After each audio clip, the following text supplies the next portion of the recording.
Hey, what's up, everybody? It's Grayson Hawk coming to you live with the fam. We are doing part 2 of my creationist debunkathon. If you did not see part 1 already, what are you doing? It was only like 7.5 hours. Catch up to that one before you watch this. We're going to be finishing that video, which we started watching in part 1. And we got about halfway through. There's going to be a little bit less that we have to cover today. And we've got a little bit less guests rotating through, but we do still have guests that are going to be coming on and helping with this debunking because it's a marathon and I'm going to need some help. So we have a lot to cover.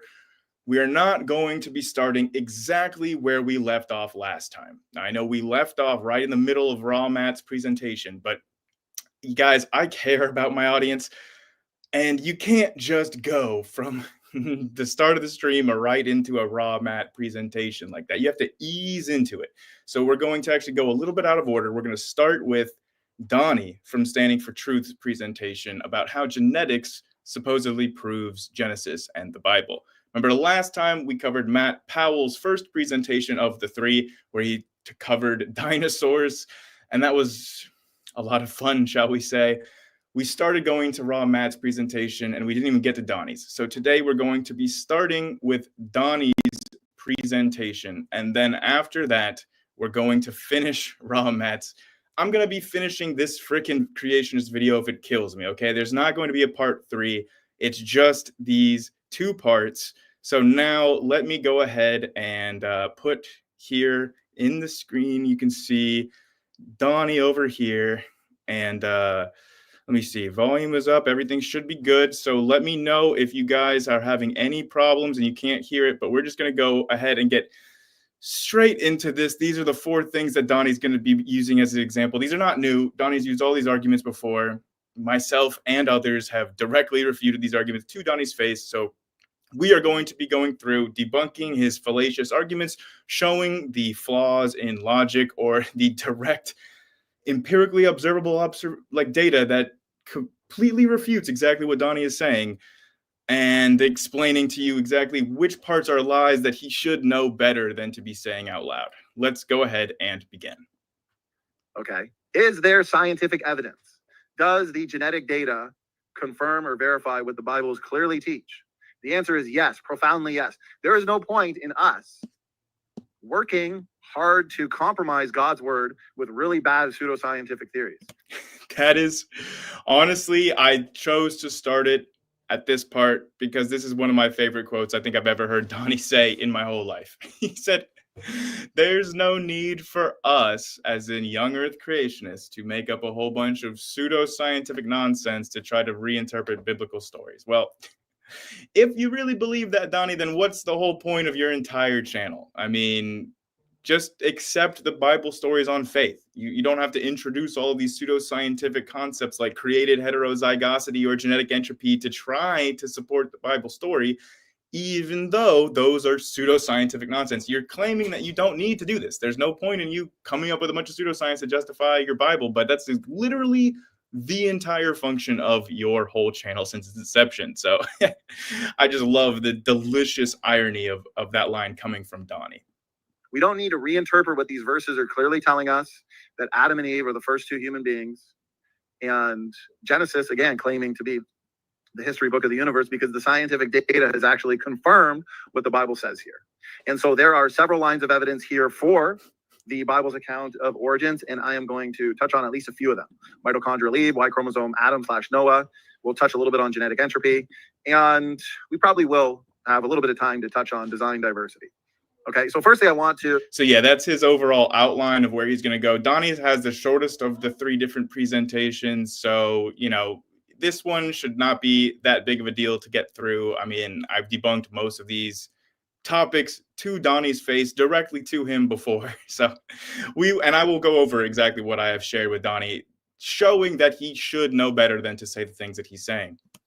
Show everybody what the evolutionary model believes, the alternative hypothesis here. They would say, firstly, they would reject independent origins or separate ancestry, which the Bible is clearly teaching. Wow. Yeah, great. I actually agree with Donnie. Wow. This is probably the only time in the video where I'm going to be agreeing with Donnie, but that was a great summary. Thank you, Donnie. all life, including strawberries, whales, human beings, banana plants.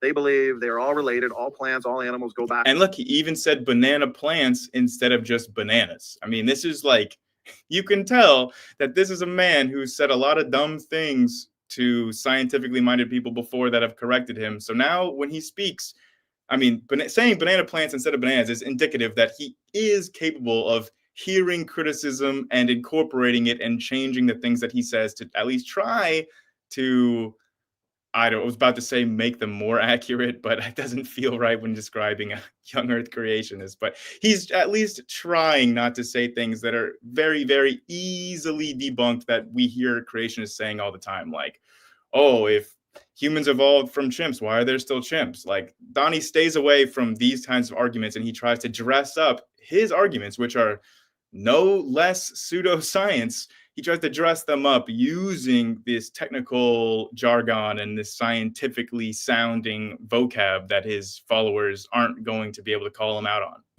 To a single-celled like ancestor billions of years ago, which came from non-living chemicals, and everything came from an expansion billions of years ago. See, he's even saying expansion to describe the Big Bang instead of explosion. So like, I don't know if I should say, you know, claps or snaps for Donnie here, because like it almost seems a little bit nefarious given the other things that he's going to be saying today, that like if he's capable of saying expansion instead of explosion, banana plant instead of banana, like he's capable of learning why the rest of his arguments don't work. And he's been shown that to him before. So it's like, you gotta wonder, is there some sort of disconnect that he's not understanding, or could it be more nefarious than that? Okay. So here's another example, the evolutionary tree. You got fish, you have marsupials, chimpanzees, crustaceans, millipedes, all going back to a common ancestor. Okay. Now, what the Bible teaches and what the scientific data confirms and supports is a separate ancestry model that you can see here, where you've got humans being their own separate created kind. They are unique and separate from any other form of life. We can stay as close to home as possible and refute common descent. Okay. If I can show that humans and chimpanzees are not related through common ancestry using empirical scientific data, then that means humans and strawberries or humans and pine trees are definitely not related. I mean, I maybe, I don't know if that necessarily logically follows, but I'm happy to grant that. Like, sure. I mean, if Donnie thinks that me and my cousin's back here, if he can prove that they're not related, then sure, I guess. But there's a big if attached with that. If Donnie can demonstrate that humans and chimpanzees are not related, then he can disprove evolution. Sure, why not? Donnie, go ahead and demonstrate for that. Demonstrate that for us now. Thank you. Through common ancestry. And so let's stay as close to home as possible and refute this notion that humans and chimpanzees go back to a common ancestor. Now, nobody denies change over time. So if by evolution you mean change over time or change... Actually, some creationists do actually deny change over time. I've run into them before. ...is an allele frequencies. Allele, what's that? An allele is a genetic variant, and frequency, of course, is the frequency that... Frequency is the frequency. Nice, Donnie. ...specific genetic variant occurs in a population, okay? The percentage in terms of the frequency can change over time. Yeah, these are horizontal changes in the genome, horizontal changes in morphology, adaptation, okay? Selection, it's not a creative mechanism. It keeps a species as strong as it can be. It's a fine-tuning mechanism, okay? And so if that's what you mean by evolution, change over time, my thinking changes over time, phones change over time, computers, cars, things change over time. No one's going to deny. Yeah, but nobody is defining evolution as just change over time, like outside of like colloquial uses of the words to describe those other things. Like Donnie knows what the word evolution means. I don't know why he's doing all of this preamble. Like we can just dispense with this silliness of definitions. We're talking about universal common ancestry. That's a simple definition. But if by evolution and by change over time, you mean the evolution of new body plans, new creatures, the evolution of new life forms, then we're going to have something to disagree with. Because that's... Okay, well, then you would be disagreeing with the empirical evidence. ...require what's called vertical changes. So if by evolution you mean dogs, wolves, dingoes can be traced back to a common ancestor, then we're not going to have a problem. But if by evolution you mean dogs, wolves, banana plants, flowers, whales go back to a common ancestor. Well, that's where we need to debate. Well, yeah, it's weird, right? Because some of the things that Donnie would say, oh, we don't have a problem that, oh, African and Asian elephants share a common ancestor. We don't have a problem with that. Oh, but then when you look at the genetic differences between African and Asian elephant, they're actually more distinct than than humans and chimpanzees. So it's like the consistency is not there. Like if we were just to say, oh, even if these genetic variations within the kinds are from this microevolution within these created kinds, it's still too much genetic disparity, and it still shows us that humans and chimps are in the same kind together, even if we're trying to be consistent with these creationist definitions that Donnie's giving us. The issues. Okay.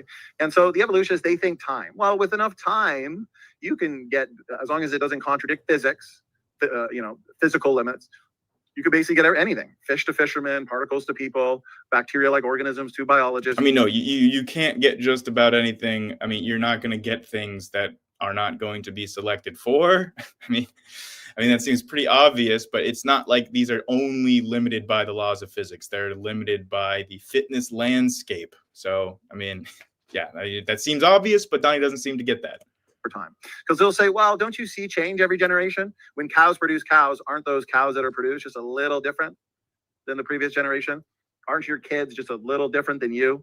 Every generation, differences accumulate. Yeah, I've used this argument against Donnie and Kent before, so I'm very curious about how he thinks that he's going to refute it, because I'm always asking, when we see every single generation these differences continuously accumulating and they never backslide, right? It's like they get more and more different than previous generations every single time without any ever approaching a limit or whatever. So Donnie's the one that wants to say they have this limit where they can no longer get any more genetically different. Well, demonstrate that, Donnie. Show us. Why not just like they always claim that there's some sort of limit to these amounts of variety that can be generated from mutations over generations, but that's never been demonstrated by any of these creationists. They just assert it and want you to believe it. So let's see if Donnie's going to provide us with any reason or evidence to accept anything he's saying. And so just give it enough time. Richard Dawkins likes to say, give it enough time, give it millions of years. Those microevolutionary changes can amount to large-scale macroevolutionary changes, because they define macroevolution as changes at or above the species level. The problem is what we observe are strictly horizontal changes. Okay, the majority of mutations are deleterious. The rare beneficial mutations that happen, which are about 1 in a million, are typically reductive. So he said we observe only horizontal versus vertical changes. I'm pretty sure that that's just a made-up creationist word. I don't know what he's referring to as horizontal versus vertical changes.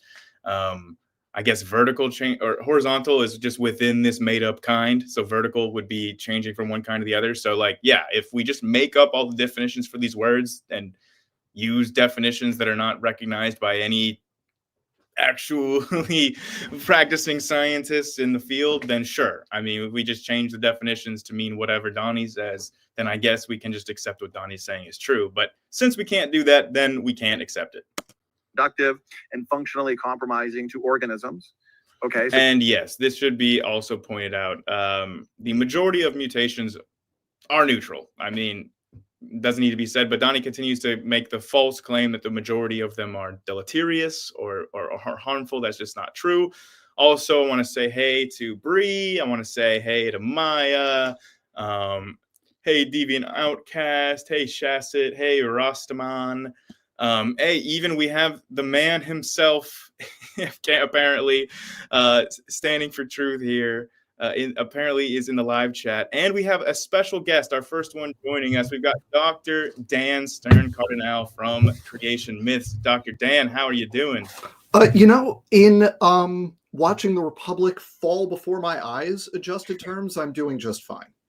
Yes, so for those of you listening into the future, we are doing this stream in January of 2025, which you will see in the history books that you have in the future is the start of the collapse. Yeah, if Revolution's podcast gets to 2025, tonight will be its own episode. Basically. Yeah, so Dan, you just came in. We were just talking about some of the made up definitions that Donnie has been providing for us. And I saw that I saw you just said he was in the chat. So Donnie, here's the thing: you have to stop saying things that you know are wrong. The word for when you do that is lying. Yeah, stop doing that. I did bring up like some of the things that we're going to be hearing about. I have corrected Donnie on and showed him citations. You have done the same thing. So when we get to that point, I want us to bring that up and say, look, Donnie should know better than to say what he's just done. So just endless, not my walleting. Yeah, exactly. Also, we got a new member. Congratulations, Cartoon Hero 1986. Thanks for joining the channel. And yeah, I was just hanging out with chat. And yeah, I want to, before I press play on this video, Dan, I want to ask you, do you know anything about these terms, vertical versus horizontal? I think he says evolution or whatever. Donnie's saying those are made up words. He's making up words. Okay, that's what I figured. I want to, for anyone who doesn't know me, I'm an actual professional evolutionary biologist. So when he talks about horizontal evolution, that's just horizontal evolution. You need vertical. These are made up terms. These are not real words. These are made up terms. Donnie, you're making up words. That's what you're doing. Oh, and Dr. Dan, real quick, while you're plugging things, check out his channel. I will provide a link to Creation Myths in the description below. And we've got Aprender de Sahando, sorry for the pronunciation there, is asking you if you have an email address where they can reach out to you. Is that in your channel page? It is Creation Myths Channel, all one word, just straight through, Creation Myths Channel @Gmail. And I will put that in the chat, and you can email me there. It is Creation Myths Channel @Gmail. And then we will just go ahead and play a little bit more of this, and I'm sure we'll have something to say pretty sooner rather than later. Yeah, 5 seconds. Usually they're breaking down pre-existing systems.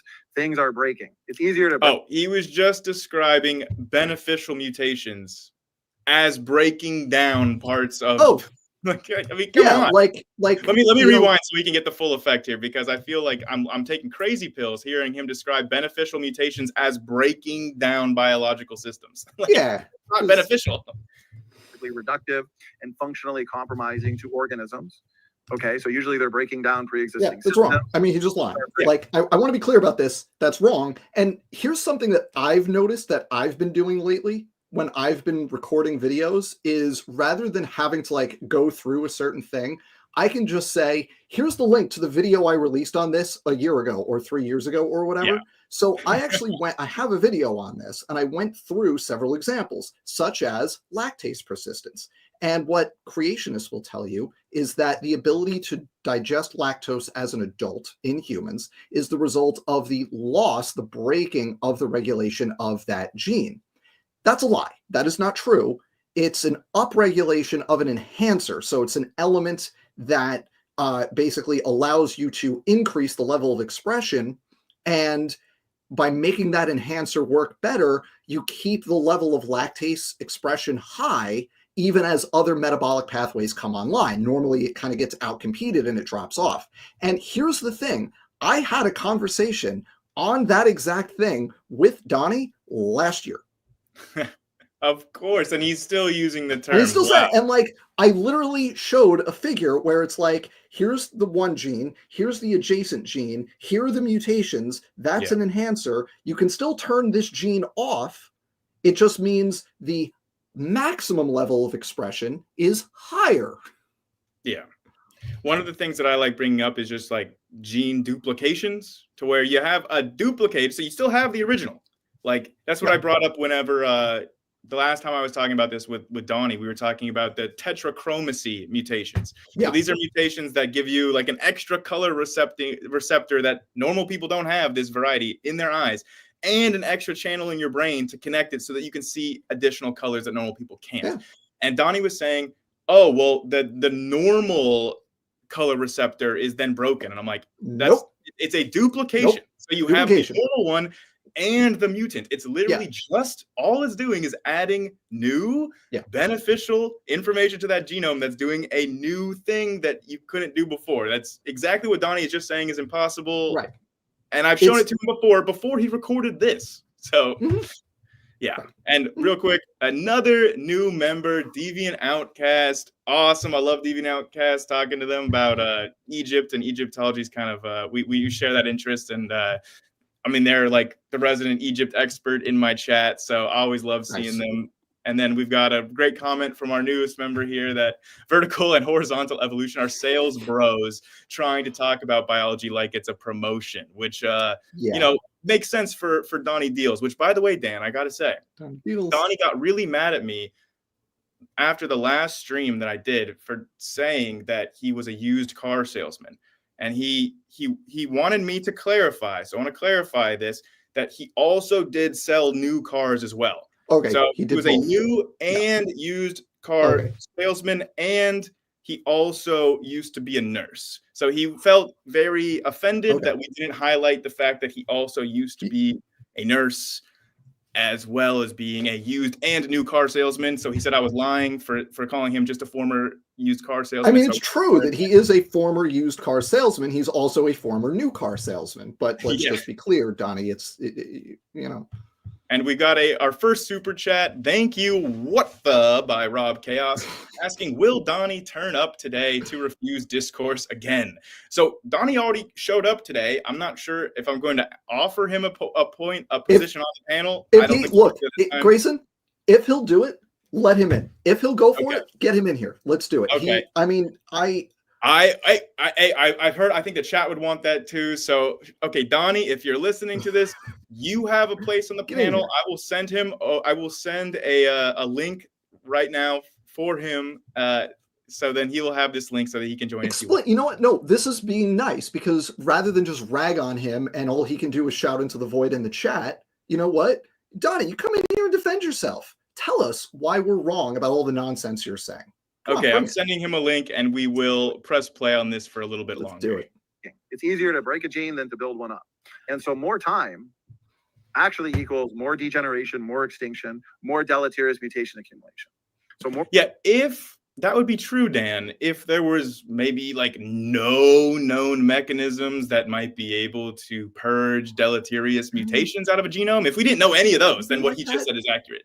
Any mechanisms that can remove harmful mutations from a population. No, it's like if only something could purge mutations selectively. You could select naturally. If you could, right. Yeah, so if anybody didn't pick that up, we are talking about purging natural selection. It's natural selection does that. Yeah. Time is worse for evolution. You could have 1 trillion years and you're still not going to take your fish to fishermen. Okay. If genetic entropy is true, which it's not. Which is not. There's a couple sources showing that evolutionists look to the source of all genetic variations being mutations over time. This is let's just pause right here. Let's just pause right here, because this is the thing that Donnie does that lots of creationists do, but he's really loves this move. This is like a move, and it's when you take something that is mundane and well understood in the field, and then you go, look at this thing they all admit. And they usually say admit as part of this. They say, look at this thing they admit, as though it's a problem, even though it's just like the baseline for the field. Like, yes, mutation is a mechanism of evolution that on net increases genetic diversity. Yes, many other mechanisms of evolution, such as natural selection and genetic drift, reduce diversity. So I gotta highlight here that Shasit's comment that maybe Donnie's a used car salesman who adapted to sell new cars. Brilliant. And then What the, by Rob Chaos. Wait, they followed it up. Sorry. They said yes. So I think that we've got a lot of fans of bringing Donnie on the panel. So Donnie, I have sent that invite to him. Do it, Donnie. Come on, man. Yeah, I mean, he's got the link now, so there's no excuse. It's been so long. And we know he's free because he was here. Yeah, right. He showed up just long enough to, yeah, there you go. So there you go. We know, and he showed up at the start of the stream this time, not the end like last time. So there's no excuse now. Creationists and evolutionists have two very different explanations for the origin of genetic diversity. Creationists look to what's called design diversity. Okay. Design diversity suggests that God would have front-loaded the original created kinds. Oh, and Dan, I just want to highlight the very first thing that I had Donnie say where we started this presentation, where he was talking about that he says that there's no need for creationists to try to explain their interpretations of scripture using a bunch of pseudoscience. He said there's no need for them to do that. And now he's wanting to talk about created design or design heterozygosity or all this stuff. I mean, what is that, Donnie? I will just say, I subjected myself to this segment earlier today to prep for this while I was home, and the beginning, all the like that, interpreting Genesis, young Earth, blah blah blah blah blah, right? All that stuff is just pre-supper nonsense, right? Yep. It doesn't matter for the scientific, like if you're going to do the scientific discussion, then do that. If you're going to do pre-supper nonsense, then just say, this is what scripture says, the end. And we could just say 45 minutes of video. Like, well, I think it's even more egregious than that, because, okay, for those of you that don't know, I cut out the beginning of Donnie's presentation because it was like 15 minutes of Donnie just trying to say, well, we know evolution is not true because the Bible says differently. And he's like trying to use Bible verses to try to talk about creationism. But it's like pre-supper nonsense. Like I said, young Earth creationists are like, it's a newer movement. Like, it's like the things that he's trying to rely to establish that, like, the Bible definitively says, like, young Earth creationism, like that's not the interpretation that people had for thousands of years. Like, that's an interpretation from, like, what, the 1800s that Donnie's relying on? And it's worth noting, it is an explicitly political movement. Yeah. First and foremost, young Earth creationism is a political movement. Full stop. Like, that's it. It is politics first, science eventually, if we get to it. There's no science, I don't think. They just a bunch of attempts to dress up creationism as science, but that's LARPing. They're LARPing. With pre-existing DNA differences. In technical terms, this is created heterozygosity. They would have been. That's a technical term. Created heterozygosity. Technical terms. I do want to point out for Donnie that you may have missed it, but I actually did math on this. So, which is something that nobody who promotes created heterozygosity has ever done. Yeah. And I include in that Rob Carter, Nathaniel Jeanson, you, literally everybody who promotes created heterozygosity just go, oh, it could have been created and magic, and everyone has, diversity, right? I actually did math on this. I have a video on this where I actually crunched the numbers to say, at what rate would recombination have to happen in order to get enough diversity in, I use the ABO blood group genes, and because there are over 1,000 distinct alleles for that in humanity. And so if you were to start with 4 different copies, basically, at what rate would recombination have to happen within that gene? And you go through, and I forget the exact numbers because I did this a couple of years ago, but the creationist math was off by 3 orders of magnitude. Yeah. Like, it's wow. It's not a little bit wrong.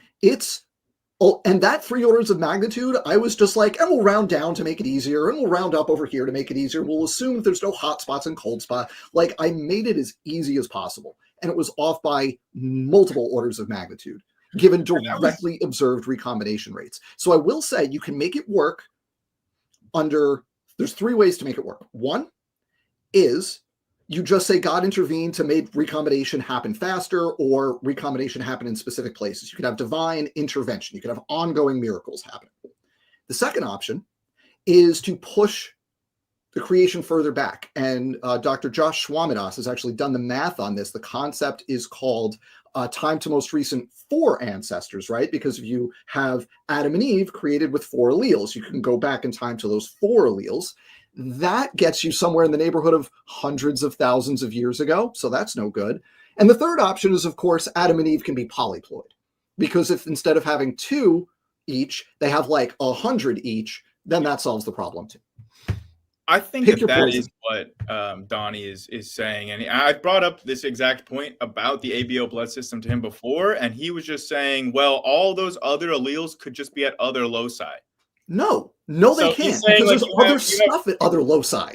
Yeah. No, he's just saying, like, basically, like, that Adam and Eve's genomes were just like maybe 2 or 3 times larger than humans are today, full of all the different possible variations of every single allele that exists today.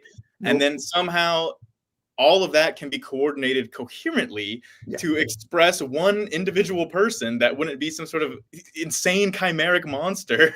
Yeah. So it makes no sense. So we're just making stuff up is what we're doing. Yes, and that's the whole thing, is like, he started this off by saying we don't need to make up pseudoscience because we have scripture. And it's like, dude, like, just yes, we do. Just say I believe in the scripture, and then just stop making up the pseudoscience to try to support the scripture. Just like, here's the thing. I recently mentioned this, and coincidentally, our mutual friend Erica Gutsa-Gibbon also the timing happened to work out that she also did a thing referencing our friend Sam, Redefine Living. And the whole point was like, Sam is a pre-supper and he's open about it, right? He just straight up, like, he doesn't hide it. And I hate that guy because he's a jerk, but respect the hustle, right? Here's what I'm doing and that's it. And there's no sugarcoating. That's it, right? Donnie is doing the same thing, but he's pretending he's not. Yeah. Created in a state of DNA diversity. This goes back to basic genetics and alleles, right? If you're capital A, lowercase a, capital B, lowercase b, you're genetically heterozygous. If you're capital A, capital A, capital B, you're genetically homogeneous. Well, you know what? God said to be fruitful and multiply. Did he just say homogeneous instead of meant to say homozygous, but yeah. I'll just let it go. I'll just be the bigger person. I'll let that go.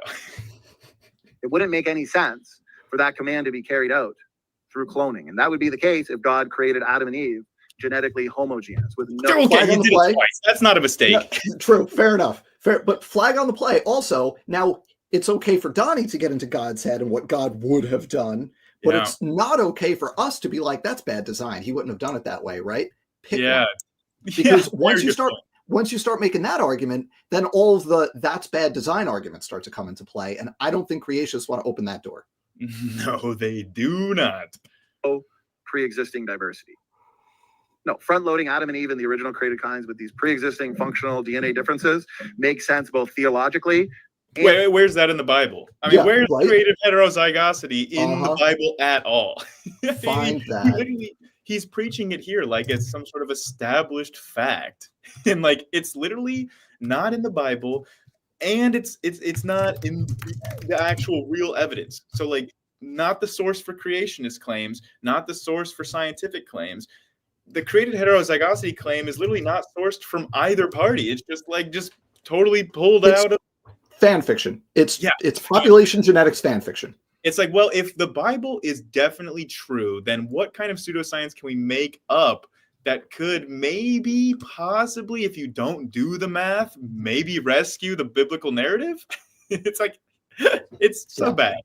It's also completely incompatible with both the waiting time problem and genetic entropy.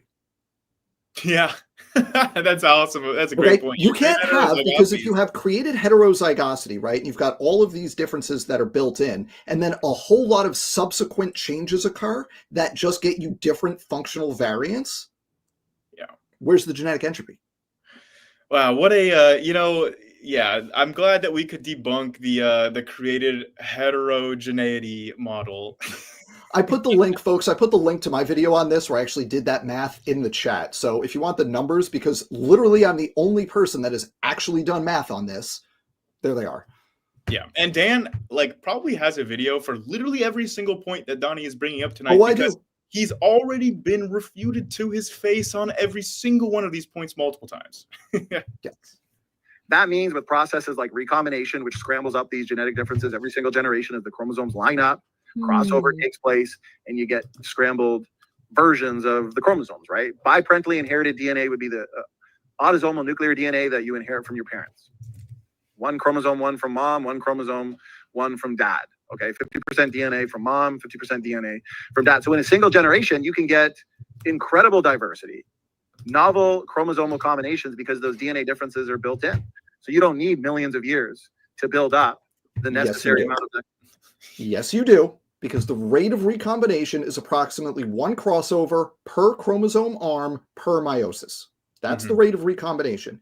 Now, just gonna scroll. I'm actually looking at my video. Here we go. What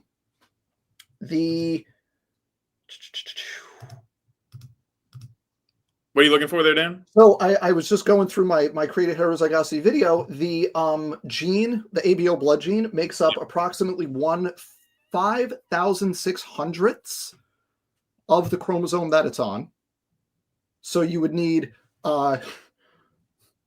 approximately 5,600 crossover events, assuming they're all equally probable, which is not the case. They're less probable within genes compared to outside of genes, but assuming that's wrong, you would need, let's round down and say 5,000 crossover events just to get one crossover in that gene. But you need a lot of crossovers in that gene because there are 1,000 variants. So you would need let's say each crossover causes 2 new alleles. That's 500 times 5,000. So that's like what is it? What's 500 times 5,000? Is it 250,000? Well, basically, Adam and Eve just had entirely unique biochemistry to where they just had enzymes that could facilitate crossing over upwards of 5,000 times per cell replication. No, it's so bad. You can't do it. Like I said, it's like off by like 3 orders of magnitude. You can't. The math is in the video, folks. I did it. Diversity through mutation accumulation to produce variation. Now that variation can be front loaded. So as you can see here, if God miraculously creates all of the alleles in Adam and Eve, and then he also magically creates all of the biochemical systems that would be able to take all those alleles at all these different loci in a totally chaotic and disordered genome or whatever, or maybe he had a different type of order, and they just had at that point, Adam and Eve would no longer be human. They would be a different species, but their genomes would be so totally alien to humans today that in order to get descendants that look like today, all of that biochemical machinery that would be supporting this created heterozygosity would have to have magically and miraculously vanished without a trace, so that we have no evidence of it ever existing. So this is 3 miracles right now associated with created heterozygosity. Okay, that's not great. Mutation and human exceptionalism, our future genetic load. Again, the majority of mutations, the mutation rate's high, 100 new mutations per person per generation, with most of those being slightly deleterious. That means they're invisible to selection. Selection can't see them. I mean, most of them are like neutral, but okay. They're selectively neutral. Yeah.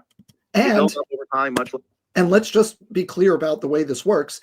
If you have a bunch of selectively neutral mutations occur, and they accumulate to the point where it becomes actually a hindrance for your reproduction, then that combination of mutations will be selected against.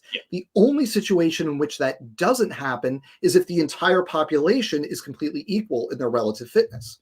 Mm-hmm. That's Which not going to happen. Is what Donnie argues, by the way. Yeah, that's magic. That's not going to happen. Yeah, because I've had this exact argument with Donnie before. We're explaining to him, hey, there's a natural variety in the kinds of like mutational load that individuals have. Like I might have a certain amount of mutations in my genome. You might have more, you might have less. Right. Everybody's got a little bit different levels. And then when somebody accumulates so many slightly deleterious mutations that it starts affecting their fitness negatively, then all of a sudden natural selection acts on their whole genome because it's like a kind of a package deal. You can't, right. Yeah, and so the whole genome. Yeah, all of those slightly deleterious mutations are now under the purview of purging selection.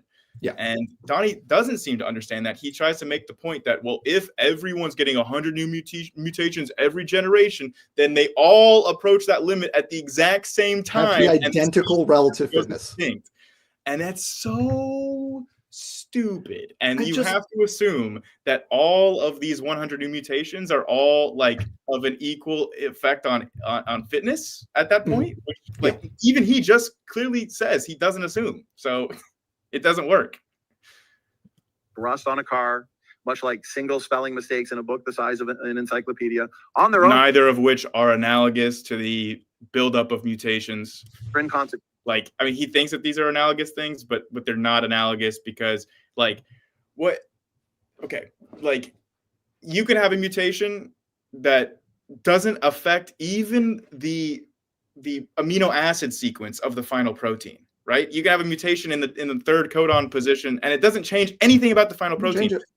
But if you change anything about a word in a book, that's a typo. This is not analogous. And then you can have back mutations that undo those mutations that we know about, have documented. And guess what you can't have rust that unrusts the rust on your car. These are not analogous. Yep. But over time, they build up, they ruin the message of the book, they destroy the car. And in terms of biological organisms descend more and more. By the way, since we are talking on genetic entropy right now, actually 2 friends of mine have a published, peer-reviewed study about genetic entropy. And it's great. I wish that Donnie would just get around to actually reading it, because my friends, Dr. Dan Stern-Cardinal and Dr. Zach Hancock, co-authored a paper that directly refutes everything that Donnie was just saying. I really think that he should maybe take a look at it. Get around to reading the paper that was Yeah. published by Hancock and Stern-Cardinal in the Journal of Mathematical Biology 2024 that refutes genetic entropy using empirically determined distributions of fitness effects. Zach gets all the credit for doing the math. He did all the math. I hope. Well, Dan, maybe we're just not being fair, right? I mean, that only came out back in April of 2024, so we've only it's only been several months, almost a full year, and we don't know. Maybe nobody ever sent that paper to Donnie, other than the fact that I've sent it to him twice now, and I'm pretty sure so have you. If one wanted to read that paper, they would have read it by now. Yeah. Also, we've got another guest, Mark Reid. Welcome to the panel. How's it going? Great. To see you. We are getting into it on genetic entropy and created heterozygosity and everything. Yeah, and we're going to get to mutation and substitute. We're going to do all of it. We're going to. Yeah, it's Donnie's greatest hits. Yeah, I wanted to bring up because I've read that paper and it's quite good. I did not understand the maths in it, I must admit, but sort of, addressing the Sanford's work and stuff was excellent. I thought it was great. So thank you for sending that to me. That was actually a good read. Although I was confused by the math. You got sent a paper and then you read it. Well, yeah. Amazing. Yeah, I can't. Why can't everyone do that? I don't know. Okay, let's continue on the spiel here. Oh, by the way, everyone, check out Mark Reid's channel if you don't. Thank you. What are you doing? If you've been on my channel and you don't know Mark, are you living under a rock? Yeah, I'm around. Thanks, Grayson. Let's get back into it. Genetic sickness due to the accumulating genetic load. This is harmful and detrimental to species. As a matter of fact, it puts shelf lives on genomes. Because if species cannot persist for millions of years into the future, they certainly could not have persisted for millions of years into the past. Okay, and so this demands young biology, both extant and extinct. Mutation. Yeah. I mean, if genetic entropy was true, then what he was saying would be true. Hey, Grayson, do you know anybody that tried to experimentally induce genetic entropy in the course of their scientific career? That directly tried to use mutagens to induce genetic entropy in a population to show that it was that you could do that? Because the real word for it, it's a real concept called error catastrophe. And it turns out it's really challenging to actually show experimentally directly that it is a thing that actually exists. And a lot of people have actually done experiments to try to show that this is a thing that actually happens. Do you happen to know anybody that hypothetically in grad school did that exact thing, and then chapter 4 of their PhD dissertation is on that exact topic? Do you know anyone like that? If I had to hazard a random guess, just some random. Look, I think also it would have to be a real short life cycle, right? Really short life cycle experiments like Lenski labs and things. We don't see this happen. We don't see the entire population collapse like they're saying it should. And even better than Lenski, there's a direct test of this. It's Springman et al. 2010, evolution at a high imposed mutation rate, where they took a bacteriophage population, hit it with a mutagen to demonstrate the population genetics of error catastrophe. They expected the population to go extinct. What happened instead? The population did not go extinct. And in fact, the maximum fitness of that population increased, even though the average fitness of the viruses decreased. Because even though due to the accumulation of mutations, most viruses were below their previous relative fitness. Actually, it wasn't even relative fitness. They were measuring absolute fitness. They were measuring doubling time. And some viruses in the population, because they were having so many mutations, some viruses in that population hit the jackpot and found the really good genotypes, and they were actually faster than the ancestors. Right. So the way the math works is that if you have a sufficiently high mutation rate, you could actually generate the optimal genotypes faster. Then you basically reach an equilibrium between the rate where you generate the optimal genotypes and you mutate away from the optimal genotypes. Yeah. And this is a now well understood dynamic in high mutation rate populations and how they evolve. So this is a thing in RNA viruses, for example. Mhm. And we now have a really good understanding of how this works. But that dynamic is basically why we don't have, either in nature or in the lab, a concrete demonstration of error catastrophe. Because if you generate all those mutations, you also find the optimal genotypes. Yeah, I've two studies that reminds me of. One is where they compared like a population that had like a normal mutation load, and then one where they purged out all the deleterious mutations so that there were like no more like the mutation load was at minimum, and they saw that there was that the population that had as little deleterious mutations as they could possibly have had a 5% less fitness than the population that had the normal amount of mutational load, because of that genetic diversity, making that population as a whole more fit for like different kinds of changing environments. And the second one, I mean, the paper that Dan is bringing up is like an amazing example, but there are so many examples of this, like over a dozen papers where they will like induce a bunch of deleterious mutations in a population and then like do some sort of various experiments like testing that population. One of my favorites was with fruit flies, Drosophila, where they like had a big old deleterious population. They like inbred it, made it like super homozygotic, or what did Donnie say, homogenous, and then they relaxed they basically allowed the population to expand back out, and then like looked at what was happening with the inbreeding depression, and then saw, hey, as soon as they like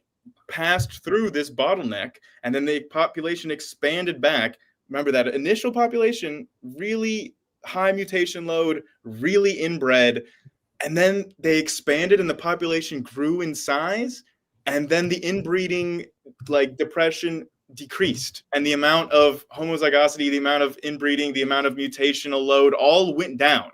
Empirically, they observed it. That alone is direct refutation of genetic entropy. Genetic entropy cannot be real if we have experiments showing that. And Donnie, I have sent this experiment to Donnie. He has seen this. He knows that you can decrease the mutational load of a population by just having that population expand into new territory and grow. I mean, come on, he knows this. Anyways, we've been on this slide for a long time, so we'll move through it here. Overwhelmingly deleterious. It's strange. I just think it's strange that he will use these papers that sort of completely disagree with him.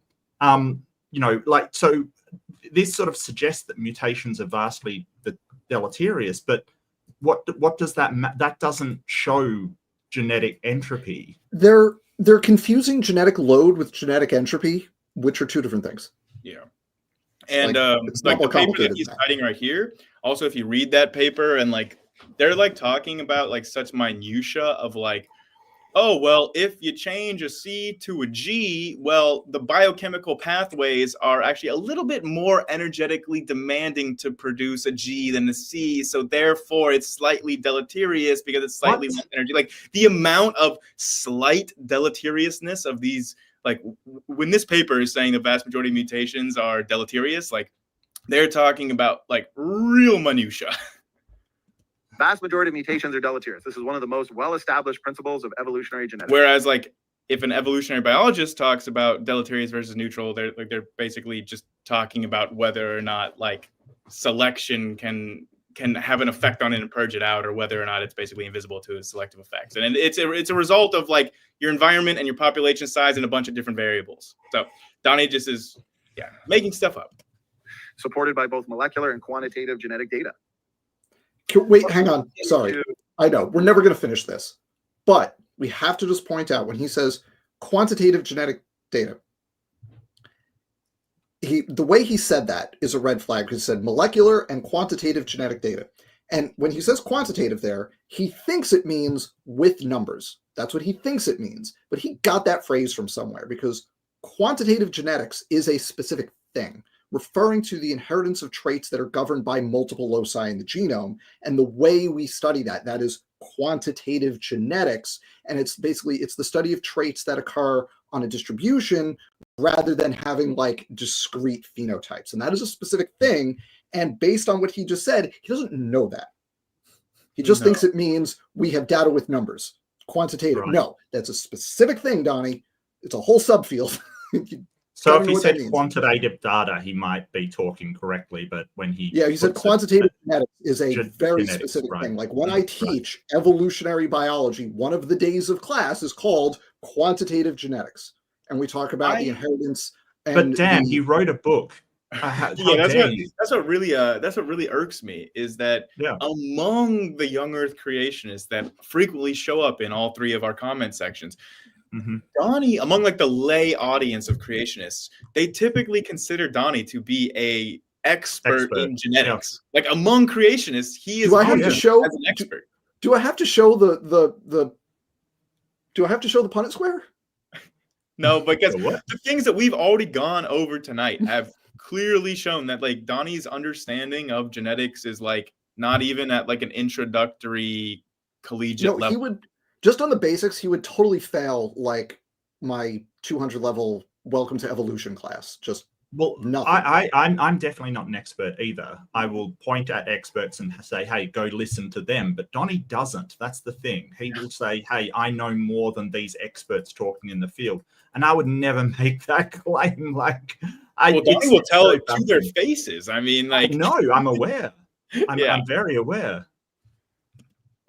Specific predictions or expectations of the Adam and Eve model, what we just read and showcased for several minutes there in Genesis and also in the New Testament. So Adam and Eve predictions: low genetic diversity, one Y chromosome ancestor, one mitochondrial DNA. Yeah, none of these would be predictions. Maybe the Y chromosome and mitochondrial would be a prediction of this, but like that is a prediction of just population genetics in general. Like that, the most recent common ancestor applies to any segment of the genome. You could do the most recent common ancestor for chromosome 2. You could do it for an individual gene. You could do it for an individual like base pair. Grayson, it's so much worse than that.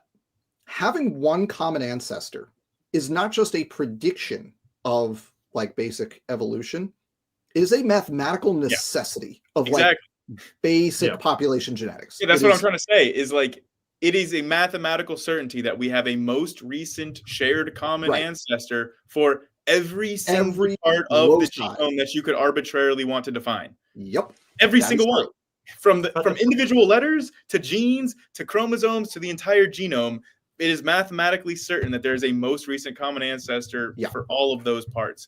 And so no, this is not as specific prediction. The only one is, I guess, low genetic diversity, which I think he means for humans in general. But again, that is not you cannot predict that based on the Adam and Eve model because you don't know the mutation rate because the Bible doesn't tell you what that is. So two things to add on here. One, with the single most recent common ancestor being a necessity of the model, like Donnie continues to say this. He knows that it is the case that it is a mathematical necessity in population genetics that you have a most recent common ancestor. Like he knows that. I want to be clear about this, everybody. He knows that. I've told it to him too.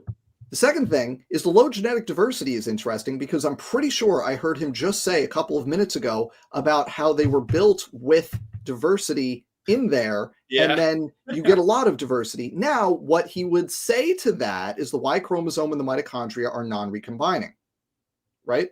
That's what he would say. But he just said low genetic diversity. He's not talking about the Y chromosome or mitochondria at this slide. He's just saying in general. Well, then goodbye created heterozygosity. No, he's going to talk about why he thinks he can make these predictions. Let's hear him out. He's also just one sec. He's also ignoring the predictions that don't come true, like Y chromosome and mitochondrial DNA should come from exactly the same time frame as one another, where they are way out, and he just ignores that. He's just cherry picking things that really would happen under any model and saying, oh, well, it's you know, let's just say, hey, we've had these confirmed novel testable predictions. And I don't remember before we found the Y chromosome and mitochondrial DNA, any creationists saying this, like making this prediction, because they didn't know about it. Yeah. Okay. Let's hear him out. I really want to get through. Let's hear him out. Creationist expectations have been confirmed. Again, the human genome is incredible evidence for Adam and Eve. We're going to get into each one of these. So low genetic diversity. Well, there's two different models, the evolutionary model of human origins and then the creationist model. If God created just two people, there's no other models, guys. Adam and Eve, as the Bible says, thousands of years ago, not hundreds of thousands or millions of years ago, what that would do is restrict levels of genetic diversity. That's because you're starting with two. That would automatically restrict the levels of... Again, that doesn't follow at all. You don't know what the mutation rates are, so you cannot make that you can't do what Donnie just said.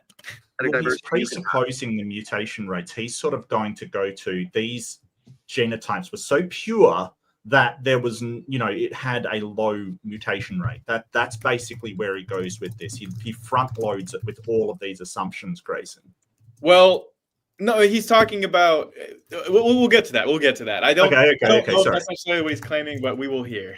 Okay. Animals. The Bible is clear that God created animals in bulk. He created them in populations and fully working and functioning ecosystems. So you'd expect more diversity, higher levels of diversity. Okay, overall. The evolutionary model, if we've been evolving for hundreds of thousands to millions of years, if you want to go back to the Australopithecines, up to Homo habilis, and then Erectus, who apparently lived on the globe for 1 to 2 million years, and then eventually evolved both outside and inside of Africa to the different hominin variations like Neanderthals, Homo sapiens, Heidelbergensis, Floresiensis, Naledi, so on and so forth. We can get into that. Can we just time out here? It's not worth getting into, but he gets a bunch of that stuff wrong. Like he just butchered a bunch of that. It's not worth it, but like a bunch of that was wrong. Hopefully nobody is relying on Donnie's summations of the science at this point. Like I mean, his audience might be the problem. Yeah, exactly. That's the problem. His audience does rely on his statements, and you know the rest of you know, answers in Genesis and stuff to get their information. That's the problem. Mutations, they're adding something every time they accumulate because they're adding something that was not previously there. So you're adding genetic diversity every generation. That means if human evolution is true, the evolutionary story, there should be higher levels of genetic diversity. Yeah, if there's maybe no other part of that equation at all, right? Right.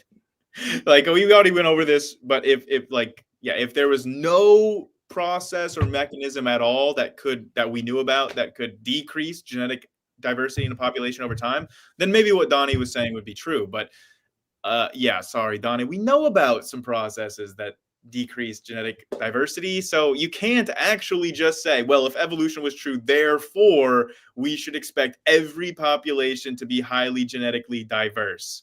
That's stupid, Donnie. That's a stupid thing to think. It depends on the context, the population, the selective pressures, a million things, right? It's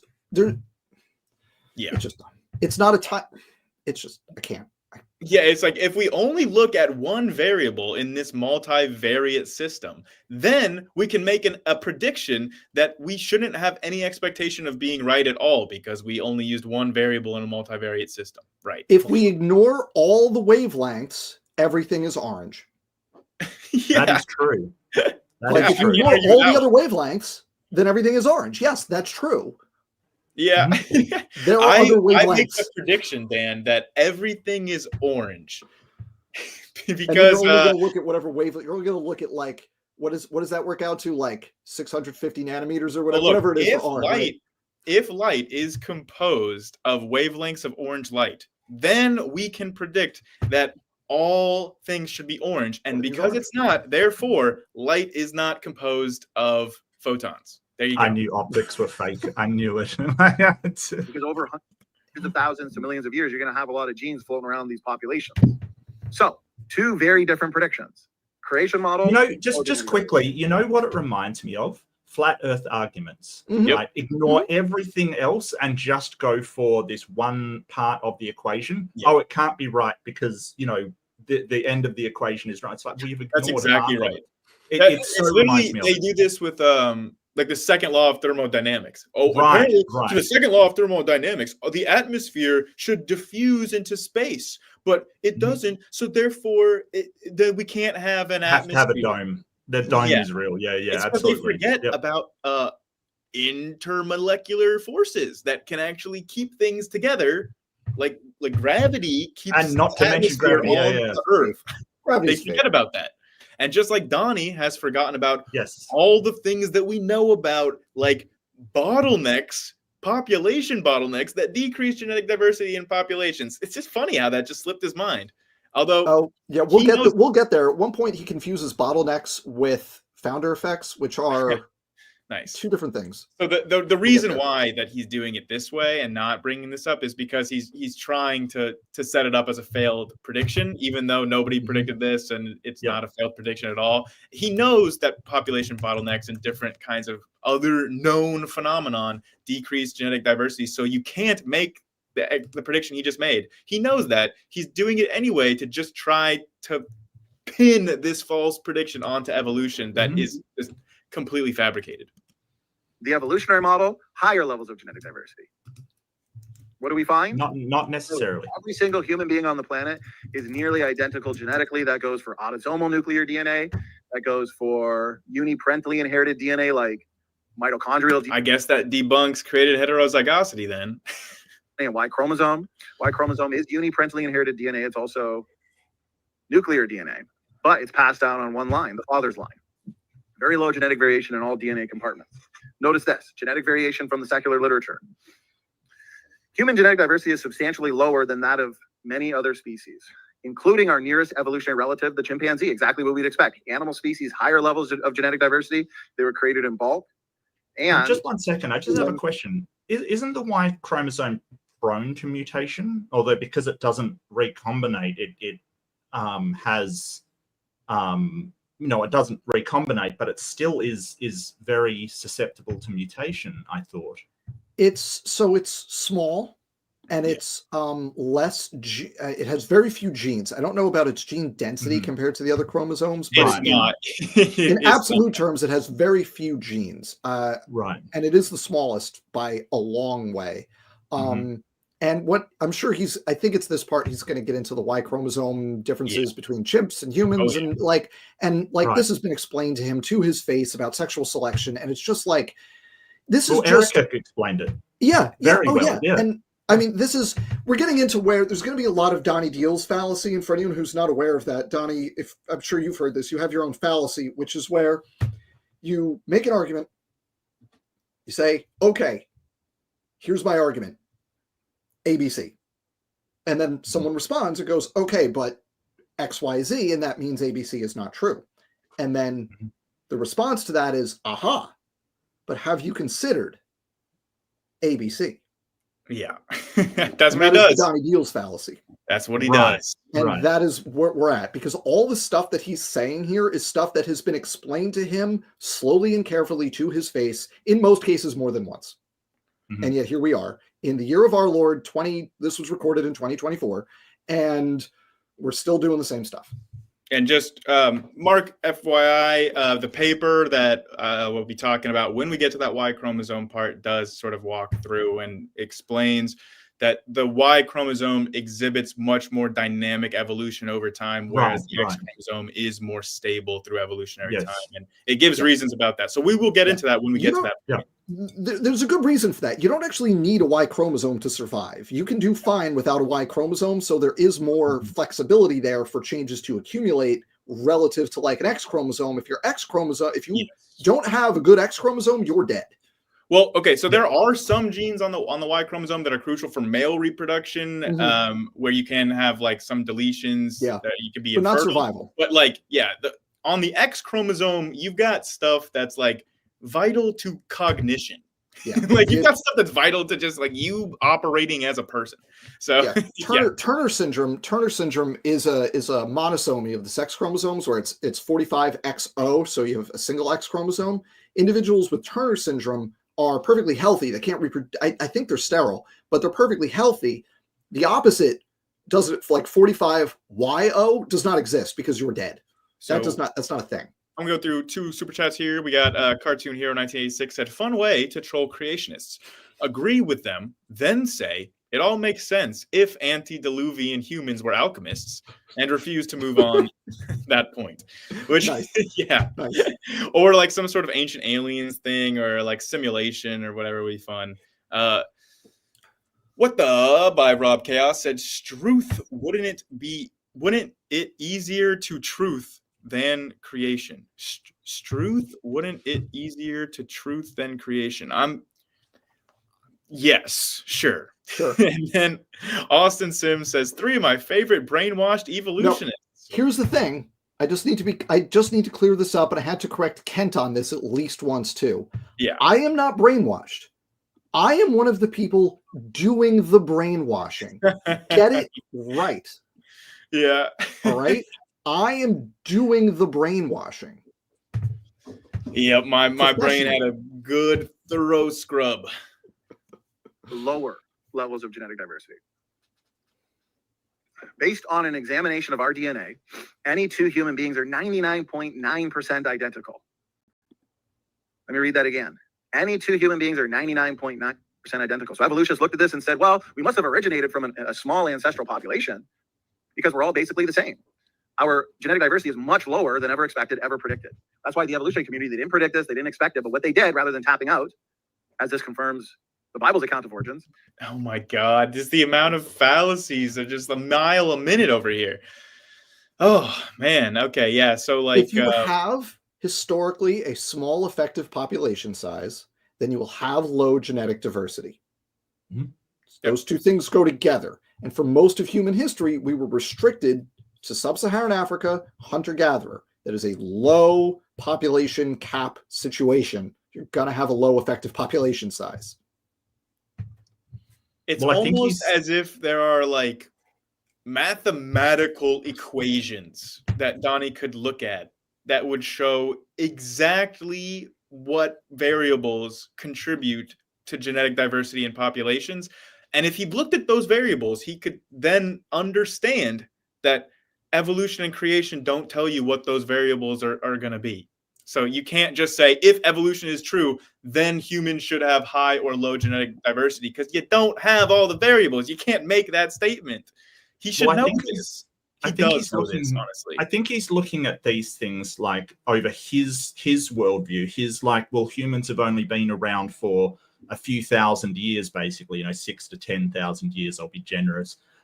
If you look at the humans over just that period, having low genetic diversity would be strange because we've intermingled so much. But when we look at things from, how long we know, genus Homo has been around, we haven't had that incredible amount of intermixing. It hasn't been like that. We've been pretty isolated. You also have, you have low genetic diversity in populations that have just recently undergone like enormous population growth. For like example, like our domesticated animals, incredibly low genetic diversity among them, because obviously like we're breeding out a lot of the genetic diversity, and we're having like the population went from relatively small to massive over just a few years. Like that is going to be a very low diverse population if that population growth just recently occurred. There hasn't been enough time for that big population to accrue all of these diverse mutations. And Aaron Malloy says, I just want Donnie to prove something. Don't we all? Don't we all? I've been waiting since 2020. It's not going to happen. I don't think so. What Donnie will do is he'll present 2 worldviews and then say, well, the evidence is agnostic for both of them. Yep. And here's the thing, and this is what occurred to me and why I'm frustrated that Donnie won't debate me, because like it is the 2 worldviews is the least agnostic thing. When you have sort of evidence of, say, endogenous retroviruses, and they look like viruses, they've got all the signs of viruses, and he basically says, no, God made them there. That is like the least agnostic thing you could ever point out. Yep. Like we've got the evidence on one hand, on the other, we have Donnie saying, well, I have a book, it makes me think in a certain way, and I assume that all of this stuff has been done by a God. That is the least agnostic thing you could ever point out. but he just says, hey, they're equal. No, Donnie, they're not. They're not he's equal. just a pre-supper. That's all this is.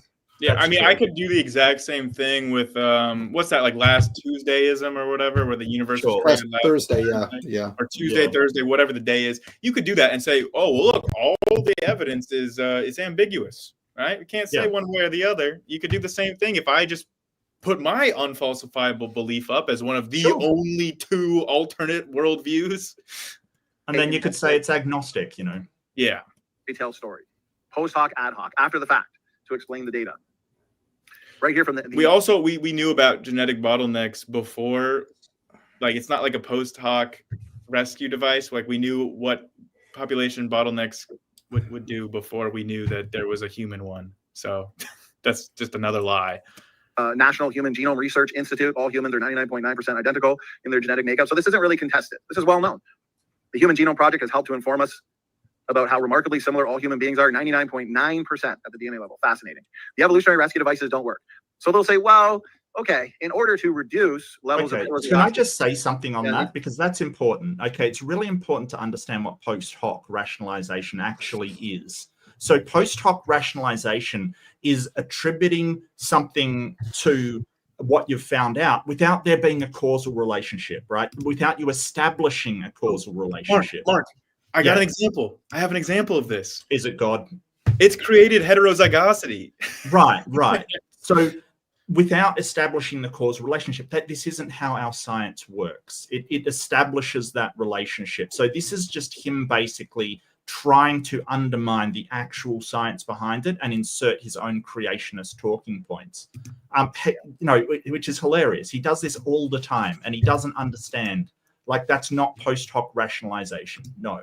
Whoa, we got a 100 SEK super chat. I could be a lot, could be a little. Don't know what SEK is. Swedish krona. It's Swedish krona. Cool. From Deviant Outcast saying that there is no Adam and Eve model. There's no flat earth model. Fallacious use of scientific nomenclature doesn't equate to scientifically sound, but it does equate to manipulation and liar, which, yes, Donnie and these other pseudoscientists, flat earthers and all these groups, they just love dressing up their little silly ideas as science. That is basically what all the pseudoscientists have in common. It's about $10 is the nice currency exchange. So thank you, Deviant. You are awesome as always. Yeah, I love Deviant Outcast. Okay, let's continue because Donnie's about to go through and tell us why the. By the way, when he says rescue devices, what he means is explanations. So he's about to explain to us why the various explanations offered by peer-reviewed and empirically demonstrated science fail. Just your stupid math. Yeah, stupid math. In order to erode this genetic diversity that would be there in a hominin population, okay, a couple 100,000 years ago, is there was an out of Africa population bottleneck, a near extinction event. That is just not at all. Nope. Right away. One sentence. It wasn't a bottleneck. It was a founder event. When you have a big population and then a little piece of that population leaves, the offshoot population has a random subset of the genetic diversity of the parent population. That's not a bottleneck because the ultimate size of that population didn't shrink. You just had a little offshoot leave. This man doesn't know the difference between a bottleneck and a founder event. And like at this point, nobody should care what he says. No, it's worse than that, Dan. I actually, this is hilarious to me because we both had such a visceral negative response to the thing that Donnie just said. Grayson, I'm my gonna keep response, ranting. No, let me keep ranting because you need to understand this isn't even from my evolutionary biology class. This is literally from General Biology 1, the first class every bio major takes when we do our most basic overview of population genetics. We talk about genetic drift, and then we talk about founder effect, and we talk about bottleneck. It's so much worse. It's so much worse than just Donnie confusing these two terms. Like that's my point. I had that visceral response, not because Donnie misused the word bottleneck when he meant something else. Like Donnie has messed up a ton of terminology already.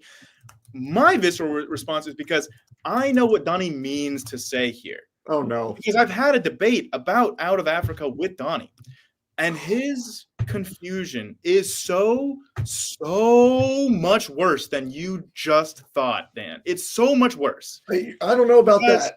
We'll No, see. it really is. Because No, he's it's always forgetting that worse, yeah. Africans are people. He's forgetting they exist. Because what he's saying is that the human population bottleneck is the Out of Africa event. That is what he thinks. I've had this debate with him, and he legitimately thinks that. He doesn't think that they are two different things.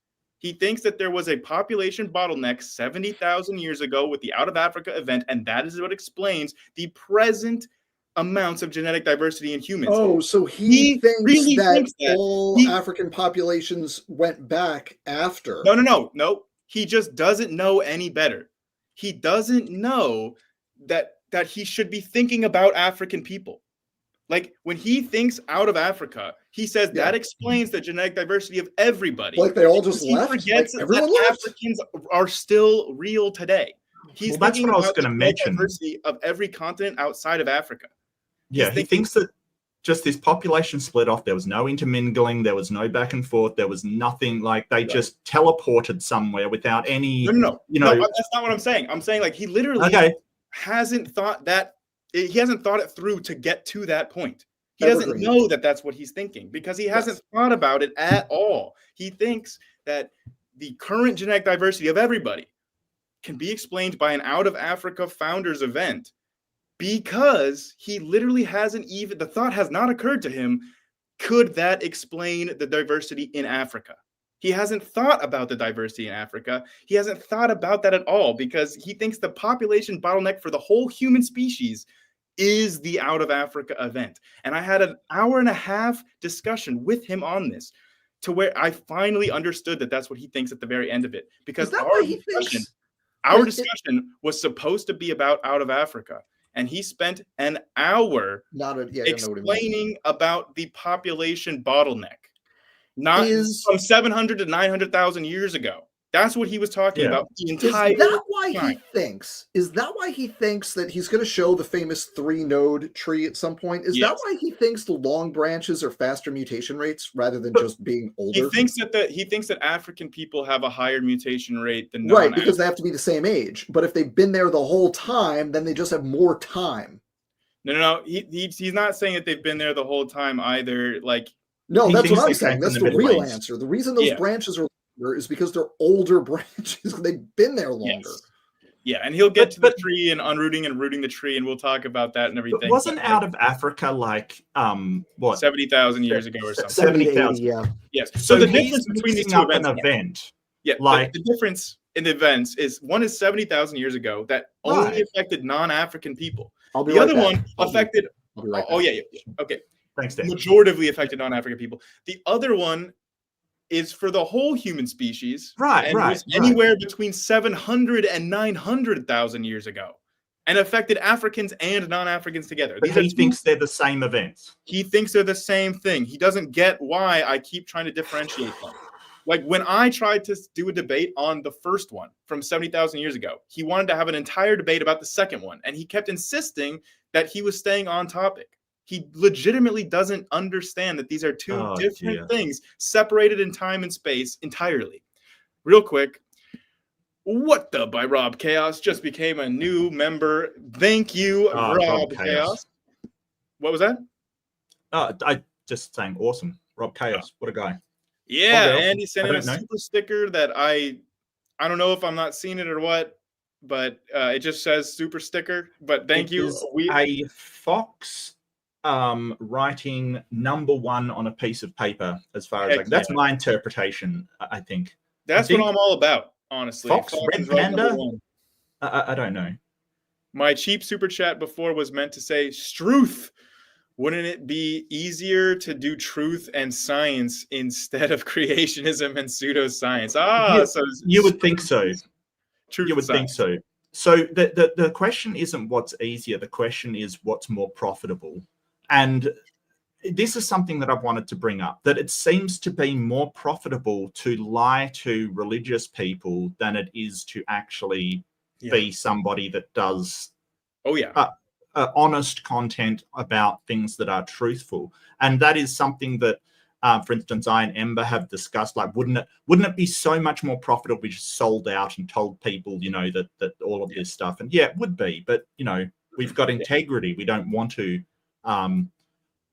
throw more garbage into the pool. Basically, it's how much is your integrity worth to you? That's to Donnie. I don't think it's worth that much, quite frankly.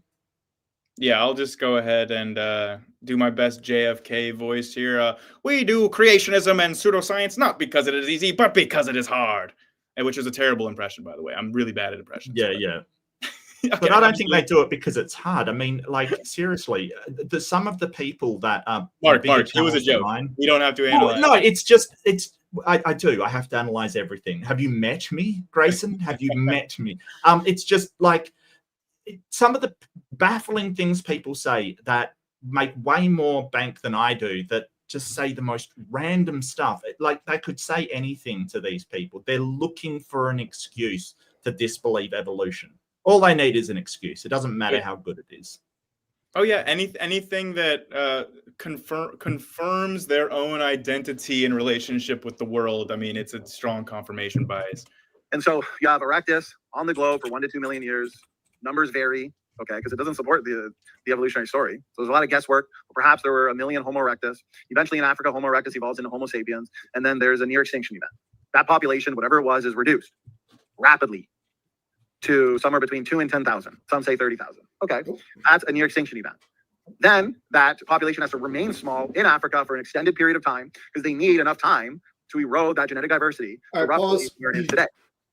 He's confusing census population size with effective population size. And this is a thing that happens with creationists. Rob Carter famously got caught doing this a couple of years ago, and Dapper called him out on it when he compared the effective population size of cheetahs to the census. It was the effective population size of humans to the census population size of cheetahs. And now the census population is just how many individuals. Effective population size is a measure of genetic diversity within the population. How many individuals do you need essentially to recreate the existing diversity? So when we talk about an effective population size of approximately 10,000 for humans for some period of time, that's indicative of a census population, an actual number of people quite larger than 10,000. But he's pretending they're the same thing. Low for the evolutionary model.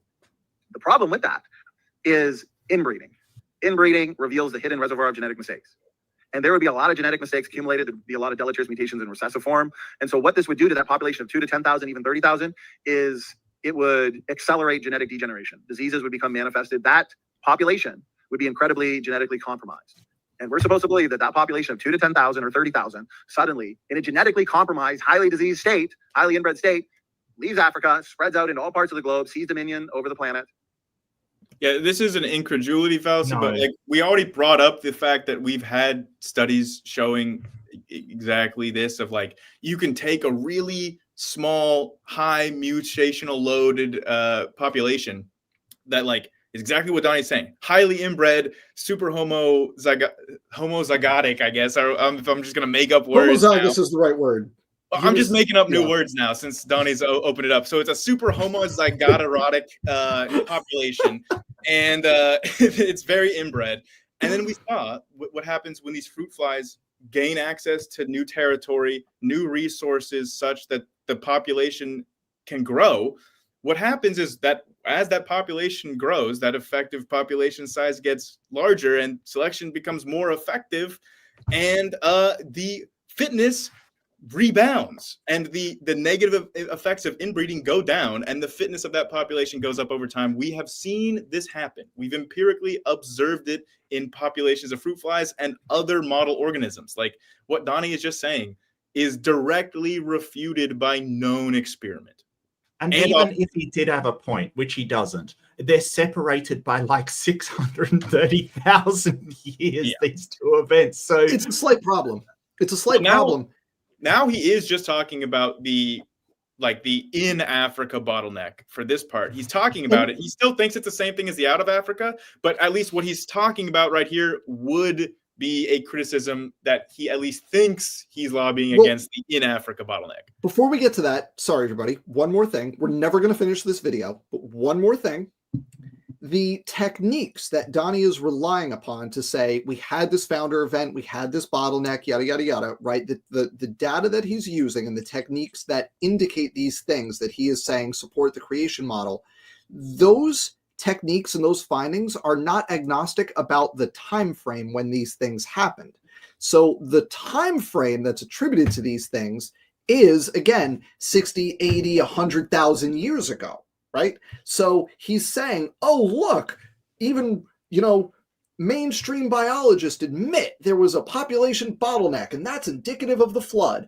Okay, Donnie, the data they used to do that, when did that happen, according to those data? Because you can't just pick out the event that happened without also including the time frame when it happened. What's that time interval? Where are the error bars there? And it's tens of thousands of years ago, in the proximity of 100,000 years ago, right? You can't just cherry pick that you want the bottleneck to be part of your model, but ignore the time frame, because the data that tells you of the bottleneck is the same data that tells you the time frame was 10 times further in the past than you're allowed to have. And thank you, Left-Handed Jedi, for the super chat and my best, worst JFK impression. Ask not what your science can do for you, terrible. But what you can do for science.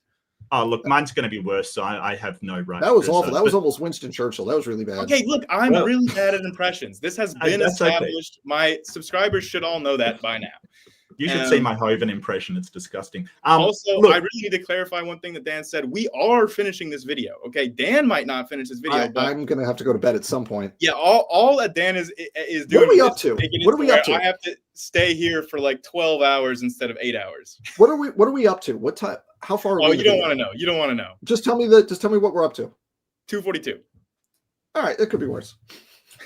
Events, computers, cars, the space shuttle, out of a near extinction event. Again, this is a post hoc, ad hoc invention. It's not even remotely feasible because, again, unlike the biblical creation bottlenecks, it's not a one-generation bottleneck. It's a post hoc, ad hoc invention that we knew about before the observation of human genetic diversity and was also observed and therefore couldn't be invented. But okay. Yeah, for anyone just wondering just about the history here, the field of population genetics goes back, give or take, a century. And the human genome was sequenced. The first draft of the human genome was published in 2000 or 2001. No, just no. Yeah. Just no. 2-generation bottleneck. It is a multiple generation bottleneck. And that's what they need anyways to erode genetic diversity. And so their main rescue device doesn't work. There's no real good evidence for it. So the fact is Did anybody hear about why he said that bottlenecks couldn't explain the low genetic diversity? I don't even know if I heard an argument. He said it doesn't work because because of genetic entropy, right? Because of the made up thing. Oh yeah, never mind. Low genetic diversity. If the Bible's account of human origins is true, that's what we'd expect to find. So we don't need to do any retrofitting of the data. What we find is exactly what we expected to find. So there's no post hoc, ad hoc, imaginative, far-fetched mental inventions. Yeah, it's not like he's got some sort of post hoc, ad hoc invention like created heterozygosity. Like, that'd be ridiculous. 2 quick things. One, as was the case before, I've covered this on my channel. I've covered this stuff. Donnie's heard this before. I had this conversation with him. I don't know what to say. He knows what the counter arguments are, and he's not making an effort to refute them. He's just saying the same thing over and over again, which brings me to my second point, which is to make clear to everybody that what Donnie is doing here is not science communication. He's pretending he's doing science communication. He's claiming he's doing science communication. What he's actually doing here is preaching. This is a sermon, not a genetics lesson. He is saying words in an order, and there's even a rhythm to it where he's kind of repetitious in a certain way. He is preaching. He is preaching using words that are familiar to biologists. He is preaching words that sound sciencey, but he is not communicating science. He is preaching. He is not doing science outreach. He's ministering right now. I mean, it is standing for Truth Ministries. Right. And like, that is right. And that is the word ministry in that name is the most honest part of the name. Yeah. That is what he is doing, folks. And I just want to be clear about this. He is, because I have seen this talk. If you could write a script to go through the transcripts on YouTube, you would find that what he's saying right now is word for word what he has said a half dozen times if you go back a few years. He just rotates through this stuff like 2-3 times a year he's going to do this thing. 2-3 times a year he's going to do the created hetero thing. He just it's preaching. He's been corrected. He knows why the things he's saying are wrong. Mark, you had something you want to say? Yeah, it's just from sort of a philosophical point of view, what he's doing is he pretends like he's doing an internal critique, right? So he'll pretend, okay, I know all the words, I'm internally critiquing the evolutionary theory and saying this is what it says, but he's in fact straw manning that position. He's coming, he's basically making a distorted view of what the evolutionary theory says, and then goes, well, here's all of the ways that it is wrong. So what he's, and flat earthers do the same. This is why they use all the same arguments. Like they will say, hey, we shouldn't see these buildings, beyond the curve kind of thing, when there's other things like refraction that we can see them, and that's what the model says. So he's in actual fact doing an internal critique and then deviating from that actual model that he's critiquing. He's making up a straw man. That's essentially what he's doing. Yeah. It's not standing for truth. It's sitting to lie. No, we don't need that. Okay, next piece of evidence. The real Eve, the mother of all living. This goes back to the scriptures that I begun this presentation with that talk about Eve being the mother of all living. Well, firstly, we're going to need to discuss DNA. Okay. The genome is basically the encyclopedia that makes you, that makes you human. Okay. We have it's not an encyclopedia. There's nothing analogous to an encyclopedia. An encyclopedia has like every word in it. So our genome does not have every allele.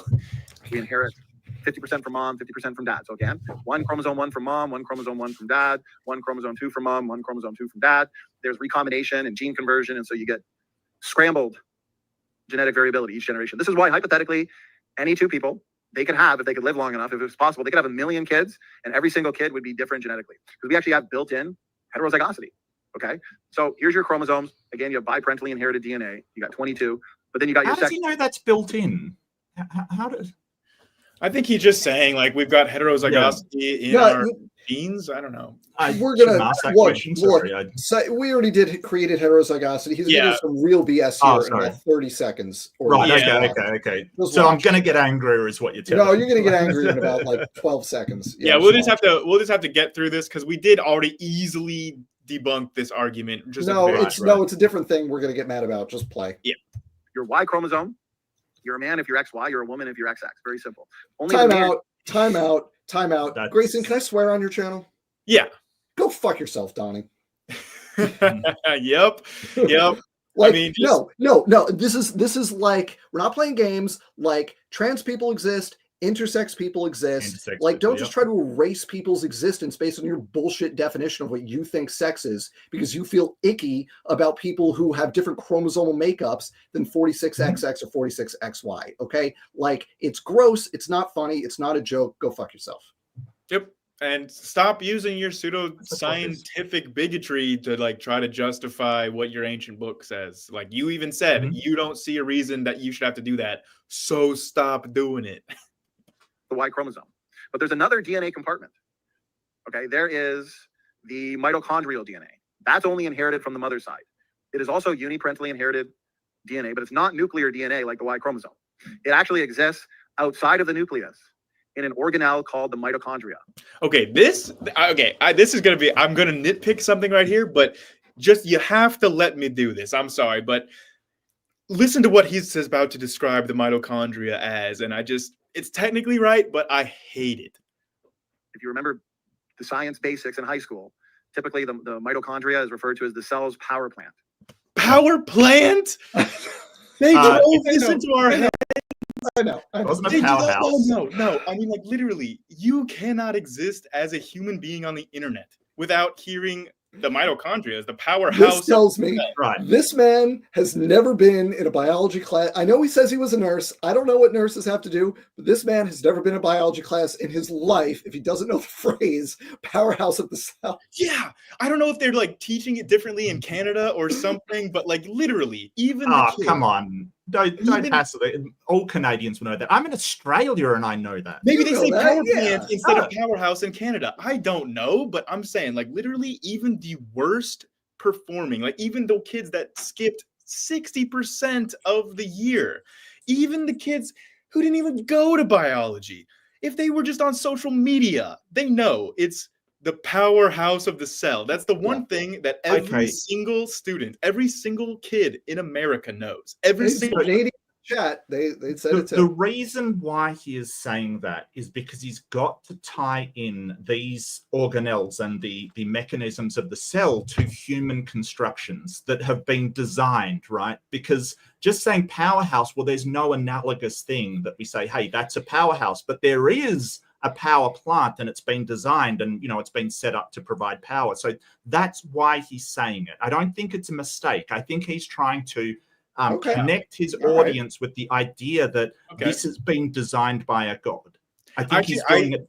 Your explanation, I want to believe you, Mark, because in your explanation, he's just lying nefariously, and I can understand that. For me, I'm like listening to this, like, I mean, it's just for somebody that literally this is his job. Talking about like creationist pseudoscience is his job. It's like the fact that you could be so wrong. I mean, we've gone through all the various terms that he's confused of, like, that you would learn in a basic biology or genetics class, but this one, you don't even need to go to class to know this one. Right. So, like, if he genuinely, if he's doing this on purpose, I can understand that, and it wouldn't make me as mad as somebody that genuinely just forgot that mitochondria are the powerhouse of the cell. That's the one thing. Like, our education system in America is awful, but there's one thing that you absolutely cannot forget, and it's that. This piece of DNA controls the conversion of sugars into energy. It creates ATP. And in each cell, you have many little, the number ranges from hundreds to thousands. We have many little mitochondria that produce energy for us to live, for us to breathe. Very important DNA. You couldn't live without it. And this energy that is produced sustains life, and it also sustains our bodily functions. It's not producing energy, but whatever. I mean, his summary of the science is wrong as ever, but it's like kind of approximately correct. Like, it makes it whatever. It's not. It's not whatever. It's not the point. It's not the point. Yeah, it's not the organs. Okay, and so we can take all the mitochondrial DNA in the world. We can look at them. We've done this. We can look at them, compare them, and build a family tree that points us right back to what? A single female ancestor. What did we read in Genesis? Eve is the mother of all living. This is biblical creationist expectation. Then it must be the same thing then, right? I mean, it couldn't be anything else. Not like a mathematical necessity of just general statistics of how population genetics works. No, it couldn't be that. But they weren't saying that that was the only woman around at the time. That's not what they're saying. No, exactly. No. That's what Yex say, but that's not what population genetics says. Right. Yeah. Matt went into all of that, the pedigree studies that take us right back to Eve just roughly 6,000 years ago. The Parsons paper is a big one. Okay. Mutation rate much faster than expected. Can we just pause for a second? Everybody that's just catching it now, we're doing Donnie's presentation first. He just mentioned Raw Matt's presentation. Before this, we're going to be going back to Raw Matt's after this from like the halfway point where we left off last time. So don't worry, it's coming.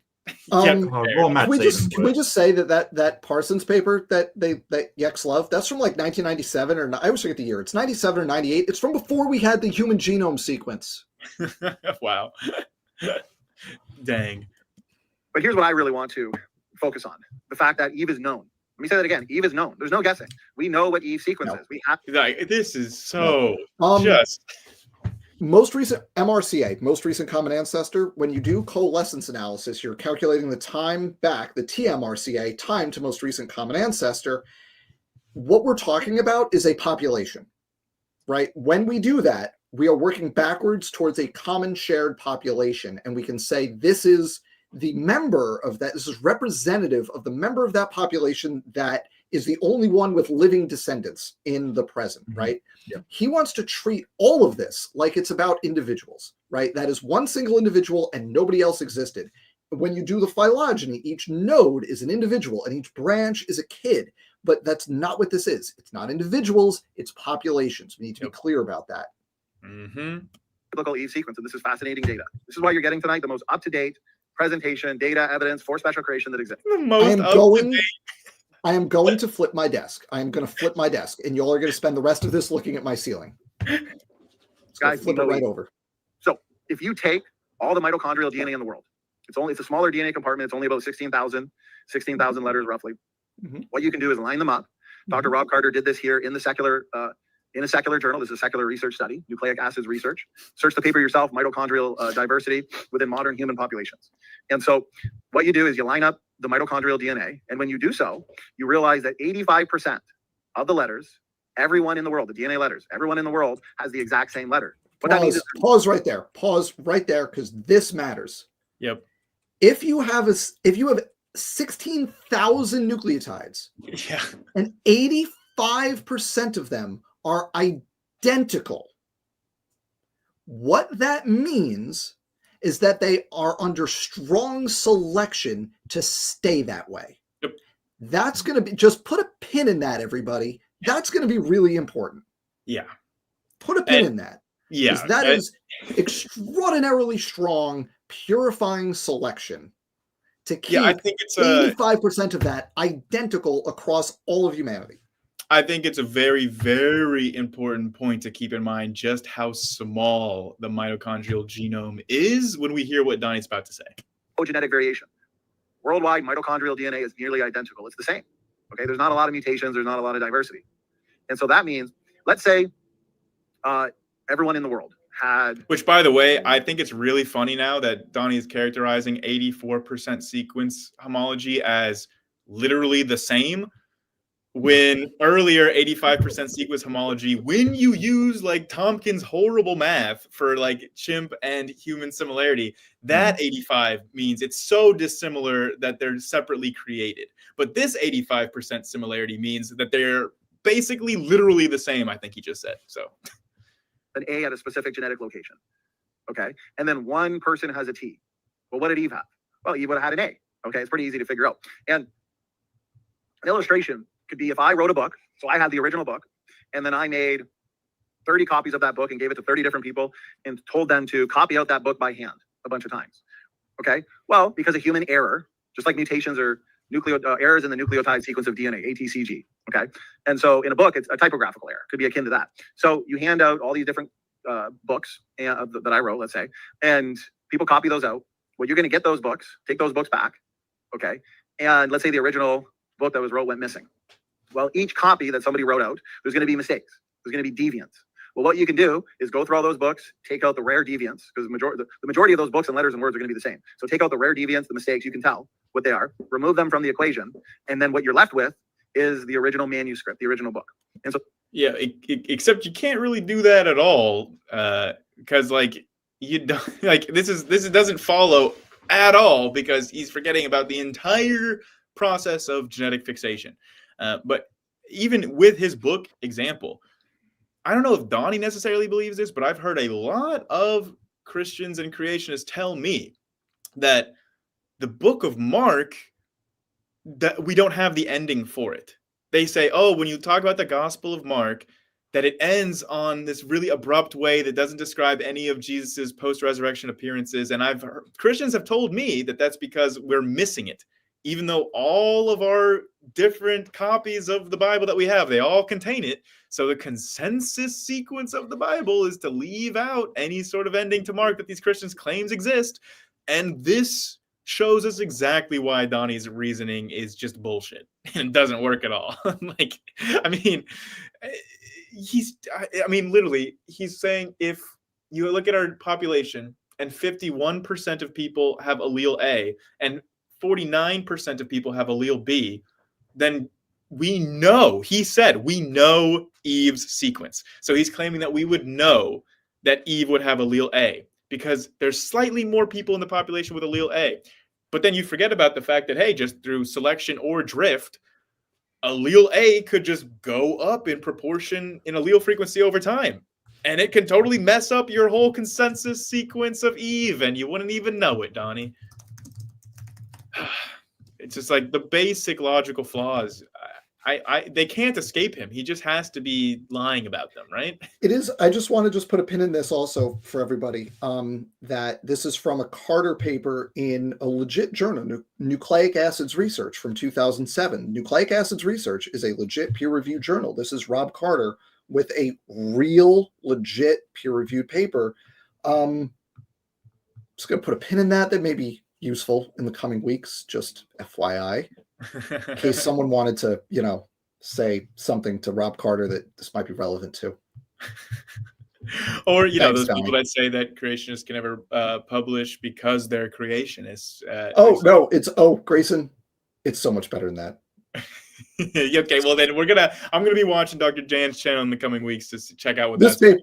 I have a feeling this paper is going to be relevant soon for me. Well, it's also a 2007 paper as well, so it is sort of on the older side now, I guess. Yeah. It's not sort of cutting edge, but That's true. I guess we wouldn't have had back in 2007. We wouldn't have had the samples of mitochondrial diversity from a lot of undersampled genetic populations on Earth today. So, but Donnie said we know the sequence. We know Eve's sequence from this data.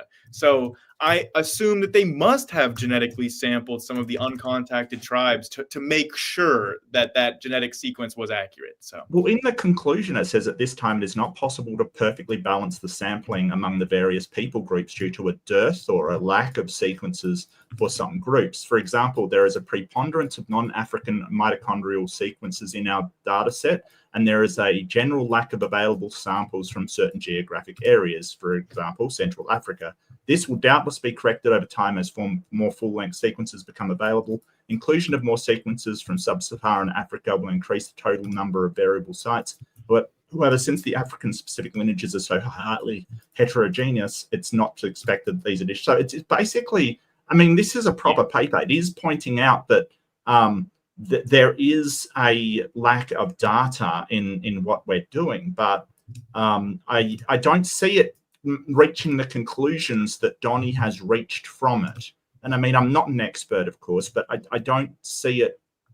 I don't know what he's trying to draw from this. Because Dan, you can talk to this as well, right? The consensus sequences are sometimes used in the field, or they can at least have some uses. It's a real concept, but then to conflate the concept of a consensus sequence with a specific individual that was the only individual alive at the time is banana pants. I don't nobody. No.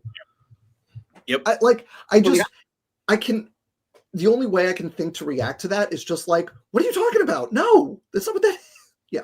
It's just. We have the original sequence of Eve. It's called the Eve consensus sequence. What we know about it matches biblical expectations. This is what we would expect if the genome was young. Notice this: the world. No, it doesn't. I don't remember the Bible talking about genetics, quite frankly, Donnie. Could you point out that chapter for me? Yeah, seriously? He's saying that we can use the Bible to predict what Eve's mitochondrial genetic sequence should be. This is absurd. Wide human mitochondrial DNA consensus is composed of 16,569 nucleotides. Based on this current data set, 84.1% of the mitochondrial genome is invariant. So what that means is it's all the same, basically. Very low genetic diversity, and we all have the same mitochondrial DNA.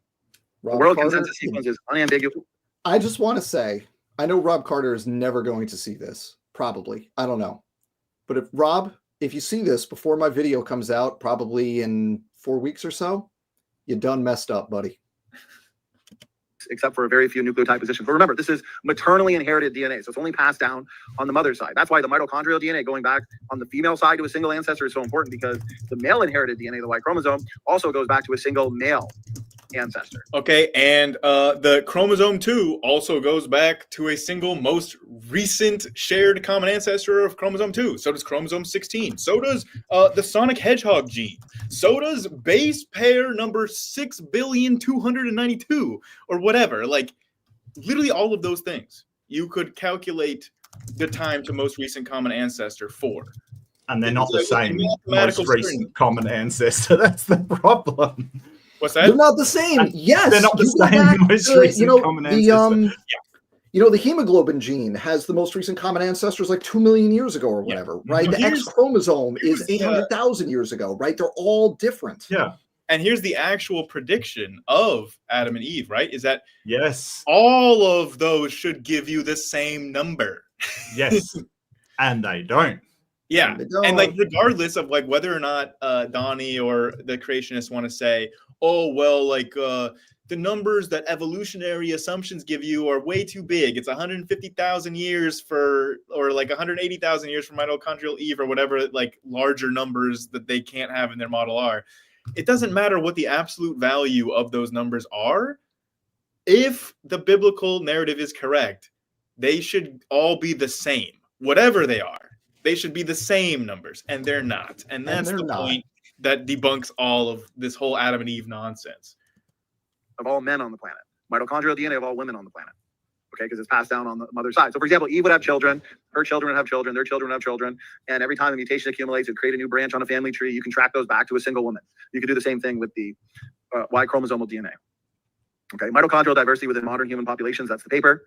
I recommend checking it out. Fascinating evidence for Eve. So, have a look at this. This visual right here. These are basically just counts of sequences, okay?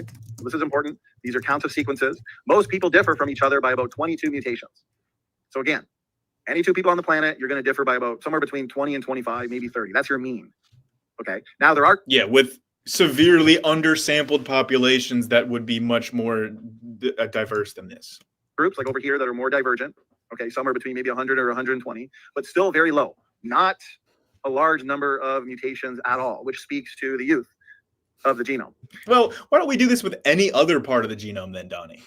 Yeah, like literally maybe any other part. Because, and I think maybe this is where the size of the mitochondrial DNA really comes into play, because like the next largest one, like even when you're talking about Y chromosome, which is the smallest chromosome, you're still talking about millions of base pairs. Like with the mitochondrial DNA, if you talk about 16,000, like it's so small. And if you actually look at the fraction of sequence conserved coding DNA versus unconstrained, non-conserved junk DNA, like non-coding DNA in the specifically mitochondrial DNA, it is a massively different proportion than the rest of the genome. Like in terms of the amount of junk DNA, there's way less in the mitochondrial DNA than there is in other parts of the genome, because it's so freaking small. You know, and it has a smaller effective population size. So if you let's give them that mitochondrial DNA,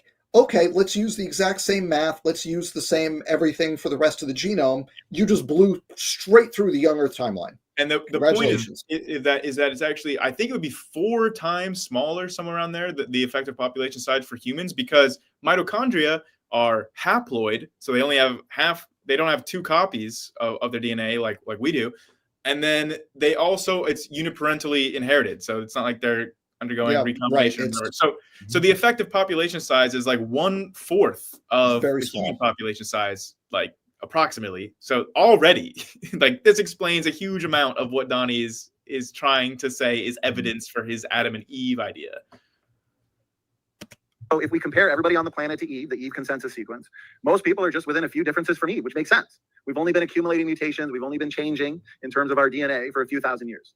That's why we're so close to Eve's mitochondria. Also, if you completely discount ancient DNA or Neanderthal DNA, Denisovans, any of that, because that also just completely blows up this entire model. Yep. DNA sequence. All right. Now check out this visual. In a small fraction of the letters, you see variation. Okay, since what? About 85% of the mitochondrial genome is identical. But if the genome were very old, you'd expect to find many more mutated. Oh, and I should also say that selection acts on like mitochondria in a pretty, like, you know, if you have a mitochondria that has a deleterious mutation, it's just that one mitochondria that dies. Every cell has like dozens and dozens of mitochondria in it. So it's, you know, the purging selection is going to have like impacts on mitochondrial populations without you having to have any negative fitness effects from those mutations. So again, just like when you actually understand the powerhouse, not the power plants of the cell, the dynamics involved, then the observations that Donnie's pointing out don't seem very at odds with evolution or any of our actual understanding of the science. So you don't find. These are the smaller bars here. Okay. For example, we see when most people have an A, right? Again, ATCG. Let's see when we see most people have an A, but some people have a T. Or when most people have a G, only a few have a C. Okay, so those are rare. When there's variation, it's rare, since most people are identical in mitochondrial DNA. But if deep time evolution were true, we should be finding a lot more mutated sequences. We should find many more mutations. Let's say if we looked at position number 500, okay, in the mitochondrial DNA, one person could have an A. If evolution was true, another person could have a T, somebody could have a C, and another person could have a G. We see a lot of variation, a lot of mutations taking place, highly mutated sequences, but we don't see this. And this all indicates very powerfully a young genome. We find very low genetic variation simply because the genome is young, it's not old, and it certainly doesn't share a common ancestor with the chimpanzees because... Okay, pause before we get into this nonsense. Okay, Chart. all right, let's just summarize this mitochondrial DNA thing. So we have, as he says, a fast mutation rate, but low diversity. So how do we reconcile those things? What he is saying is that either you could have a short time frame because those mutations only have a short time to accumulate, or you have to have a divergence between the rate at which mutations occur and the rate at which mutations accumulate. Now we know that mutations are probabilistic, meaning where they occur and which mutations occur, it all happens according to a probability distribution. Now, according to Donnie and Rob Carter and everybody, Jeanson, the whole crew, all the mutations that occur stick around because they're neutral, they're non-selectable, yada, yada, yada, right? So the mutations happen, they stick, and that's why you can do this clock-like mutation rate and just do it, extrapolate it backwards infinitely, and that's how you calculate your 6,000-year time to most recent common ancestor. But here's the thing. We just saw from Rob Carter, 85% of the genome is invariant, right? If mutations are occurring probabilistically, that's impossible. There are mutations that are going to occur throughout the genome with not a completely flat distribution, but, you know, a comparable distribution across that mitochondrial DNA. The fact that 85% of the genome is invariant doesn't mean no mutations occur there. It means they occur and they affect genes because the mitochondrial DNA is extremely gene dense and has very small intergenic regions. So most of the mutations that occur affect the amino acid sequence and therefore are harmful and are therefore selected against. And since Donnie is such a population genetics expert, Donnie, when you watch this, what happens if you have strong selection against deleterious mutations? What happens to the substitution rate relative to the mutation rate when that's the situation? The answer is the substitution rate slows down, right? Yeah, so I was going to ask Dr. Dan, have they conflated substitution rate with mutation rate? That's 100% what they're doing. Okay. 100%. Sorry. That's what they're doing. Yes. Really and quickly. Nathaniel Jeanson said that to my face. He told me, I'm using the mutation rate as a substitution rate. He said that to my face. And like, that's the end. Because in order for that to happen, your position needs to be there is zero selection operating on the mitochondrial genome. Right. That must be your position, which means your position must be that 85% of the genome is identical across all of humans because mutations never occur there. Yep. I'm sorry, point. what? Yeah. Right. I just want to highlight a Make super that work chat for me, please. from Jake, insert clever dapper inside joke here, Nelson. He asks, or he says, how many more powerhouse of the cells can Dr. Dan take before his head explodes? I think that we just lost Dan on that one. So I hope that super chat was worth it because you just exploded the head of one of our guests. Left-handed Jedi for $5 said, slow your roll, Genome. Let me see some ID to see how old you are. Let me see some intelligent design. Come on. How old are you, Genome? Show me some ID. All right. So we've gotten to Donnie's favorite chart in the whole wide world. Ugh. This Three is nodes. the chart. 3 nodes. Yeah. Let's let him explain this chart for a second, and then maybe explain what the chart actually is and what it's showing. The mitochondrial DNA and the Y-chromosome are vastly different. So here's a phylogenetic tree. This is a mitochondrial DNA phylogenetic tree. Another incredible line of evidence for special creation and the Adam and Eve model from Genesis, is the fact that what you see here is one woman. Okay, but you find citation needed for that one. Citation It's one population. Definitely need a citation for that one. Yeah, and it's not even like, yeah. I mean, I have a mitochondrial haplogroup too, Donnie. Did you know that? Like, I have mitochondria, and I'm not a woman. Like, did you know that? Like, everybody's got mitochondria. Like, we just inherit it from the females. Yeah, not like these represent like populations of humans. These are not individual women. Mutation rates. This breaks the assumptions behind the evolutionary molecular clock. So let's look at, so these branches represent DNA differences. This is basically random mutations in people groups over time. There's people here. HVR, most common haplogroup in Europe. You'll notice time out real quick. Time out. If they're random mutations, why are there no mutations in 85% of the genome, Donnie? Yeah. There you go. That's a great point. Why is 85% of the genome immune? Did they never happen there? Or is there selection? The mutations only seem to occur in the parts of the mitochondrial genome that are not as essential for mitochondrial gene expression. Like when you get an actual mutation in one of those 85% similarity regions, the mitochondria just dies. It's like, but okay, but they get inherited. There you go. So it's got to be something else. It can't be that. That's too simple and reasonable.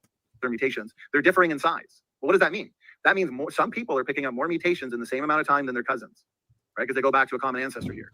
And so the mutation rate. Wait, why did he just conclude that? That because the branches are different lengths and because it has to be the same amount of time, then we know that the mutation rates have to be different, basically, is what I think that's what he's saying here. I mean, yeah, because we know, because it's the Bible, because he's a pre-supper, so the time frame is not negotiable, right? Therefore, if we have different numbers of mutations, you have to have a different underlying mutation rate, because the mutation rate equals the substitution rate. So you can't have variation in substitution rate relative to mutation rate. The time frame, you're stuck, right? You've got 6,000 years, so you can't have longer branches due to more time. Therefore, you have to have a faster mutation rate in the longer branches. Is generally high in the mitochondrial DNA. It's somewhere between 0.1 and 0.5 per generation. You might think, oh, that's low. No, it's not low, because the mitochondrial genome is very small. It's only about 16,500 letters. Your Y-chromosome. That is also a great point, is that the mitochondrial DNA has a higher mutation rate. Like, so you would really expect to see more mutations in that 85% similar region. You would. It's weird. Yeah. It's weird. That's 85% identical. In letters. And even in the Y chromosome, there's very little genetic variation. So we have one woman, low genetic variation, irregular mutation rates, which breaks any kind of potential evolutionary clock. Because your pedigree method, that's basically your observable mutation rate. Matt talked about this. Let's say you take grandmother, mother, daughter, count up the differences in the mitochondrial DNA, and what you get is a fast mutation rate. A lot faster than the phylogenetic rate or the evolutionary rate, okay, substitution rate.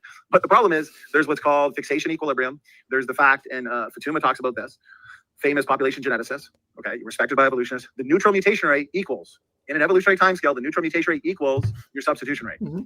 Okay, do you want me to play a little bit more of this, or do you want to because I mean, he's going to be, yeah, okay, I'll just play a little bit more, because what he's about to say is very... Let's do it. Disingenuous. Let's do it. Oh, well, we don't like the observed mutation rate. You got to look at the substitution rate or the phylogenetic rate. But they don't understand that in long-term evolutionary times. Are you ready, Dan? This is what you don't understand. This is what I don't understand. It's not like this is my field in which I have a PhD or anything. Yeah, I don't understand. Yeah, let me let Donnie explain to you, Dr. Dan Stern-Cardinal here, what you don't understand about your own field that Donnie, former used and new car salesman and nurse, he understands. Former nurse. Neutral mutation rate equals the fixation rate. Okay, but they'll try and twist it because they believe the majority of the genome is junk and non-functional, and selection is. They give unlimited. Not a mitochondria, dude. See, exactly. Donnie knows the things. Not a mitochondria, man. Donnie knows the things that he's saying are wrong. He's heard people correct him on this before, so he's trying to front run this by saying like, "Oh well, we know this and this," and he's trying to like say, "Oh well, like junk DNA and this," and he's trying to like. But he knows that nobody thinks the mtDNA is mostly junk. He knows that those 16,000 nucleotides are mostly protein coding. He knows that. But he should anyway. But I think, like, I don't know if he's getting his wires crossed here or if he's just lying on purpose. He's just lying. He's just lying. Yeah. But yeah, he's saying that over time, the neutral mutation rate equals the fixation rate. But at the same time, Donnie tells us that there's no such thing as neutral mutations. So what exactly is it, Donnie, that equals the fixation rate? It's like he said the neutral mutation rate equals the fixation rate, but then there's no such thing as neutral mutations. So the rate of what, Donnie? Well, that's just the absolutely neutral mutation rate. Because even nearly neutral or effectively neutral mutations are eventually going to be seen by selection as they build up. No, that's their assumptions. That's their evolutionary philosophy. Okay. No, it's actually empirically demonstrable and has been observed many times. How those stupid mathematicians, they just think if you have a right triangle that a squared plus b squared equals c squared, but that's just their stupid mathematician assumptions. You actually know that. Yeah, I mean, that's what he's saying. It's because we have math. Because we have math for this. Like it's. I've learned to try to get this across from Dr. Zach Hancock, friend and colleague, that evolutionary biology and population genetics is a robust, mature mathematical field, right? And we have math that shows how this stuff works. So like when he's saying, oh, they just blah, blah, blah, blah. Like, no, we have math. You can do the math and you can show that the math matches the real world. But I just like what Donnie was just saying that is part of our philosophy or whatever is things that he absolutely should agree with. Like his own analogy about the buildup of rust on a car clearly shows that, like, he's saying that these slightly deleterious mutations build up over time and then have a negative effect on fitness once they reach some sort of threshold. Once you got enough rust, then your car stops working. And then every single person with any semblance of knowledge about natural selection should be able to agree that once this buildup of mutations negatively impact your fitness, then you're under the effect of selection. Selection kicks, yeah. So the fact that he's saying like this is philosophy when even he should agree with all that, his disagreement is that he thinks that all of us hit this point at the same time and then we're all just selected out and it's some sort of extinction. But like even he would agree that once you build up enough to where it's affecting your fitness, then natural selection kicks in. He even agrees with this, and yet he's lying right here to say it's never been shown and it's just philosophy. Need to prove that because these are assertions. It's been demonstrated empirically. 100% demonstrated. What's that? 100% demonstrated. By like dozens and dozens of studies have demonstrated this empirically, and I've shown Donnie them. Like he knows about these. It's very theoretical. There's a lot of guesswork. There's a lot. Oh yeah, I wish that Zach Hancock was with us right now to just hear what he just said. He said population genetics is extremely theoretical, and there's a lot of guesswork.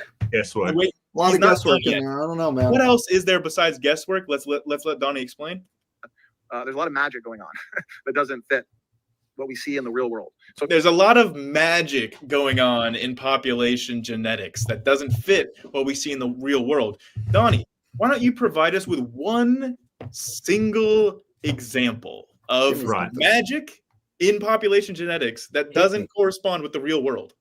This is interesting because he's trying to poison the well. He's basically trying to say, hey, everything that comes out from their side is this magic and these assumptions and these presuppositions and things, when that is not how science works. We don't just go, hey, this is an explanation. Let's not test it with long-term studies or anything. Let's just assume that it's correct.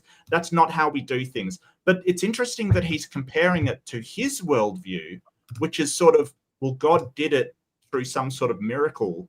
You know, like it really is hypocritical to sit there and go, well, all of these genetic studies, they rely on magic, when he's literally relying on magic for his own worldview.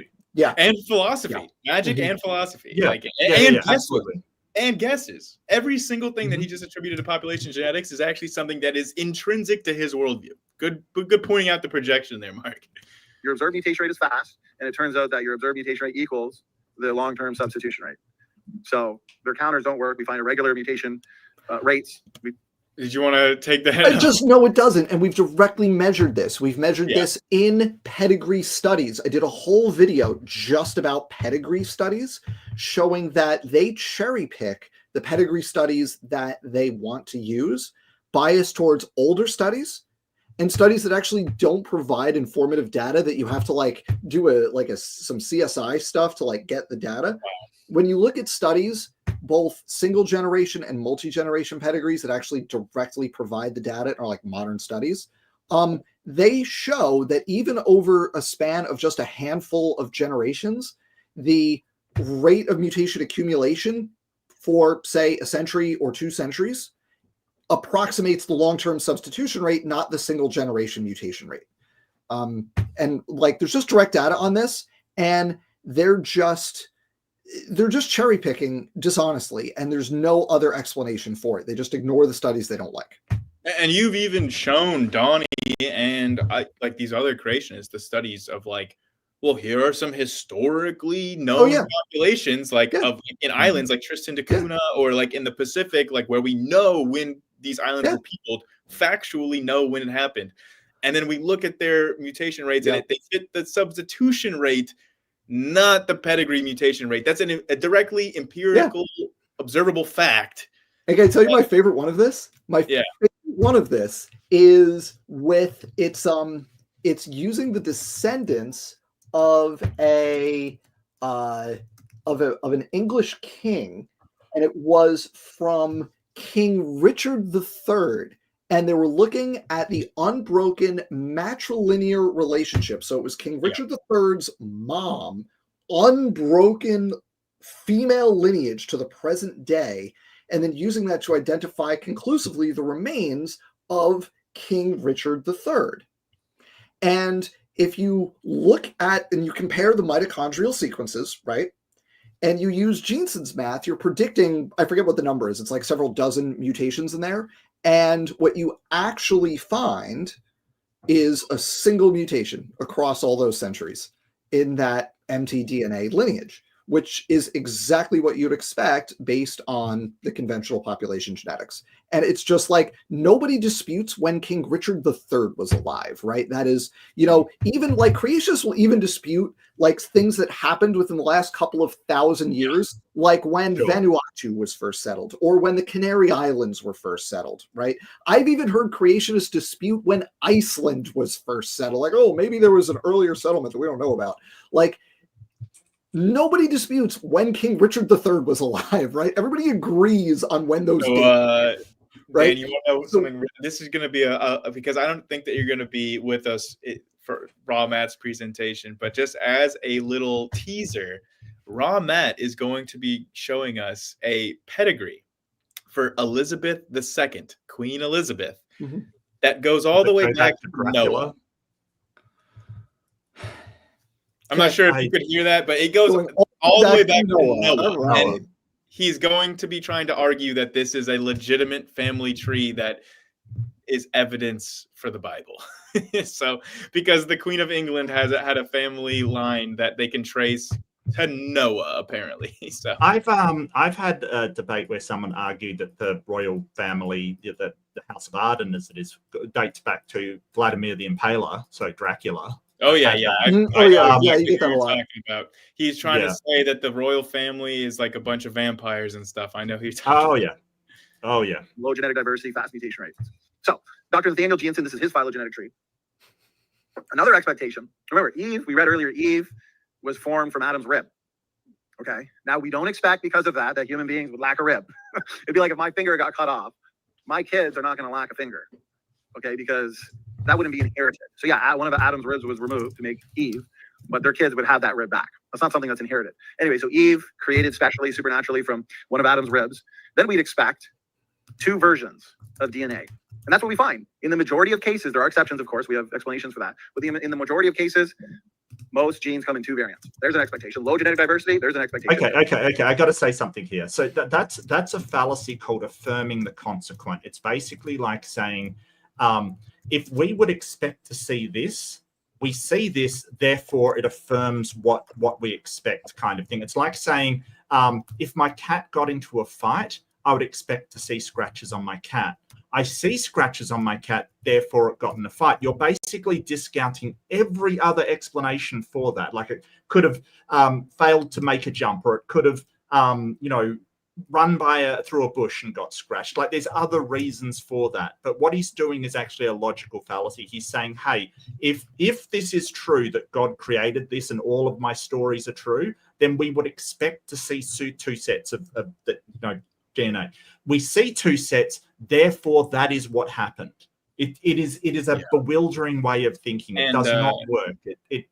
It's just forgetting about that there could be literally any other variables that are explaining why. And I actually didn't know this about Donnie's claim here that the average gene has 2 alleles. So I looked into it, and then I saw that the average gene for diploids has 2 alleles because we have 2 copies. And then the average gene in haploids doesn't have 2 alleles because they only have 1 copy. So, like, I mean, Donnie's wrong. Oh, that's wouldn't it be shocking that there's a very straightforward, simple, and obvious secular explanation for this, but to the shock of no one.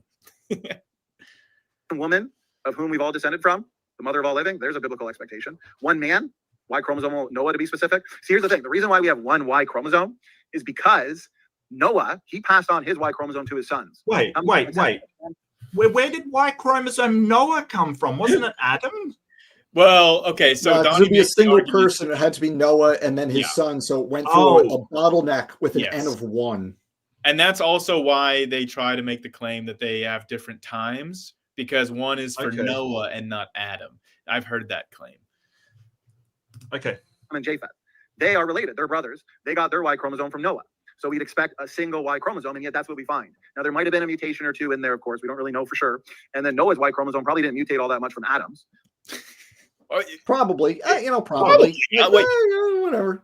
Probably. I'm sorry, but what? Like, after everything that Donnie has said tonight here about all the assumptions that he's made about mutation rates and everything like that, and created heterozygosity, then all of a sudden he just slips that in there that, also there probably weren't very many mutations between Adam and Noah, like 2,000 years. So then now we have, instead of 6,000 years for all of human alleles and mutations or whatever, now it's all 4,000 years. Now it's all just post-flood. It's like, it's getting worse.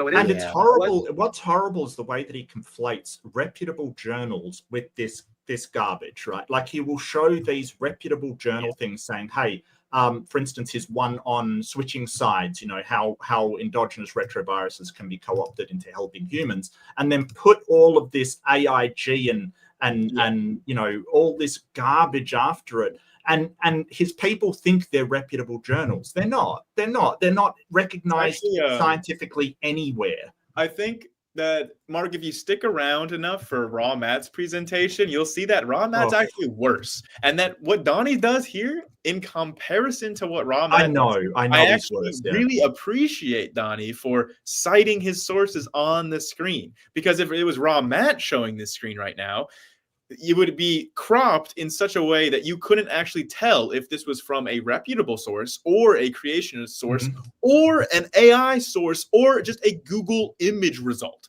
Like, you can't tell with Raw Matt's sources because he crops the images such in a way to obscure where he gets them from.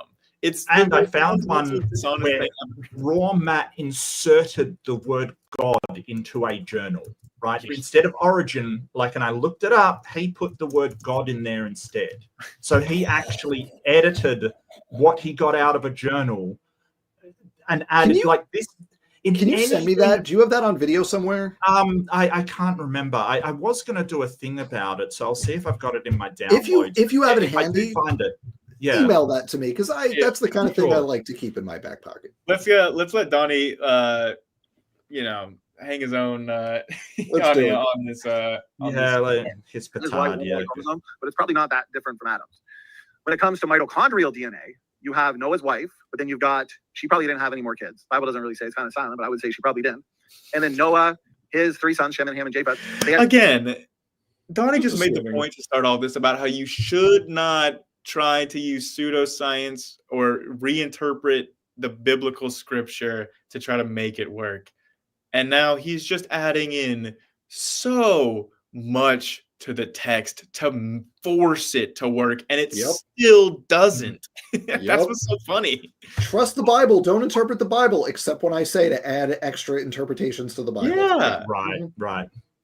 Depend on how related were they. Were two of them sisters, perhaps? Were none of them sisters? It's hard to tell. Okay, so you'd expect more in terms of mitochondrial DNA, and yet what we find fits biblical expectations. Again, we see what? 3 major haplogroups right here. L, M, and N. And I like to point out, because the critics like to say, oh, these trees, like for example, these trees are unrooted. Yeah, because the second you root them, you're basing that root, whether creationist or evolutionist, off many assumptions, built-in assumptions. Nope. Wrong. Pause right there. Pause. Wrong. Shut up, Donnie. You're wrong. Here's the thing. There is literally no way to root this tree in such a way that those 3 nodes represent 3 coexisting individuals. Period. There's no way to root that tree. I know that because, again, I've done this work. I've done creationist homework for them. Say, what if we root it here? What if we root it there? What if we root it here? And no matter where you root it, you always get an ancestor-descendant relationship among those 3 nodes, right? And I've shown this. I put my video on this. I linked it in the chat just a minute ago. So you can all check this out and see exactly how I did this. And here's the fun part to this story. You don't have to take my word for it. I'm just some rando who teaches biology, right? I did a bunch of research in grad school, but I haven't run a lab. It's been a while since I've been getting my hands dirty in the lab. So you don't have to believe me on this. But a few years back, I was arguing on a forum, Peaceful Science, with Paul Price about this exact thing. And he tagged somebody who I think we would all agree has the expertise to evaluate whether what I said was correct. He tagged Joe Felsenstein, who is the guy who is the author of, like, if you take population genetics in grad school, you use his textbook. And so then Joe Felsenstein evaluated my work and said, yeah, I agree with that. That's cool. He's right. Nice. Yeah.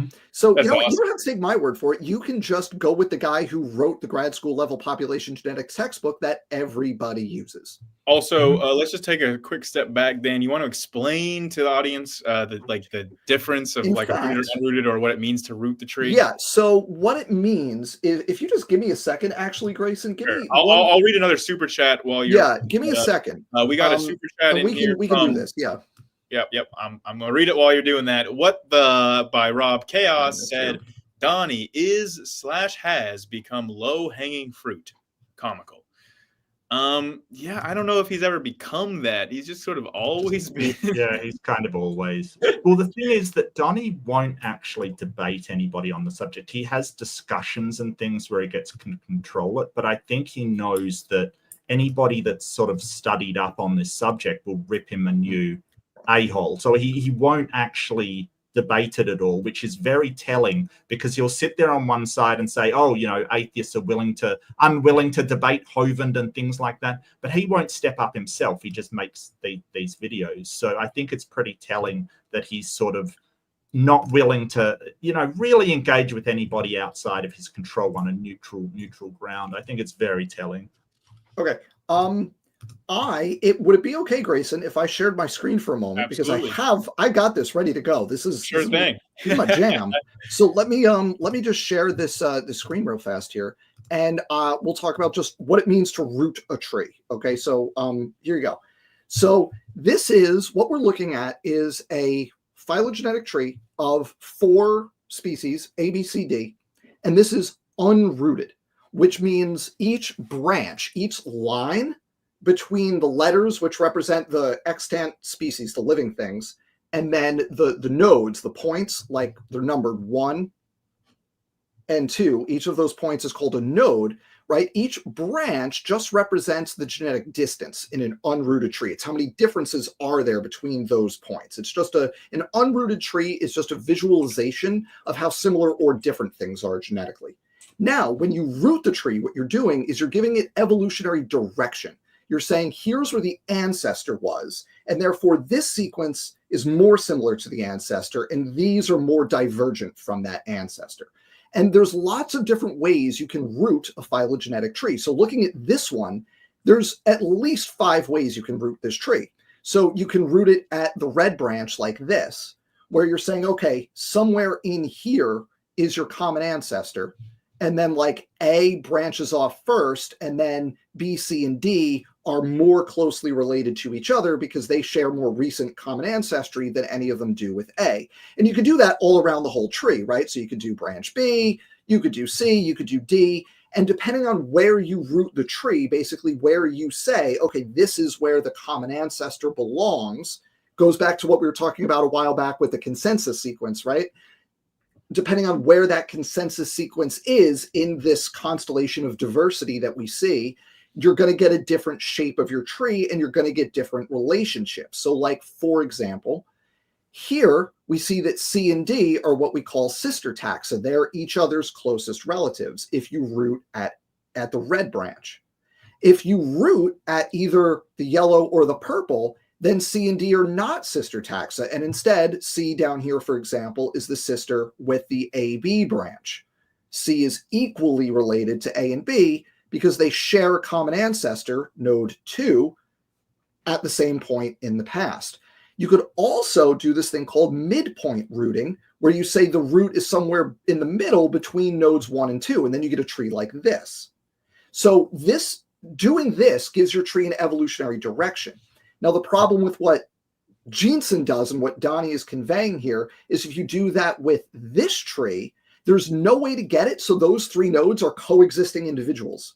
They're always ancestor descendants, no matter where you root that tree. So this is the simplified version of that big tree where you have 3 clusters with your 3 nodes. Well, you can root that tree wherever you want. Maybe you do it like this. This is what the young earth creationists say has to be the case. You could root it like this, right? You could root it at A, and then B and C, it's like grandma, mother, daughter, right? Assuming it's individuals, right? You could root it at B, and that's the equivalent of midpoint rooting, where A and C are both descended from B, or you can root it at C, which is the opposite. It's kind of the mirror image of A. Mm-hmm. There's no way to root this to get those 3 individuals like young earthers need them, which is what we see on the left. This is the tree we're working with, and young earthers say that this right here equals this down here. There's no way to do that. You're always going to get one of these 3 options, always. Sweet. And again, don't take my word for it.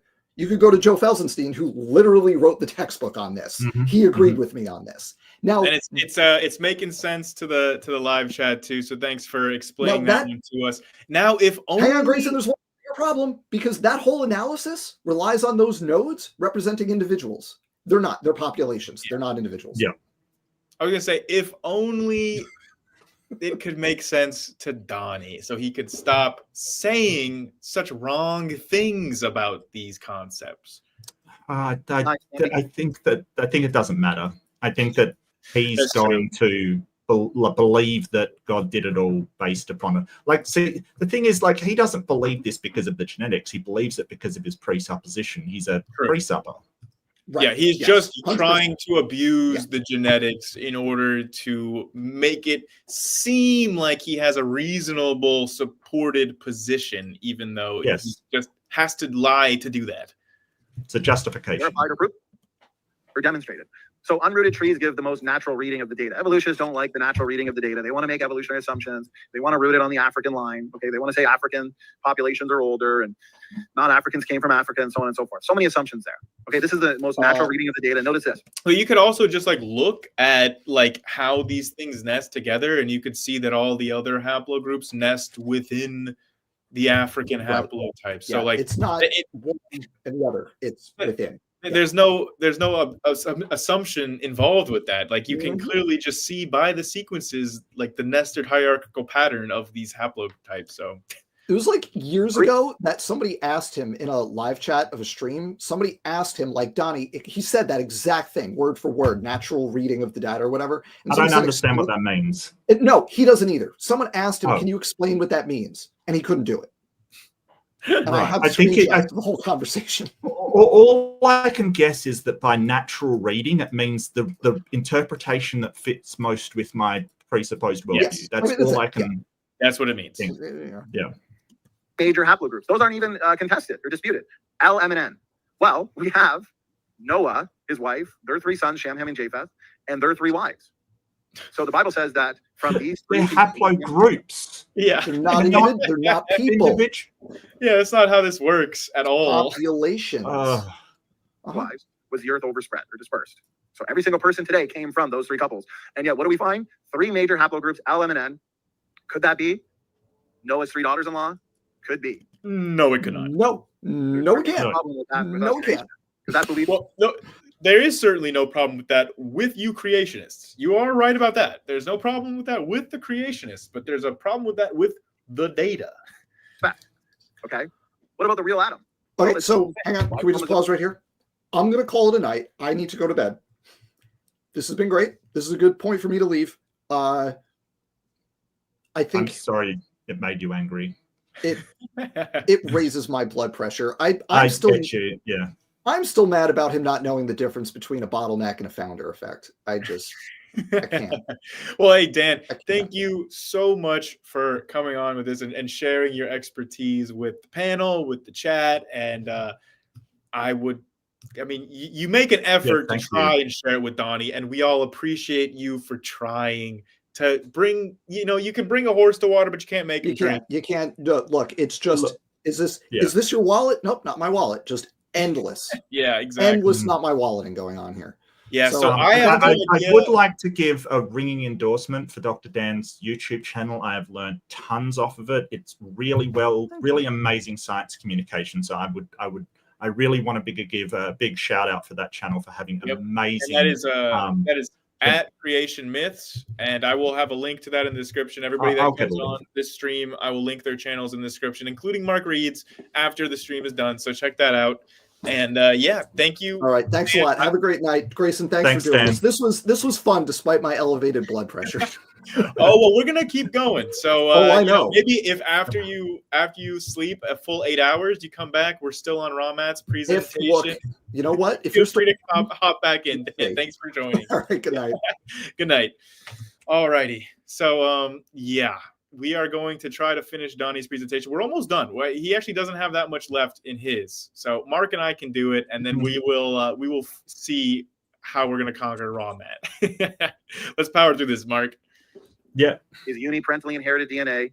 We would expect 1 Y chromosome, as we said. Shem, Ham, and Japheth would have Noah's Y chromosome, and that's what we find. Take every single male Y chromosome. Not at all what we find On the planet today, and it can be traced to a single Y chromosomal ancestor in the not so distant past. There's very low Yeah, that's just a mathematical certainty that had to be the case. Creation. Here's the thing: if we've been evolving for hundreds of thousands to millions of years, let's say a couple 100,000 years, let's give them their out of Africa story, and then people groups spread out into different parts of the globe. Okay, well, what would happen is they would start accumulating their own Y chromosomal differences because they're now isolated from each other. That is exactly what did happen. Yes, but the problem is if they accumulate mutations in the Y chromosome and most of those mutations are deleterious, it will take them out. Yeah. And also, it'll take out their mitochondria, not them. Because if the mutation is occurring in your mitochondria's replication, then that mitochondrial line where that specific mitochondria that had the mutation, that's the one that's going to die. And then you're going to be fine because the rest of your mitochondria won't have that mutation. So, it doesn't really make any sense at all what he's saying. And pretty obvious. Divergent Y chromosomes on the planet, but we don't. We find a single Y chromosome, low genetic variation. We don't actually. And he just got finished explaining us all the different haplogroups of Y chromosomes. It's clearly he just contradicted himself. He just said that we should expect everyone to have the same Y chromosome, but we don't. We all have different haplotypes. We also find geographically specific Y chromosomes. That's what he just said would be the evolutionary. I'm taking crazy pills here, Mark. He just got finished telling us that the evolutionary expectation was that we should expect for there to be these haplotypes in geographic areas because the population dispersed and evolved over time. Yeah. Now he's saying that's exactly what we see. Y chromosomes, African Y chromosomes, Australian Y chromosomes, European Y chromosomes. This fits the tower. Wait, he's gone to Y chromosome instead of mitochondrial? He just switched from mitochondria to Y, but I think because we're talking about Adam now, I don't understand. I think he's talking about it. That It, was a it doesn't fast really matter. switch. It doesn't Yeah. matter. He could be talking about the Y or the mitochondria. His arguments would be the same, and the reasons against them would also be the same. But we Is that generally he's trying to make, he's just trying to through claim that. mitochondrial because it's a lot more stable. Yeah, but he makes all the exact same arguments of the mitochondria and the Y. His arguments are not different for them at all. He will say the exact same thing about the Y. Yeah. Because once the languages are confused and people start spreading out in all parts of the globe, they're only evolving for a few thousand years to get to today. Okay. And to get to the amount of people today, all you would need to do is extremely easy. There should be more people if evolution is true. After the flood, you have 8 people. I think it's every 150 years, 150 or 154 years. All you have to do is double the population. Double the population every 150 years and you'll get what we have today. Very easy. It's trivial. No, it's very easy and trivial to double the population every single period of time. Like that is like, very easy and trivial. Don't think about it too much because that is literally never observed in any human populations. Yeah. And can I just point out that he's talking about the flood to sort of modern day, but if you take the Tower of Babel was only supposed to be about 100 years after the flood. If you double the population, everywhere, like he's saying, you get to people able to build a city and raise a tower into the sky after 5 doublings or something. Like it doesn't, you don't and I think Dr. Joshua Bowen pointed out that the Akkadian Empire, Sargon of Akkad's empire, which was like 1 million people, was something like 150 years afterwards. He just ignores all of the population we find shortly after when he said the flood was. Just ignores because it. they just change history, right? Like that's why they have to say, Egypt history, that doesn't work. That's right. History, Sumerian. They have to throw out everything because they've got this freaking massive global flood right in the middle of civilizational history, right in the middle of where you've got tons of different societies around Earth that are not showing any signs of being impacted by a global flood. So again, they just have to. You can't yak without lying. I mean, 8, then you have 16. Okay, and then do the math from there. Now, when it comes to the geographically specific Y chromosomes, it fits the Tower of Babel. Allele frequencies in general fit the Tower of Babel dispersal. No, not at all. In fact, genetic diversity is correlates with your distance from Africa. Yes. The farther away from Africa you are, the less genetically diverse your population is. It's not out of the Middle East. It's out of Africa. And the genetic diversity that we see corresponds to Africa being the origin, not the Tower of Babel. And it's not even Northern Africa. It's like Central Africa. It's not even close. Yeah. Rare mutations, like blue eyes, for example, due to a mutation, but they're isolated to specific people groups, okay, which speaks of that dispersal event after the Tower of Babel. No. The blue eyes are not even isolated to specific people groups. No. If you actually know ancient DNA, you would see that there's actually a lot of different populations of people that all had blue eyes from the OCA2 gene. What he's just saying is basically a lot of these racist types have this idea that somehow the white people, these giant pale blonde blue-eyed Vikings, just if they developed in the far north and then they came down, and that's not at all how white people developed. So this is the same level of pseudoscience that Nazis and race realists push, and Donnie's just basically gobbling it all up. Even though he rejects evolution, he still will accept that white people originated in some sort of evolution in the far north or something. Even though he rejects evolution, the racist parts of it he'll accept. Well, I mean, it's just as credible as the Mormons saying that white people descended on, the ancient Native American people back in the day. It's got just as much credibility. Except he's trying to dress it up in some sort of pseudoscience.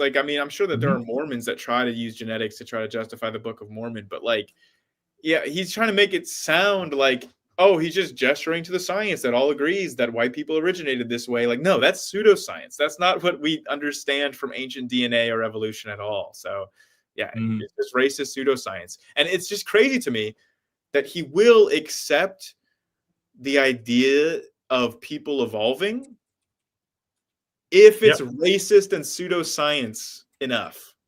Well, he'll accelerate that evolution so fast, like it's just, you know, if it gets him to the conclusion that the Bible is true, he will use anything that the evolution theory says in order to come to that conclusion while refuting everything else it says. Mm-hmm. If there was a spreading out 100,000 years ago, 200,000 years ago, 70,000 years ago, you'd expect more diversity, more mutations, those geographic. Nope, that is actually, you would need a lot more variables in order to be able to form such an expectation at all. You can't just say, well, if evolution, therefore we'd expect genetic diversity. That's so dumb, Donnie. Specific Y chromosomes would be more divergent, but they're not. This all points to the Tower of Babel. It points to Y chromosome Noah. Yeah, you would assume that Y chromosomes should be more convergent or more similar than they are if you didn't actually understand any of the processes that are going on in the dynamics of Y chromosomes. Like there are specific, like in comparison with the X, like Y chromosomes vary between different species, like species that Donnie would agree are the same kind.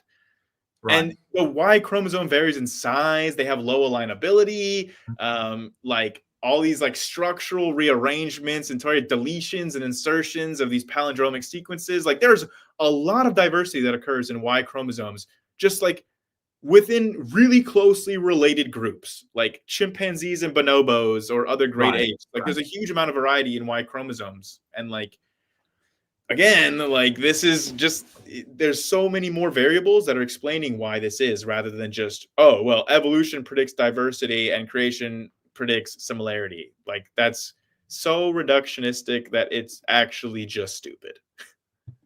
And ultimately points to Adam, the first man. So here is a Y chromosome family tree now. And just like we did with the mitochondrial DNA, we can build a family tree of Y chromosomes around the world. It's been done, and they go back to a central point. They go back to a single Y chromosomal ancestor. We know that the Y chromosome mutation rate is high. It's about 1 to 3 per generation, which is incredibly high. And there's only 200-300 roughly generations of mutations that have accumulated. No, they don't go back to a single ancestor, because that ancestor that we all share had an ancestor. That's the thing. Like, we're not saying it just started from one person. It just means that's the most recent that we are all related to through the Y chromosome. Mm-hmm. And so humans, the data suggests humans have only existed for a few thousand years. It does not. 6,000 to be exact. If you want to go back to Adam, this would go back to Noah. Narrator, it does not. And so the point is, genetics is not a friend to evolution. So in the Y chromosome, it actually is. And we could demonstrate that evolution is real and happens even if we never had a single fossil. Just purely using genetics would be sufficient evidence to demonstrate evolution. Low variation, fast mutation rate, and one man. And the real fatal blow, these are all fatal blow. One thing before we get to this. Well, the funny thing is that a lot of Christians disagree with this. Like for Francis Collins, who did, the Human Genome Project, he headed up the Human Genome Project. He basically said that, hey, the genetics is lethal for the story that Donnie young Earth creationism.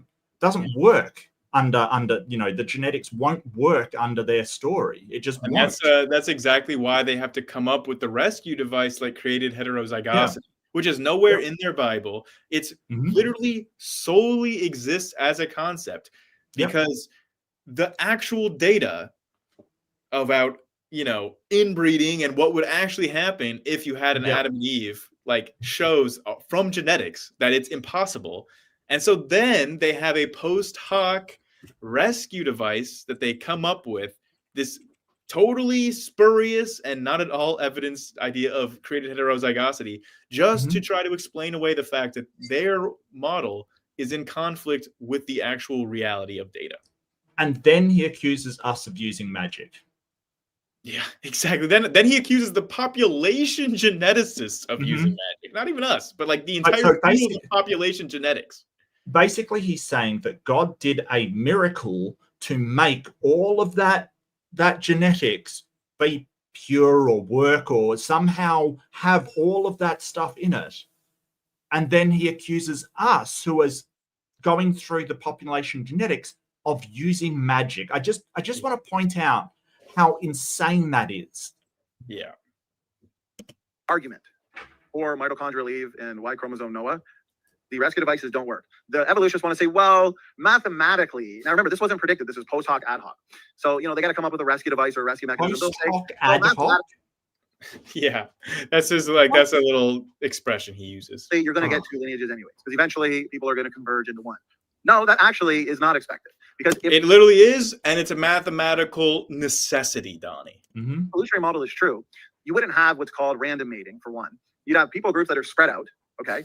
Yeah, you don't need to assume random mating to have a most recent common ancestor. So this is just a complete non sequitur. With the hominins, you have hominins that are spread out in Australia, Europe, Asia. So you're not going to have random mating. Historically, you have people in families, in tribes, in civilizations that are intermarrying within themselves. Yeah, there'd be some crossover, but the rule was no random mating. Tribes are sticking with the. No matter what the pattern of mating is, it is a statistical, mathematical certainty and necessity that any arbitrary segment of the genome that you look at will have a most recent common ancestor. That is how math works, Donnie.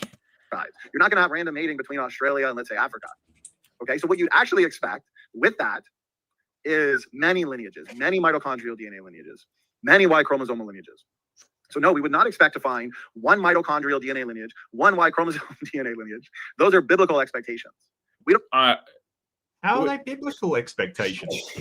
The biblical expectations is that God could just miracle anything he wants. We would have no way of having any kind of expectation for what Adam and Eve's DNA should be, because they're freaking miraculously created. Like, it's literal magic. Retrofit any kind of data. We don't have to invent any rescue devices or rescue mechanisms. This is a great point by Prixie Purple, is that actually Donnie knows the evolutionary biology better than the evolutionary biologists themselves. So that's why he knows what their models expect better than the actual experts. The funny thing is that everybody who has actually been educated on the evolutionary model disagrees with him, and he just ignores them and sits there. I mean, Erica has sat down and explained to him in minute detail what is wrong with what he's saying, and he still says it. He still says it. I mean, and she was so patient. Yeah, at this point, he knows better. It's a lie and it's a grift. I mean, there's nothing else. There's no other way that I can make sense of this. Because this fits like a glove. Remember, going back now, probably over 30 minutes, the Bible describes the special creation of Adam and Eve. They're created separate and independent from any other form of life. That includes chimpanzees, apples, banana plants. And yet, what do we find in our genetics? Genetics confirms biblical Adam and Eve. Genetics has discovered. Nope, it does not. No, it doesn't. Because the Y chromosome Adam and the mitochondrial Eve are not even relatively similar ages. They are from completely different ages. And in order to excuse this, he sort of just had to say, well, their calculations are wrong. We'll show they're wrong, Donnie. Well, we should also, like, even in the other parts of the genome, like when we look at chromosome 6, we should get a most recent common ancestor that's the exact same date, the time, as chromosome 2, chromosome 18, chromosome 19, like every single part, every gene we look at, we should all get the same most recent common ancestor time, because that would be the biblical prediction, because we have all of those are supposed to come back to the same most recent common ancestor for every single part of that genome. So that is 100% not at all what we see. So therefore, you can easily debunk the biblical model right there. It's a failed prediction that is necessary in their model. So. Okay. Another major issue too is they have 2 out of Africas to explain the data, because humans leave Africa. Who do they find? Neanderthals. They find other people groups, Denisovans, and we have Neanderthal DNA. What does that mean? Well, it means we interbred with them. We intermarry. We produce fertile offspring. That's how we have their genes. Okay. Get a DNA test. You could be part Neanderthal. So we were fertile with them. We could produce. Well, no, that's not really what's happening. So the least amount of Neanderthal DNA comes from Africa, and the most comes from Europe, where we kind of think that they lived. So it's not that you may have, you may do. If you're African, you probably don't. I don't think he understands how Denisovan and Neanderthal DNA is actually distributed through the human population. So they have to say, well, Neanderthals got there, and then other groups like Heidelbergensis, some of these islanders like Hobbit, Luzonensis, Naledi was found in a cave. So they'll say, well, Homo erectus being a smart hominin left Africa first. So a group of erectus left Africa, some stayed in Africa, which evolved into Homo sapiens.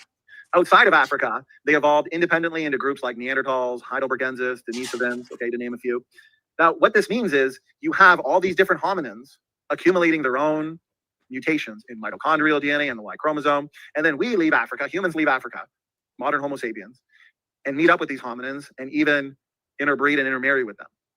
This would produce all kinds of crazy things in terms of mitochondrial DNA diversity. So no.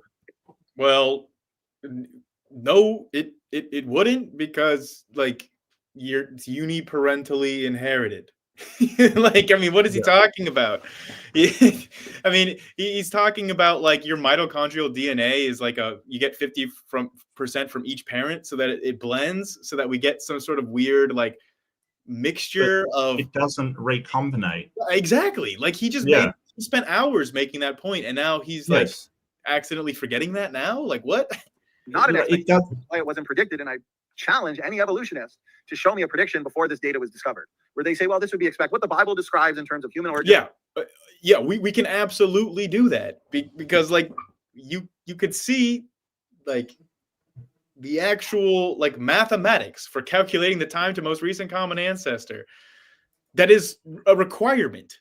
Like you could see that develop before we then went and tested mitochondrial Eve. So yes, Donnie, you could see this clearly. That's what we would expect. And it doesn't mean the Bible's account of origins is true. I want to see a prediction like that. You're not going to find it. Maybe you will. Okay. Wait, what? He said you're not going to find a prediction like that. Maybe you will, though. Maybe you will. Yeah. I love that he's like literally he's fact checking himself in real time.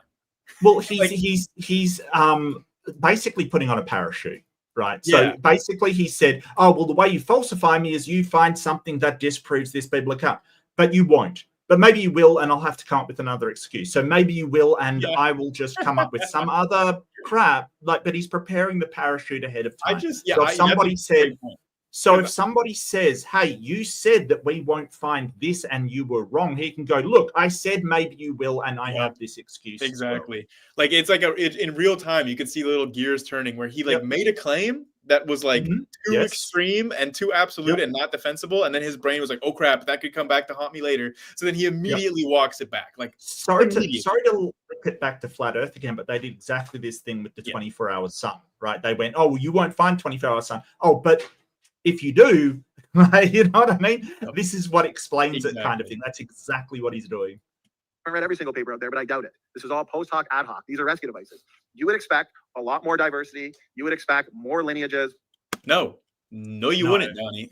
No, and post hoc and ad hoc are things that are made up ad hoc on the spot. And post hoc is without any causal relation. You're giving an excuse. Like, for instance, if we go, oh, well, how come the flood happened and, the fish could survive the fresh water current? Well, God miracled it. That's ad hoc and post hoc rationalization. It's basically come with excuse. They're not. They're actually testing these. So, Donnie, your claims don't work, mate. They don't. Yep. Chromosomes with chimpanzees.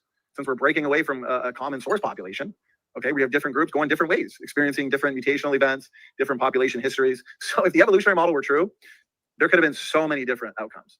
There could have been a variety of different outcomes. But if biblical creation is true, well, there's only one outcome. One man, one woman. Tower of Babel and the flood. There's not many different possibilities. And yet all of these are true. These have all been confirmed. What? No, any creation story, you could put anything in there. If basically you're relying on God's miracles to do created heterozygosity, you could put literally anything in there. I love this new creationist technique where it's just like just claim that everything's been confirmed. It's all been done. We know it all. It's all scientifically proven, and just claim it. Don't offer any support. And that's the only way it could have happened, Grayson. That's the only way. Oh yeah. Donnie's interpretation of the text is the only interpretation. There's no other way that these events could have happened, and it's also been 100% verified and confirmed by our science. Exactly. They didn't have to be. Then we'd have a problem on our hands. This is why it's a great time to be a biblical creationist. So no, you do have a problem on your hands, Donnie. You have many problems with young Earth creationism on multiple fronts that you have been incapable of dealing with. People have been asking you to try to solve the heat problem for years now. There's a problem you got on your hands. Devices don't work. Truthfully, if evolution were true, there should be many different lineages, and that's not what we find.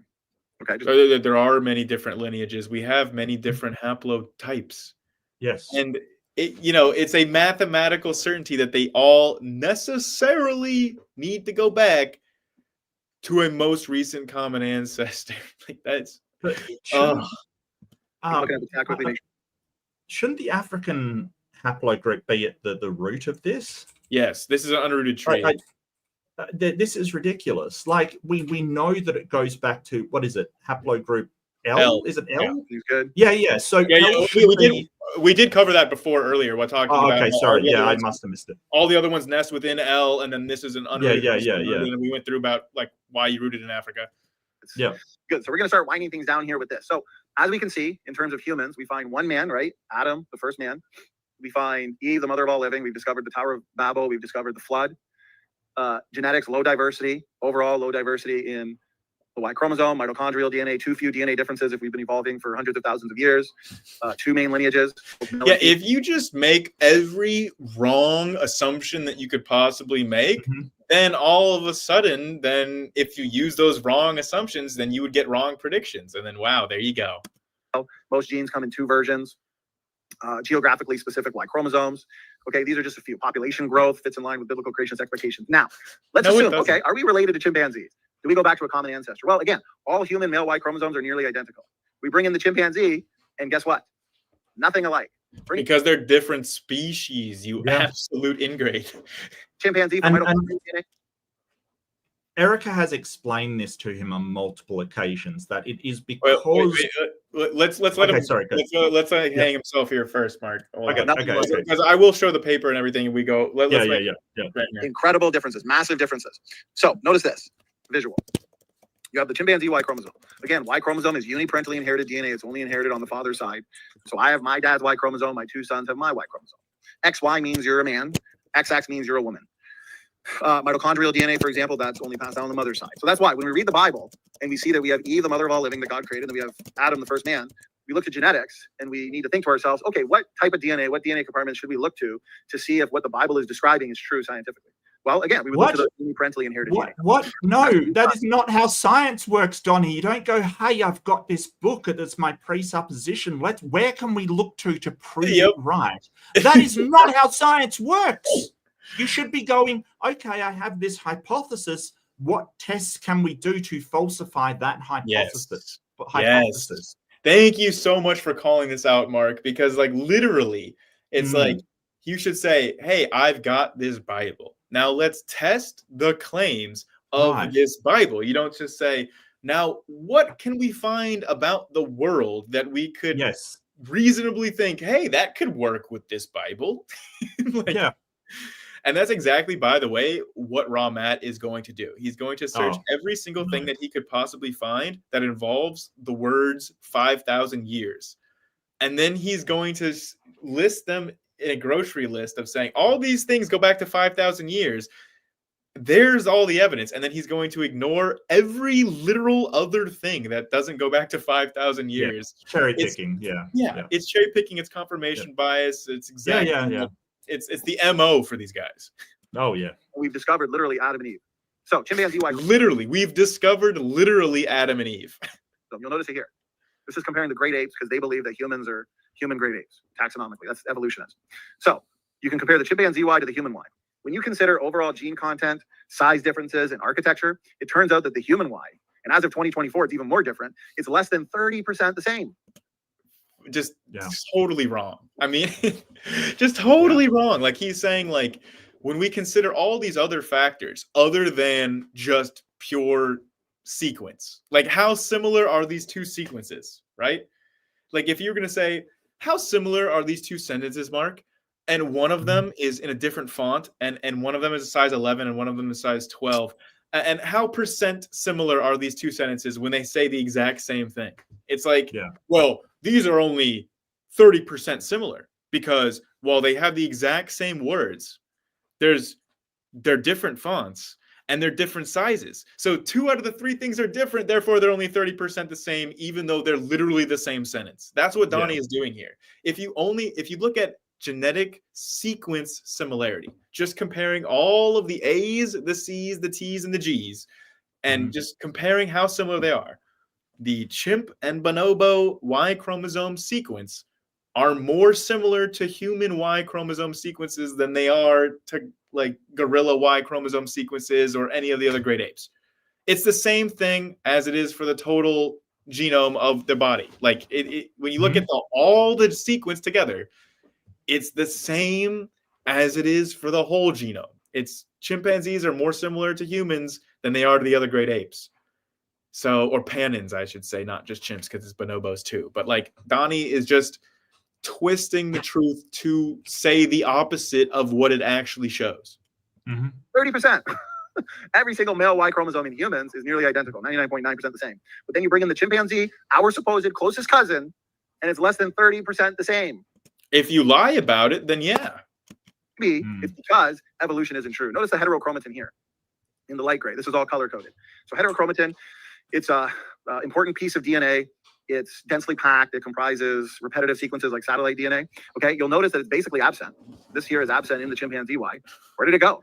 Yeah, well, it would. Let me just share this actual study here, if I may, because it's kind of important, right? When you actually look at what the actual science is showing, because this is the update of the study that Donnie was talking about. This is the 2024 version, the most up-to-date version. And with all of these great ape Y chromosomes and the human Y chromosomes, a complete sequence, telomere to telomere, never been done before 2024. Now it's been done. Because recently we only just sequenced the entirety of the chimpanzee. Yes, and there are several co-authors on this paper who are also on the paper completely sequencing the human Y chromosome last year as well.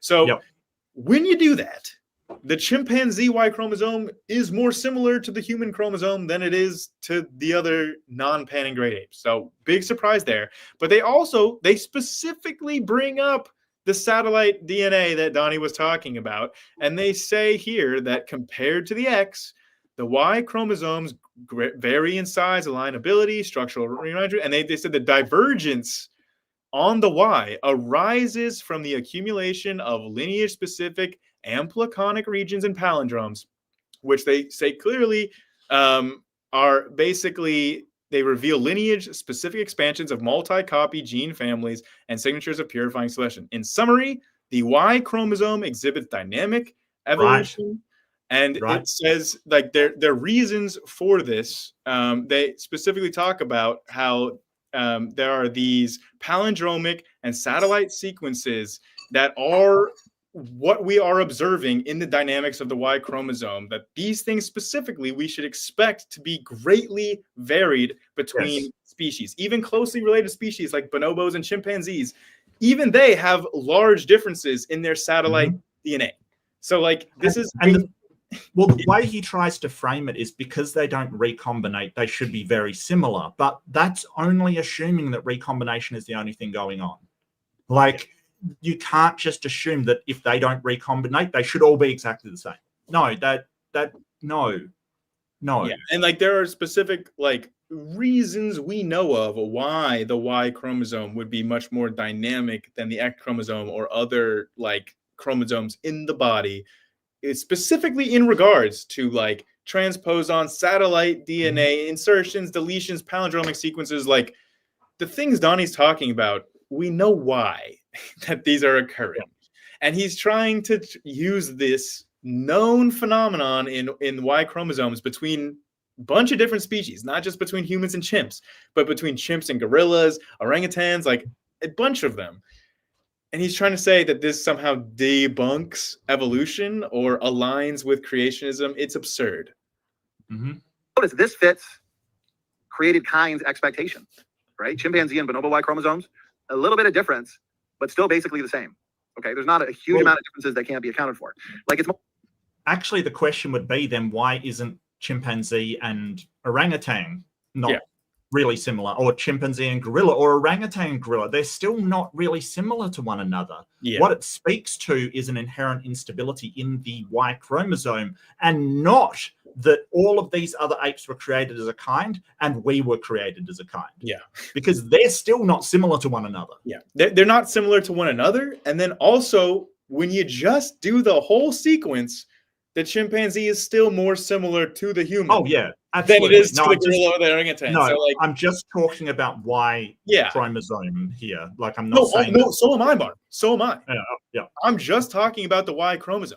If you do the sequence of the Y chromosome, the chimpanzee is still more similar to the humans. That's why Donnie's lying. He says, don't look at the genetic sequence similarity. Donnie doesn't want you to look at that. Donnie says, what I want you to pay attention to is the size. I want you to pay attention to the structure, to like the shallow, like, you know, just surface level appearance-wise differences. Don't look at the actual sequence similarities. Don't look at those, because those support evolution. Can you link me that newer paper? I'd really love to yeah, absolutely. Yeah, thanks, Grayson. Cheers, mate. Loss. But the human Y, you actually, if you're going to say that chimpanzees and humans are also related with the bonobos, then you're going to have to explain not only gene loss, but also gene addition. This is why I explained to Guts Gibbon, since we had an ongoing debate on this issue, which I think she's tapped out on. This really is preclusionary data, guys. Yeah, she's not tapped out on this at all. I've spoken with Erica about this just like a couple months ago, where like she thinks you're tapped out on this, Donnie, because you don't want to talk to her about it anymore. So, I mean, she's told you, she's explained this to you, Donnie. She's not tapped out. You just aren't getting it. Data. Evolution can't be true. Sperm competition doesn't work. Faster rates of substitution doesn't work. It really doesn't. It's a big issue. So again, not a big issue. Actually, just read the paper, Donnie. They explain it in the paper. If you want to say humans, chimps, and bonobos are related, you're going to have to explain both gene loss and gene addition. Chimpanzee and bonobos related, but not with humans, just a little bit of gene loss, which can happen since the flood with mutation accumulation, environment, mating habits, sperm competition. Bring in the humans, you need gene addition. Not going to happen. And the differences are too massive. Again, less than 30%. 30%. Then you've got gorilla. No, you need gene addition. You need satellite gene addition when we're talking about differences between chimpanzees and bonobos. I mean, Donnie's just he's either lying or he just doesn't understand this enough, and he's just saying things that he doesn't know to be true, which might as well be lying. As their own created kind, just have a look at their Y chromosome. And then your orangutans go back to their own archetype. So what we actually know about Y chromosome data fits creationist expectations. No, it doesn't. This is from one of their papers in 2020. Look at this amazing support right out of their own mouths for special creation. Despite a recent divergence, so they assume that there was a divergence of these species about 7 million years ago. Look at this evidence directly out of their own mouth that supports creation. Despite a recent convergence 7 million years ago between humans and chimpanzees. Like, don't lie 7 million years ago. Directly on screen. Well, it's like that completely debunks your own position of 6,000 to 10,000 years. Yeah. That paper says it was 7 million years ago. Yeah. And I love he thinks it's like this, like a contradiction, even though the paper that he's quoting on screen is saying, despite this recent divergence, what we're observing is in line with known naturalistic phenomenon. Like, come on. Their Y chromosomes differ enormously in size and gene content, in sharp contrast to the stability of the rest of the genome. For example, the chimpanzee Y, so here we go, it's only half the size of the human Y. So right off the bat, you're just comparing half. And the percentage of gene families shared between the size, not the composition. Like, that's just the size. I mean, Donnie absolutely, and I've tried to get him to even just think about comparing the Y chromosomes just with sequence similarity, which is how we agree that's how all other chromosomes are compared. That's how any other genes are compared, is like you compare the sequence similarity. That's how any two DNA things are compared. But he will absolutely not, in any circumstances, ever acknowledge what results you get when you just compare the sequence similarity of a chimpanzee and a human compared to the other great apes. He won't acknowledge it. And I wonder why. These two chromosomes that split 6 million years ago, notice this, is similar to that shared by human and chicken autosomes that split 310 million years ago. Chicken and humans. This is how surprised they were. These are the differences that they found. Puzzlingly, in terms of shared genes and overall architecture, the human Y is more similar to the gorilla Y than to the chimpanzee Y. Yeah, in terms of shared genes and architecture, not in terms of genetic sequence. Right. If you are just comparing the sequence, which any normal person would do, it's not. And Donnie's lying because I've explicitly shown him in the paper he's citing right now exactly where they say that. I have shown him that exact part of the paper, and he still will not acknowledge it.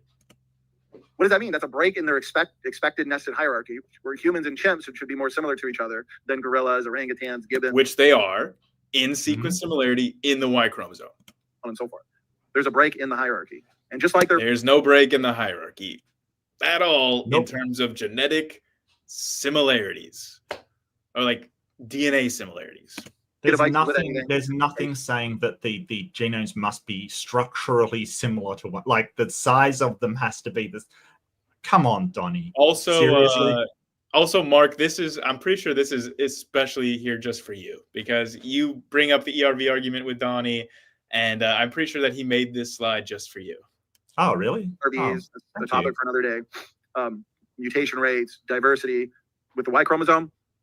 Well, it's funny. ERVs, he basically has to say that these things we see in the genome, these remnants of viruses that have all the hallmarks of viruses, that look exactly like it, that we've seen happen today of endogenous retroviruses inserting themselves and leaving exactly the same fingerprints, if you will, in the DNA structure, that's not the viruses that they exactly look like, that God put them in there and for some reason made them look exactly like viruses.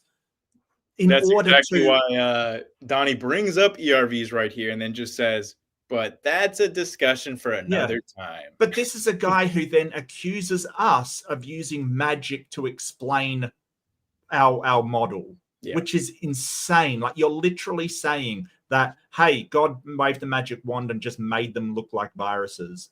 Like, and then he'll go on to say, oh, this evidence is agnostic. Look, you've got exactly what it looks like. And you've got we cannot. I have 2 minutes left. Okay, I'm sorry. Donnie's presentation. I'm sorry. We can't go into ERVs right now. It's not part of Donnie's. Sorry. Yeah, it just story time annoys me. For the evolutionist. Okay. I actually managed to get through all of those. All right. That was the end of Donnie's.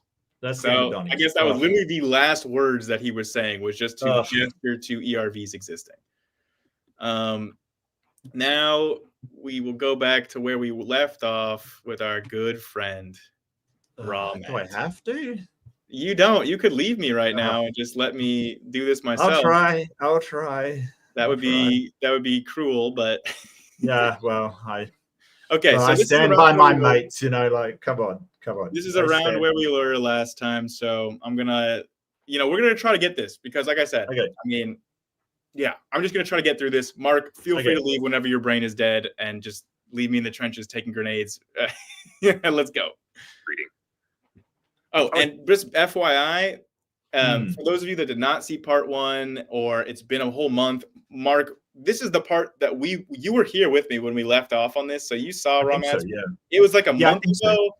And I mean, we were right in the middle of talking about the forager population paradox because Matt is going to be going through all these various supposed paradoxes that he thinks debunk evolution. I think I've seen this. I think I've actually seen this. It's really, really bad. Yeah, it's really bad. Yeah. So let's let him explain. Exactly.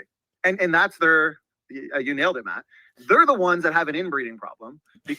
Okay, wait. We started at a really funny point because they're getting really defensive right now about talking about Adam and Eve having an inbreeding problem, and I just love that. He's like, we don't have an inbreeding problem. You have an inbreeding problem. Well, also Noah and his family. Like, even if you want to claim that Adam and Eve were these pure beings that didn't suffer from, because they have to appeal to magic to basically make it so they didn't inbreed. Noah still has that problem. Noah's daughter seduced him. That is such an excellent point because they try to say that inbreeding brings out the reservoir of deleterious mutations that you already had because it increases your homozygosity and expression of them. And they said that Adam and Eve didn't have any of those deleterious mutations. So then that's why inbreeding wasn't bad.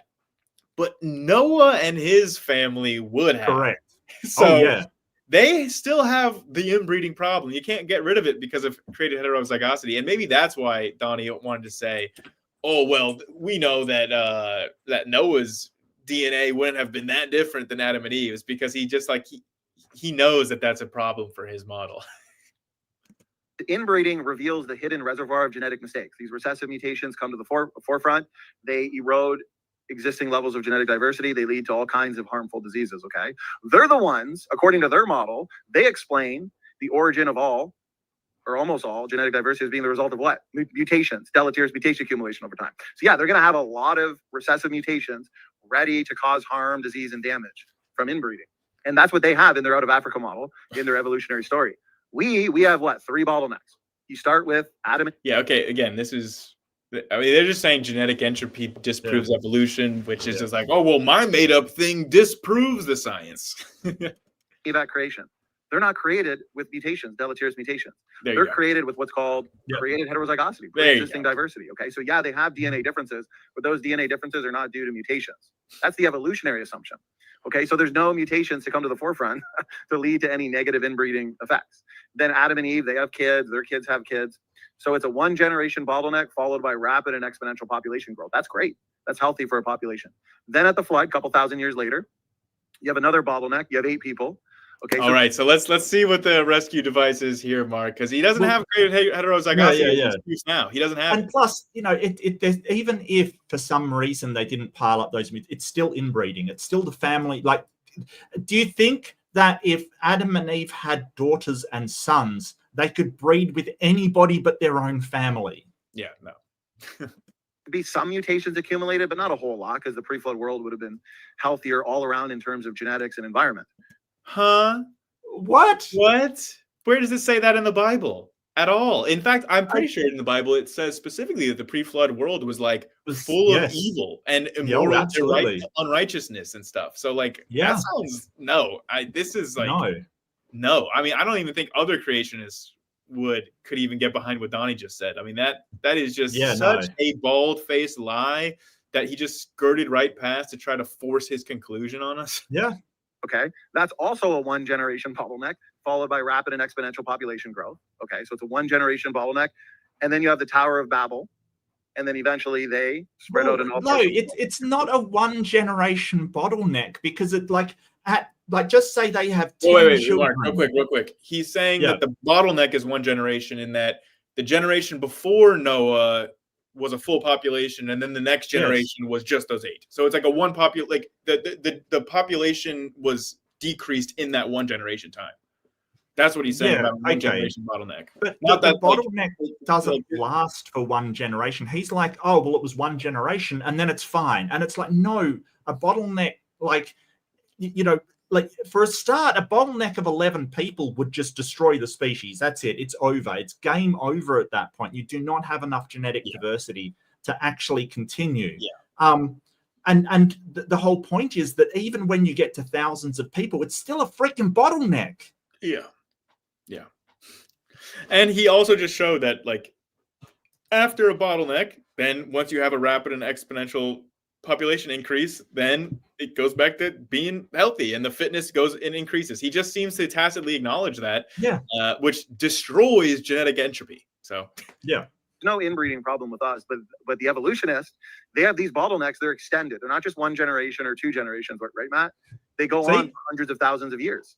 So hundreds of thousands of years of no, he's trying to say that like the low population subsisted over hundreds of thousands of years, rather than saying like if those 8 people continue to just be 8 people for multiple generations before having the population increase. That's what he's referring to. He thinks that somehow that makes a big difference, because he thinks that if you just have a 1 generation bottleneck, then that is going to lead to less accumulation and less inbreeding depression, which is true. You get more inbreeding depression for if you have a longer bottleneck, but you still, after that bottleneck, once the population rebounds, so does the fitness. And that's what he just doesn't understand, why this argument is so dumb. In small populations, that would leave those people groups incredibly genetically compromised, highly inbred, and so it's not feasible, the evolutionary story. Exactly. Matter of fact, we even have they've also published a study on that right here, where we creationists took it and we noticed that the findings. Yeah. So I looked at this study, by the way, and this is one of those examples of, this is a creation.com article or a creationist article, Right. and he just totally crops it so that you can't tell. Like this could be just any sort of article that you can't tell what source this is coming from. Because I forgot about the tabs. Like, seriously, everything what is in are tab. you doing? I mean, yeah, like, look at that. Look at that. This is not a PowerPoint. For everybody looking, this is not a PowerPoint. Raw Matt, each one of these slides is a different tab that he has open in his browser. That's who we're dealing with right now. So, yeah. And by the way, would it surprise anyone that I looked at this study that he's trying to cite here, and it doesn't at all say what the creationists are trying to say? Like they're saying, they were saying that as a result of Homo sapiens coming in, Neanderthals were restricted to such small communities and so geographically isolated because of all these other Homo sapiens and stuff, isolating them into these small bands, that is what was causing this. Like, if they were just been in those small bands the whole time, they would have gone extinct naturally, even if those Homo sapiens were not out competing them for resources. Just the fact that those Homo sapiens had forced them into those such small population size, effective population sizes, would have driven them to extinction anyway. That's what the study is showing. It's not saying that these Neanderthals were in these small effective population sizes for their entire history. Right. It's only talking about just the very tail end of that history when they were on the way out. Like, that's what the study's actually referring to. That a small population of Neanderthal couldn't even exist for 10,000 years. So how in the world could they have lived for 400,000? Or it just makes no sense. The math doesn't add up because it's just not true. It's really just that simple. Occam's razor, guys. Look at it. Occam's razor. Would fit here because let's use Occam's razor here right now, Mark. What is the more simple, least amount of assumptions?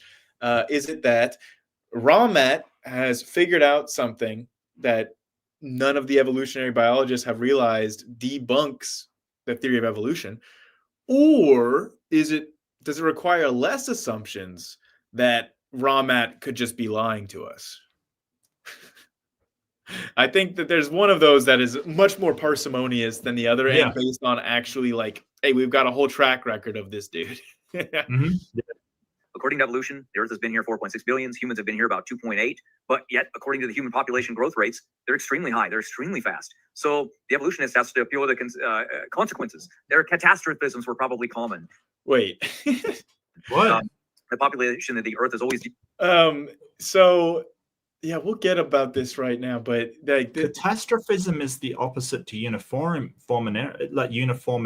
Well, okay, so what he's referring to, an actual paper right here. We'll get to it, but it would surprise nobody that he's abusing another paper right now. But I just the fact that he can't understand the fact that populations don't continuously grow exponentially. Like, you can't. He's like, oh well, like if we were just continually growing exponentially for 4.6 billion years, then there'd be more humans than could fit on Earth. It's like, that's not how math works. That's not this is so stupid. Like, you have things like the Black Plague and the Spanish flu killed like 50 million people. That's a sharp dip, my friend. That is a real kick in the nuts to the human population. Has forgotten about this thing called disease and famine and warfare and all the things that decrease human populations. He's forgotten about. Which is weird because he's calling these catastrophism. In the Bible, it describes tribes wiping out other tribes, right? Like, if you have two tribes about the same size and one essentially wipes, that's essentially a halving of that particular population. What are you talking about? But then, they just double every 10 years and it's no problem, Mark. That's just how, populations work. But catastrophes. Well, they've actually looked and done studies on that. You can look at the population paradox, the catastrophic scenario. By the way, if you Google the population paradox, it's not actually like a thing. Like, it's not a term or whatever. So it's not like a known or recognized issue. It's just like a buzzword that some authors have used to describe things. Yeah, well, it's no surprise that Matt is not telling the truth here. Growing populations would have to be every 50 years for it to put the human population. Also, I looked at the study that he's citing right now. I found this study, this Gervin guy, and it's really funny because it's another total quote mine that changes the entire context of what he was talking about. He was saying in this paper, they're listing out various different scenarios to explain the forager population growth that we have. And like, one of those scenarios is this like really frequent catastrophe scenario. But if you read the full paper, the one that they actually endorse in the end is a combination of the various scenarios that is much more realistic. And also the fact that you're saying that it's it's outlandish that there could be a catastrophe every 50 years. But like, think about famines, think about climate changes, think about like epidemics, volcanic eruptions, earthquakes, tsunamis. Like, yeah, I mean, these populations do actually have to deal with all of these things. It's not easy to just double your population every couple years. Like Donnie, I think he said it was easy and trivial earlier. So, yeah. Every couple of years. I don't look. Hang on a second. Hang on. Because I want to show, like, because I'll just grab Wikipedia, and that should be enough to sort of show logarithmic population growth, right? This is essentially what comes up, right? So this is logarithmic. So what that means is that the scale of it down, if you see the left-hand side, the scale of it goes from 10 to 100 million to 1,000 million, et cetera, et cetera. Now, for most of the time in the ancient history, it essentially almost didn't change. It did not grow in the way that they're talking about. It did not, right? It just essentially continued the same. Now, this is logarithmic, so then it starts to take off. But like you can see from 100 million to 10. Well, Mark, you know that they reject all these numbers, right? Well, yeah, but it's not the same as the graph that he's showing where, it suddenly climbed up. No, that it remained stable for quite some time. Like it remains stable for an incredible amount of time. He rejects that though. Like he rejects all those numbers. I understand that. All the numbers that he said the population remains stable, he just said those are made up numbers. I understand that. That's all he's going to do. But if he wants to do an internal critique and say, hey, the model's wrong. No, he doesn't. He really doesn't. He doesn't. No. But what he's trying to do, he's trying to say, hey, their model doesn't work because of this. You have to I really think that that's not what he's trying to do, though. Like, okay, all right. He's trying to look like that's what he's trying to do, but that's not what he's trying to do. He knows what he's trying to do, and he's not here in good faith. Yeah, that's true. I mean, he's not doing internal critique. He knows he's holding up a straw man and then debunking a straw man. He knows that. Like, he's not doing any of that stuff. Net zero.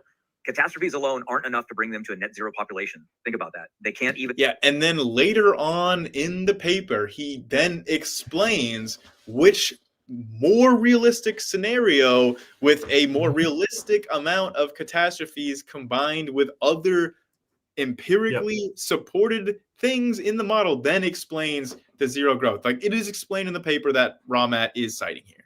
Invoke that as a rescue device anymore.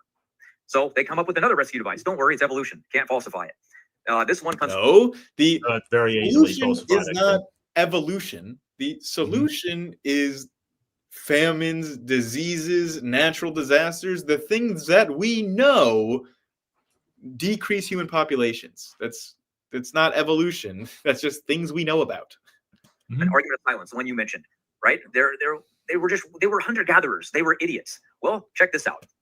Yeah, no, they weren't idiots. They just didn't know like agricultural techniques. That had to be invented. Animal husbandry is also a big factor. I would actually that had to be invented. A lot of them knew about agricultural techniques.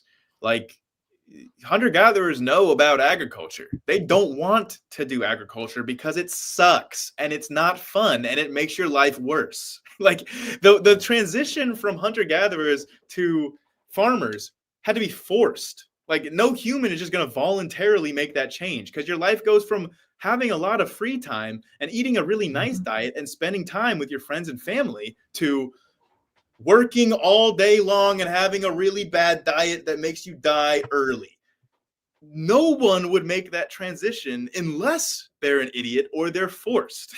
His entire premise here is just faulty. And also he's trying to say that people are saying hunter-gatherers are stupid or idiots because they didn't.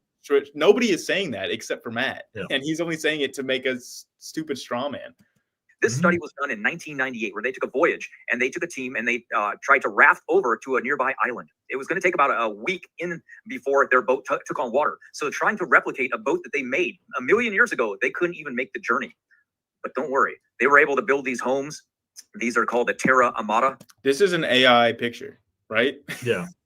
Okay. They found them in France. Yeah. They were able to make this jewelry and toys. And wait. But making a seaworthy vessel is quite different to making a hut in the forest. All he's trying to say here is that hunter-gatherers were not stupid, which we both agree with. Nobody's arguing against it. Nobody's saying that they were stupid. Exactly. Like he's trying to say that the evolutionists have to say that hunter-gatherers were stupid because they didn't become farmers for hundreds of thousands of years. And the only explanation for that Matt can think of is that we must just think they're too stupid. Yeah, I mean, I know where the source of the stupidity is, and it's not on our side of this debate. But don't worry, they were still too stupid to figure out how to put a seed in the ground. Don't you ever forget that. They could navigate the open sea better than we can today, by materials around them than we can replicate. But don't worry, they were still idiots. Always believe that. Yeah, nobody, again, just a complete straw man. So evolution and the population paradox, this goes back. And I think he thinks they had access to modern plants that we have bred for like thousands and thousands of years to make what they are today. Yeah, I think he thinks that, the maize that was originally in the ground is exactly the same as the corn that we grow. And that's not the case. Like, you've got to understand that these plants back then were naturally occurring sort of wild plants that weren't as nutritious and weren't as sustainable and didn't grow as well. Like, he's assuming that agriculture back then was exactly the same as it was today. True. No. Yep, that's it. Like, basically, he's doing the same thing here with this slide, where he's talking about population growth and how you could easily attain the present world population in just 4,000 years if your population just has to grow 0.5% every single year, which is less than our current population growth when we have things like industrialized agriculture and modern medicine. Mm-hmm. So then why couldn't these ancient people have achieved similar population growths? It's like, think about this for more than 2 seconds, Matt, and you might have your answer. Actually grows, it lines up with the biblical timeline perfectly. Exactly what we would expect to do. But it perfectly.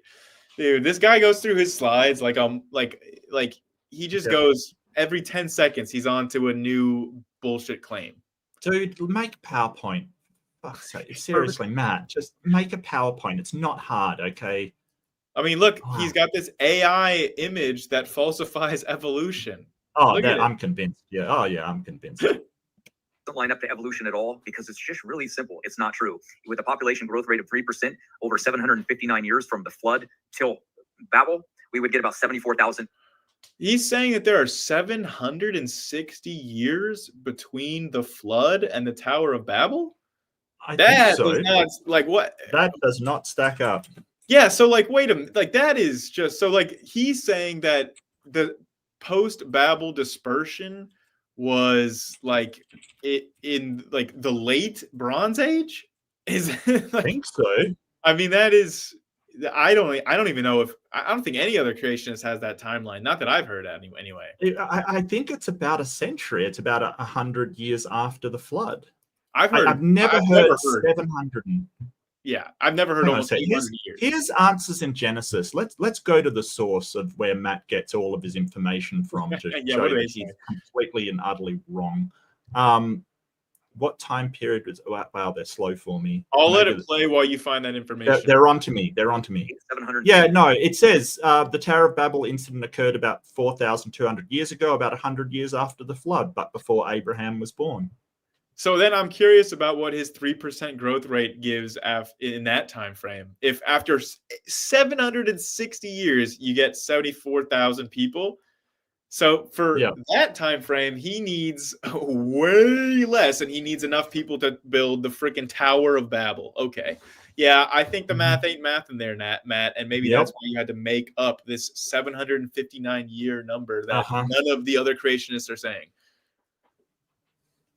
So again, paradox solved. There simply hasn't. And I agree with left-handed Jedi here. Do not make Matt think. Yep. Yeah, that's true. That nothing good can happen of that. Nothing good can come of this man thinking. That much time. It really is the most simple answer every time you look at it. But we'll keep going. We also have a genetic paradox where genetic diversity is about the same. Shouldn't be that way. Look at this. It's thought that the common ancestor of man split 5 to 6 million years ago. More than enough time for substantial genetics to have been the rescue device. Well, there was an unknown global bottleneck. Wait, what? Yeah. We know that global bottlenecks, you could see in our DNA the evidence of this global bottleneck. And like Matt also thinks that there were global bottlenecks in our DNA. So yeah, but he's talking about why we're so similar to chimps. And yeah, we're similar to chimps as opposed to the rest of the apes and other animals. But that doesn't mean we should be like the same species, Matt.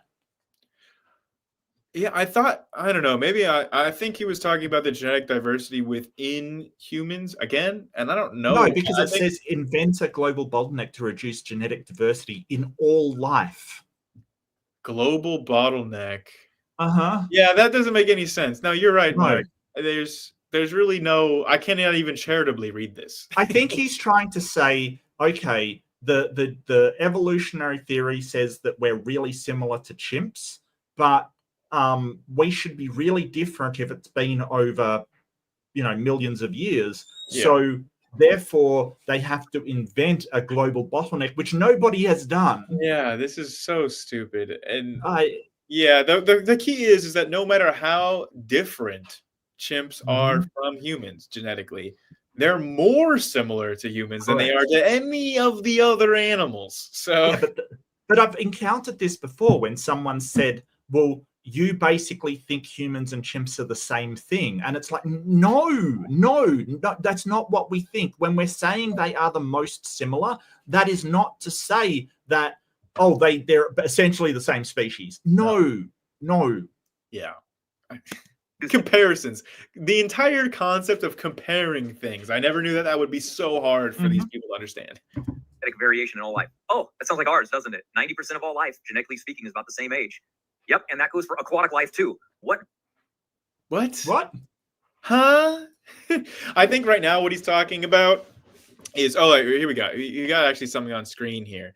They're just talking about the barcodes. This freaking study. So this is not genetic diversity. This is genetic barcode diversity, which is just like basically like it's a way of like qualitatively comparing genomes by like staining them so they look like barcodes, and then you're comparing the stains. And like really what they're showing here about these this like 170,000 year like thing is just like genetic drift and the accumulation of neutral mutations continues to impact your genomes over time. So like even when there's not very much morphological change, like we can look at like horseshoe crabs today versus horseshoe crabs in the fossil record. Right.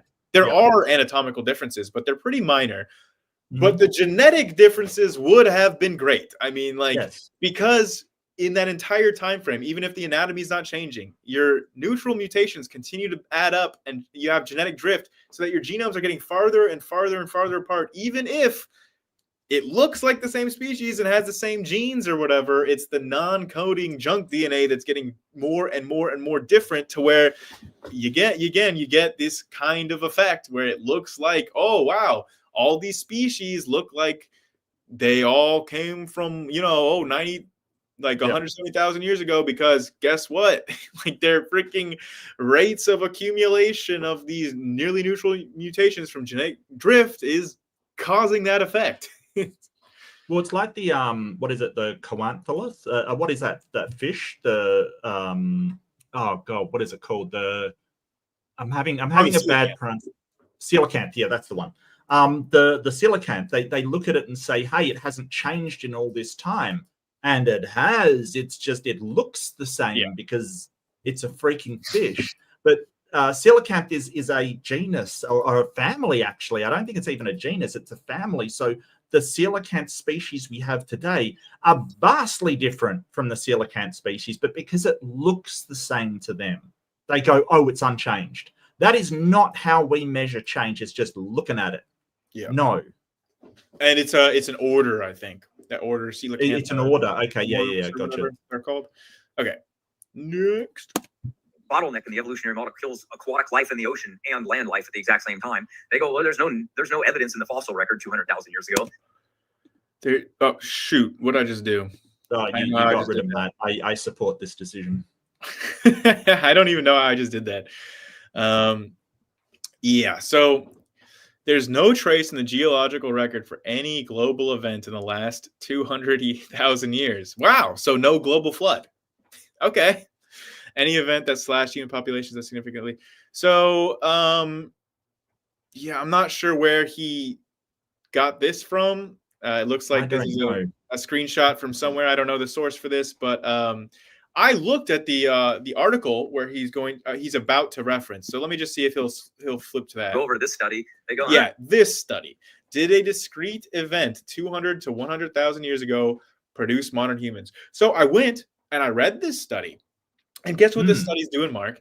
It's comparing two different scenarios. One in which there's a big bottleneck at the start of Homo sapiens, which this is a pretty old study. So nowadays we think it's around 300,000 years ago. This study said it's around 200,000 years ago because, again, old study.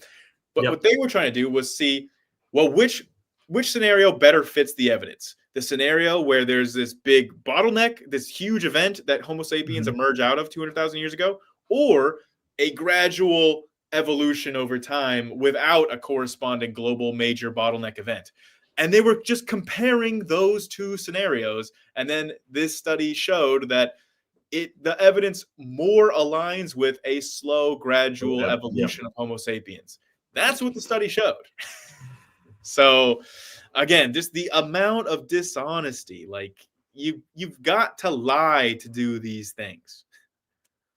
Nothing out of the ordinary happened about 200,000 years ago. Nothing out of the ordinary. I don't know why primitive man went in and smart man came out. There's the reason why is because is that in any way accurate with what we've said? Like primitive man went in and smart man out. He's referring to the evolution of the species Homo sapiens. Yes. So, his description of that was primitive man goes in, smart man goes out. Yeah, I didn't know that evolution basically followed Thunderdome rules. Like I don't. Two men enter, one man leaves. One man leaves. Two chimps enter, one man leaves. I'm just some stories. They make it up as they kind of go along. It's just a big mess, human evolution. We know that genetic diversity is low in all things. That's what we would expect. That's exactly what we would expect is a mess because evolution is through these slides so fast. He really does not want you to like look at anything on the screen. Like, oh yeah. And this is difficult to flip through because this is not a PowerPoint. Even with fast mutation rates, because not a lot of time has passed. It's the only way you can get that. You have fast mutation rates, not a lot of mutations. You can't use evolution as a very good answer anymore. So Matt, real quick. What? So what you're saying for the audience's sake, diversity in humans overall and diversity in non-human animal species both correlate and are in line with 4,500 years ago since the flood?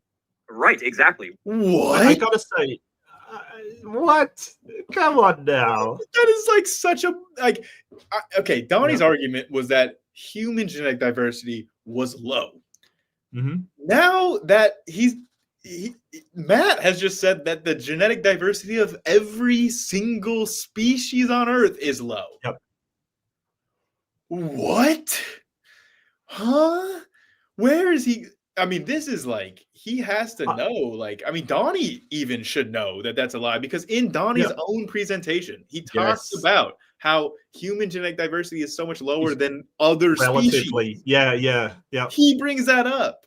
So, like, he knows that Raw Matt is lying about this. Donnie knows that. And he's just going to continue to glaze him and compliment him and say, wow, Matt, you've just destroyed evolution. Like, you know he's lying, Donnie. You know that. A fast mutation rate, not a lot of mutations. And what does that mean? You can't have that. You can't have deep time and too few mutations and have a fast mutation rate. Something's got to give. So we can answer that. We go, so when did this? Wow, if only there was these known phenomenon that could somehow purge deleterious mutations. Like maybe purging selection or genetic drift or any of the known mechanisms. And you know what is a really obvious one that I hardly ever see get brought up, Mark? Sexual reproduction involves literally deleting 50% of your mutations. 50% of the mutations that you got, that you inherited from your parents. Oh, yeah. Recombination, are just going to be lost because your progeny is not going to inherit them, because they only inherit 50% of your DNA. So 50% of your mutations right there, just from sex alone, are deleted. They never seem to get that part. When did this imaginary event happen? If there's nothing in the fossil record 200,000 years ago, there's no event. They can't find it. But they know that they have to claim a bottleneck to reduce genetic diversity. No.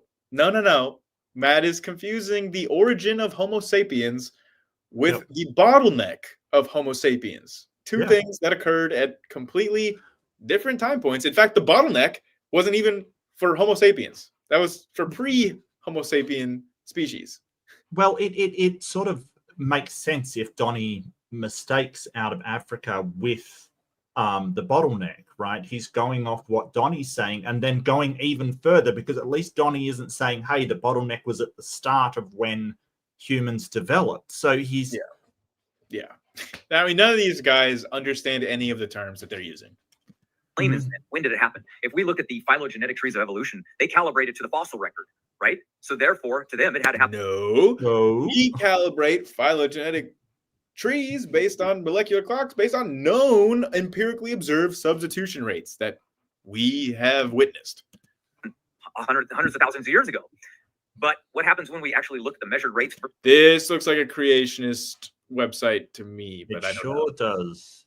I don't know. I can't tell exactly, because again, it's cut off to where you can't see. But I don't know. I get little weird feelings about this one. The phylogenetic rate, they don't line up. They don't compare. But yet when we look, what do we find? Oh wow! Look at all those sources where they're too small for you to read what any of them say. And I'm pretty sure that these are all from creationist journals. Oh wait, no. The top one looks like Nature Genetics. This bottom one, though, this looks like a creation journal to me. Yeah. It's impossible to tell. Matches exactly what we would expect to find in the biblical model of ancestry, going back a little while. And the deep time estimations are falsified. It's very simple. Wait. That was falsified it so fast we didn't even get to see it. It must be true. He's put a stamp on it. It must be true. Wow, he falsified this so fast. Right. What am I looking at right now? What am I seeing? He's saying 1 in mutation 9,000. and the pedigree rate is different. We know that the mutation rate doesn't. It's the substitution rate that is important. We know that, right? We know that that's. They're never going to get this. Exactly. It's very simple. Again, paradoxical. Why? Simply there hasn't been millions of years. It's the easiest thing. We keep going back to it. Now, why does this matter? Because raised mutation rates changes speciation rates. It changes how we answer the diversity of life on Earth. They keep saying, look, things are evolving and speciating in mere decades. In our lifetime, right under our noses, faster than Darwin could have ever imagined. It's called phenotypic plasticity. It says it comes from like a comic book. That's how fast. What? Okay, he's putting out a lot of information right now. Have you ever read not a paper? This is not a paper. This is a science journal at best. I don't know what the hell this is. Also, like phenotypic plasticity doesn't really have to do with how organisms evolve over time. Yeah.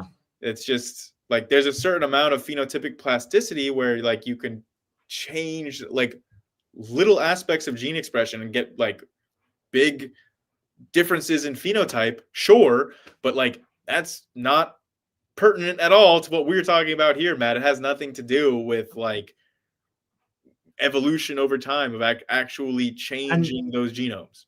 And adaptation is not evolution. So it says it has the potential to adapt, which is sort of, you know, using genetic switches to change, to adapt to your environment. Like that's not the same as evolution. Yeah. And descriptions of plasticity are startling, bringing to mind the what's the bet that this article after that goes on to say, but this isn't an accurate description of what's happening kind of thing, because it doesn't say that is actually what's happening. It says that's what it brings to mind. I just want to bring out the point that there's also no comic book that's used phenotypic plasticity at all, like that I'm aware of. Like, no, you're wrong. In X-Men, you had Darwin. There was a character called Darwin who could change to evolve to his environment, kind of thing. See, I guess but X-Men is specifically they get a mutation that allows them to do this, which is not phenotypic plasticity, unless like I guess I don't know. It just doesn't. It doesn't seem like it's in comic books at all. But maybe one guy's got a power of extreme phenotypic plasticity. I have no idea, but I don't know. I'm not a big comic book guy. In case you can't tell. Things are changing. They would never expect it. Why? Because evolution isn't true. It's why. Literally is that simple. Phenotypic plasticity is the ability of an organism to change its physical characteristics, behavior, and physiology in response to its environment. It's talking about a single organism, right? So, for instance, okay, so here's a good example. I go out in the sun, my body produces more melanin, right? It's changing. It's basically those whatchamacallit, it's changing myself to adapt to the environment. It's not evolution. I don't evolve more melanin, right? I don't evolve that because that's over successive generations. So it's not talking about what he thinks it's talking about. Yep. And it also includes like just changes in behavior. So just he's talking about epigenetics. He's talking about epigenetics. Really, really stupid point. Yeah. Let's go back to this real quick. Because remember, everything's landing on this 5,000 year. When we go back to the genealogies, do we have any in the world that are unbroken chains that go back in time? We do. This is the royal king's line of Queen Elizabeth II. She has an unbroken chain of royalty that goes all the way back to Noah himself on that. What? What? That proves it. Can I see this family tree? I want to know every step back to Noah. Which I'm curious too. I want to find this. From Elizabeth II. What is she? The House of Arden? Like, I'm very curious about how they what their sources were for that back in the medieval times or whatever, when they were like, the Dark Ages. Yeah, no, it sounds very plausible, and I'm sure that it's very definitely true. Just like I'm sure that we should all believe Kim Jong-il's lineage, his genealogy that they came out with about the superhumans that he was descended from. Oh yes. If you don't believe that, we'll we're going to have to send some the Korean people around your place and pick you up. And dear leader, we should just agree. We all the various rulers in history that have said I descend from a god like Zeus or Apollo. Yeah, no, like I mean, if they've got the family tree, if we could say, there it is. It goes all the way back to Apollo. There you go. I want to know how they link, like, Anglo-Saxon house in England to a prehistoric Levantine ancestor of Jewish people. I want to know how they linked that up.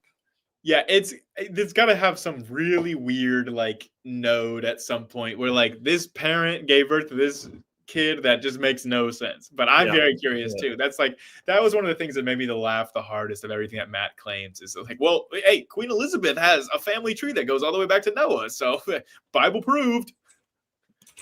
Surprise, surprise. How many generations? Exactly what we would expect in the biblical timeline. No way. You mean it has the exact expectations that you would expect using the Bible to construct this genealogy that's based on the Bible? No way. Yeah. Can't believe that. What a coincidence. Is that? Why didn't they just make up some arbitrary time? What? Because, Matt, they're basing it off the Bible, dude. That's why they didn't just make up some arbitrary time. And I don't think that, like, the House of Arden goes back. Like, you know, it doesn't. You don't have a family tree linking it back because it goes into times where they didn't have family trees. I mean, they would have to assume that they would know, like, well, okay, here's the exact descendant that left Babel, that moved to Europe, and here's what their kids were named. Yes. Like, come on. Old are the oldest islands on Earth that are made of coral that have sand on top of them. They're called keys. You ever heard of the Key Islands? Oh, look at that. They're around 5,000 years old.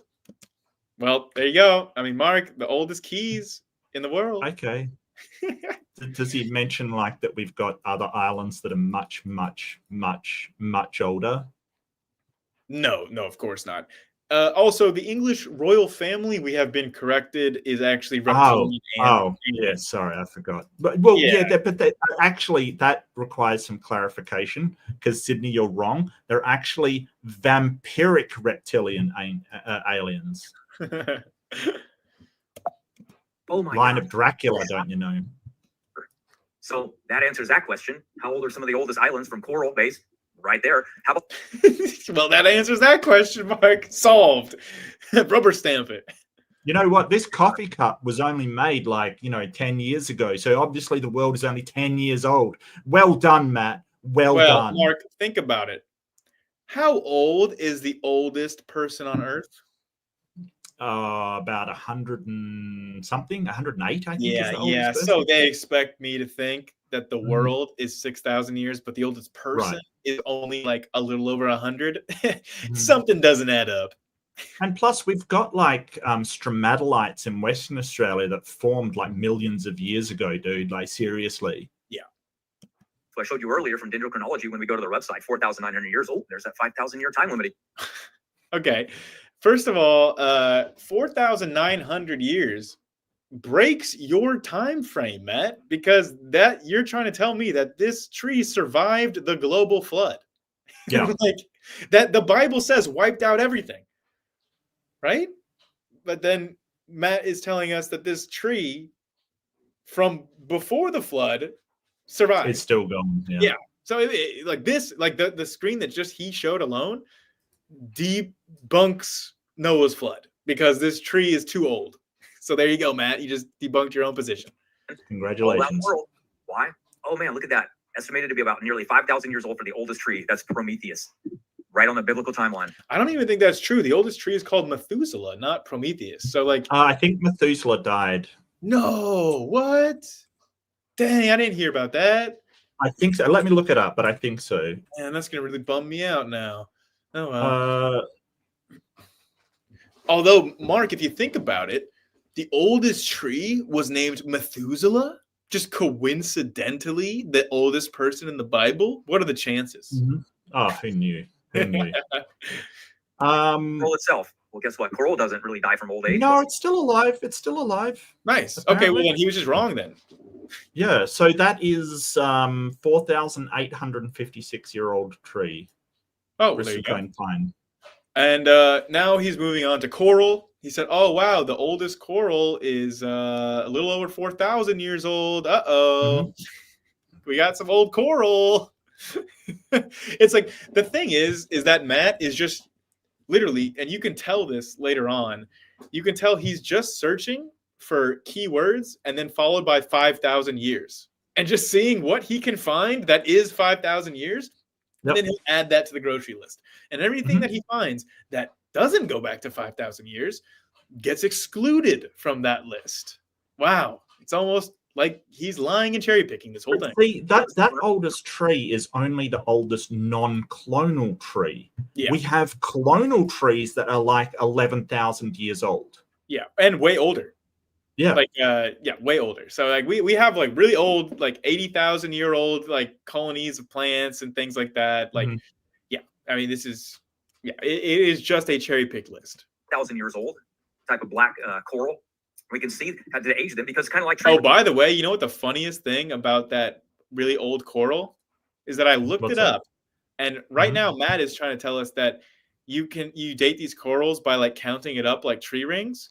Sure. The thing that he just showed on screen for the oldest coral, guess how it was dated? Radiocarbon dating. Right. So he just cited radiocarbon dating Okay. only when it aligns with his 5,000 number, and then Right. you can believe it. Of course. Literally, Of course. very, very easy to do. One of the oldest Great Barrier Reefs on Earth is 4,000. Hey, we got some Australian representation. Yay. I've been there. It's absolutely gorgeous. Perfect. Absolutely gorgeous. Yeah, and then this was the study where they dated this specific coral So- with radiocarbon dating. Okay, so the Great Barrier Reef is estimated to be around 500,000 years old. The modern reef, where it is at the moment, because don't forget, coral is a living organism, right? So the oldest parts of it are hella old. The modern reef is about 8,000 to 10,000 years old, which is still more than what you're saying. Yeah, like what? I don't even know. Oh shit! I don't even know where he just got that information. He said it's less don't know. than 4,200 years. So that's I don't know where lie. he came up with that. I don't know where he got that from. He's just lying. Earth is 4,200 years old using the observable rate of testing. If you use, of course, the evolutionary model, they probably want to go to radiometric dating, date the things around it. But what do we know? But no, Matt, what you're showing on screen right now that you're claiming that you know is from radiometric dating. You absolute dullard. We know that these organisms that don't really die from old age, the oldest ones alive, take us right back to the global flood era and the time, making it No, we don't know that at all. In fact, we know the opposite of that. 5,000 years ago, yet again. Oldest deserts on Earth? The Sahara Desert. Okay, here's one I find particularly egregious. That doesn't say it got started 4,000 years No. It's ago. even worse than that. Did you hear what Okay. he said? The oldest desert on Earth, the Sahara. Any Okay. guess what the oldest desert on Earth is, Mark? Because I got news probably for you. It's not the even Gobi. close to the Sahara. Is it? Would it be the Gobi in Asia? I guess it's geographically kind of close. I meant close in age, but it's the Oh. Namib Desert, which is millions of years old. Right. Millions. And Matt is saying, well, look, the Sahara used to be green 4,000 years ago, so that's close enough, right? It's close enough to the oldest desert beginning 4,000 years ago. It's so dishonest. Yeah, It I really know. is. Just know. like I straight up, I don't know how you think, Mark, but I think that Raw Matt is the worst, most dishonest, and dumbest creationist. Yeah, that's a bold statement. I think you may be right. I think there's another few contenders for that crown, but sure. Yeah. Like he's definitely a contender. He's got to be. He's absolutely. He could take the title. I'll give you that. He is really bad. Oh, I could have been a contender. It goes back to about 4,000 years ago until it was eventually green before that. And then the ice age melt off from after the flood, about 1,000 years after the flood, the global ice age ended. 1,000 years after the flood, the global ice age ended, which means the global ice age was during the dispersion from Babel, according to his timeline. What? Yeah, I mean, but even according to his really screwed up timeline, because the Tower of Babel, he said, was 760 something years afterwards. That would still be in the Ice Age. How were they building the tower in the Ice Age? What were they feeding these people? He's got rapid population growth during an ice age, where they build an immense civilization with the largest monumental architecture ever created. Yes. With like 70,000 people during the ice age. This is absurd. It's melted, ran over the continent, and boom, created the first desert. Now we have a completely... The first desert, like nothing. Anything that Matt has ever read says that the Sahara is the first desert. Like, nothing. Island. What you mentioned earlier, the helium and argon diffusion, helium rays go back. He said the best estimate for everything was 5,100 years ago. Yeah, this is a creation source. Wow, what a shock. And even this creation source is saying the lowest age is 3,000 and the oldest is 8,900. So even the creationists are debunking themselves with this one. Yep. The magnetic decay. Okay, Mark, this is the most confusing slide I've ever seen. First of all, these are just screenshots of Google results. Oh, and, it's Dr. Humphreys. Yeah, no, they go to this sort of Dr. Humphreys. No, but look, he's got the first one is from an actual like university source. I don't know what that is. Second one's from Encyclopedia Britannica. And then the third one is just a straight up creationist source. ICR. And the funniest thing is that he's trying to use this to say that the Earth can't be 5,000 years old. But like the first source says the radioactive decay rates of nuclides used in radiometric dating have not been ... give age under 5,000 years. Like that's right. And instead of actually trying to source that, he just tried to source the Google image. Even the second one, it says this reversal is very sudden on a geological timescale, apparently taking about 5,000 years. That doesn't say it was 5,000 years ago. Yeah. And it doesn't say that like it says it takes about 5,000 years for the reversal to take place. Yeah. So, and we know of many reversals in Earth's paleomagnetic history. But that doesn't mean that the Earth is 5,000 years old. In fact, it suggests that it's not. Because it means it can't because that's 5,000 years is really sudden. And we have all of these, like we have multiple magnetic pole reversals. And if each one takes 5,000 years, it can't be just 5,000 years for the whole Earth. And he's highlighted that sentence. Okay, I don't even.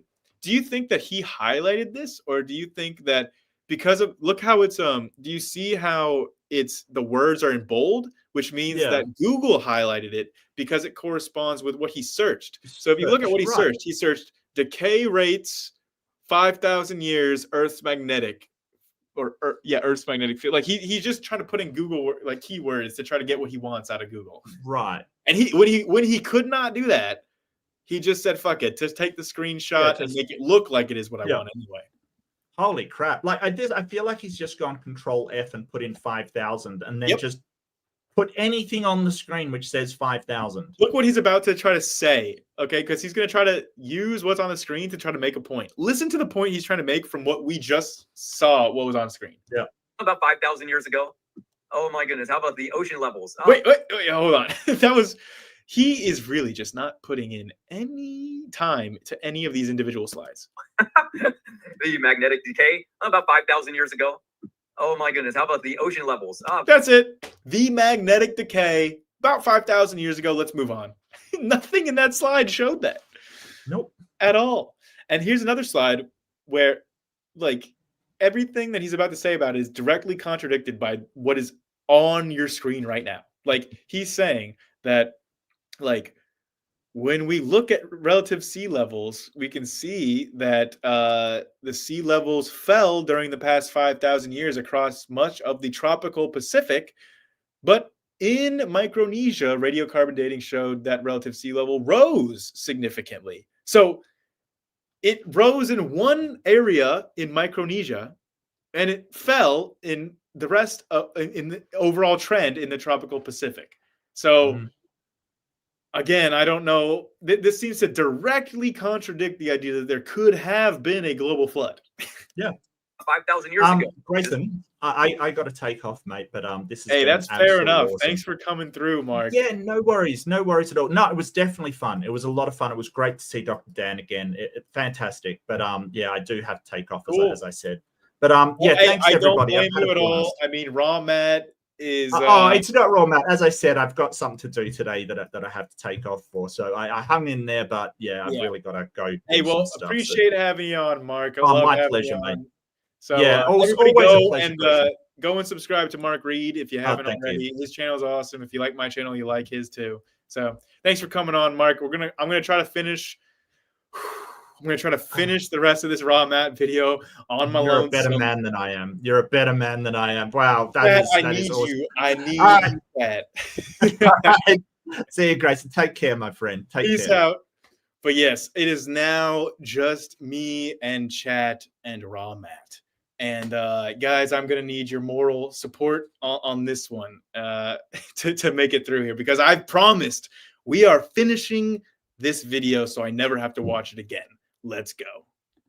That island was much different than it is today. It was one of the first man-made islands where they built things on it. They noticed that the sea levels rose much faster, and we can see this everywhere. Look, when we go to, we can see that the sea levels rose much faster. When what he just showed on screen was saying that the sea levels fell everywhere in the Pacific except for this one island. I mean, we've established that Matt is obviously a liar, but I mean, this is just like beyond the pale egregious. Like it's literally on the screen. Everyone can see on the screen the direct contradiction for the lies that Matt is telling you. Don't believe your eyes, though. From around the world, they land. The oldest delta is about 5,000 years old. So the oldest delta is not 5,000 years ago. Would it shock literally any of you to know? He's looking right now at the Mississippi River Delta, which is a river delta, but not the oldest river delta. Like, there are river deltas on Earth that are millions of years old. Like, here's just a spitballing example. Maybe like the Nile River Delta, one of the most major river deltas on the planet, is millions of years old, Matt. So stop lying.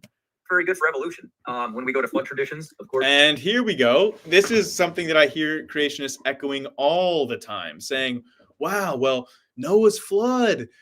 We see all of these different cultures on Earth that all have the same flood tradition. That is bull. No, we don't. Like, everything here, like, if you were to just go at any one of these, like, let's look at Egypt, right? I don't know if Deviant Outcast is still here, but this would kill her. Like, we've got Egypt. They're saying that Egypt has a flood tradition. They do not. They do not. Like, Egypt has, experiences with regular flooding with the Nile, but they don't have a global flood myth. The one that the creationists are trying to shoehorn here is the idea of the primordial waters from which the primordial Egyptian gods created the universe. And they're trying to say that this is a global flood myth. And you can see here they say it involves man in transgression and divine destruction. No, it doesn't. They say it doesn't involve a favorite family or an ark, which would you think would be pretty critical for a flood myth.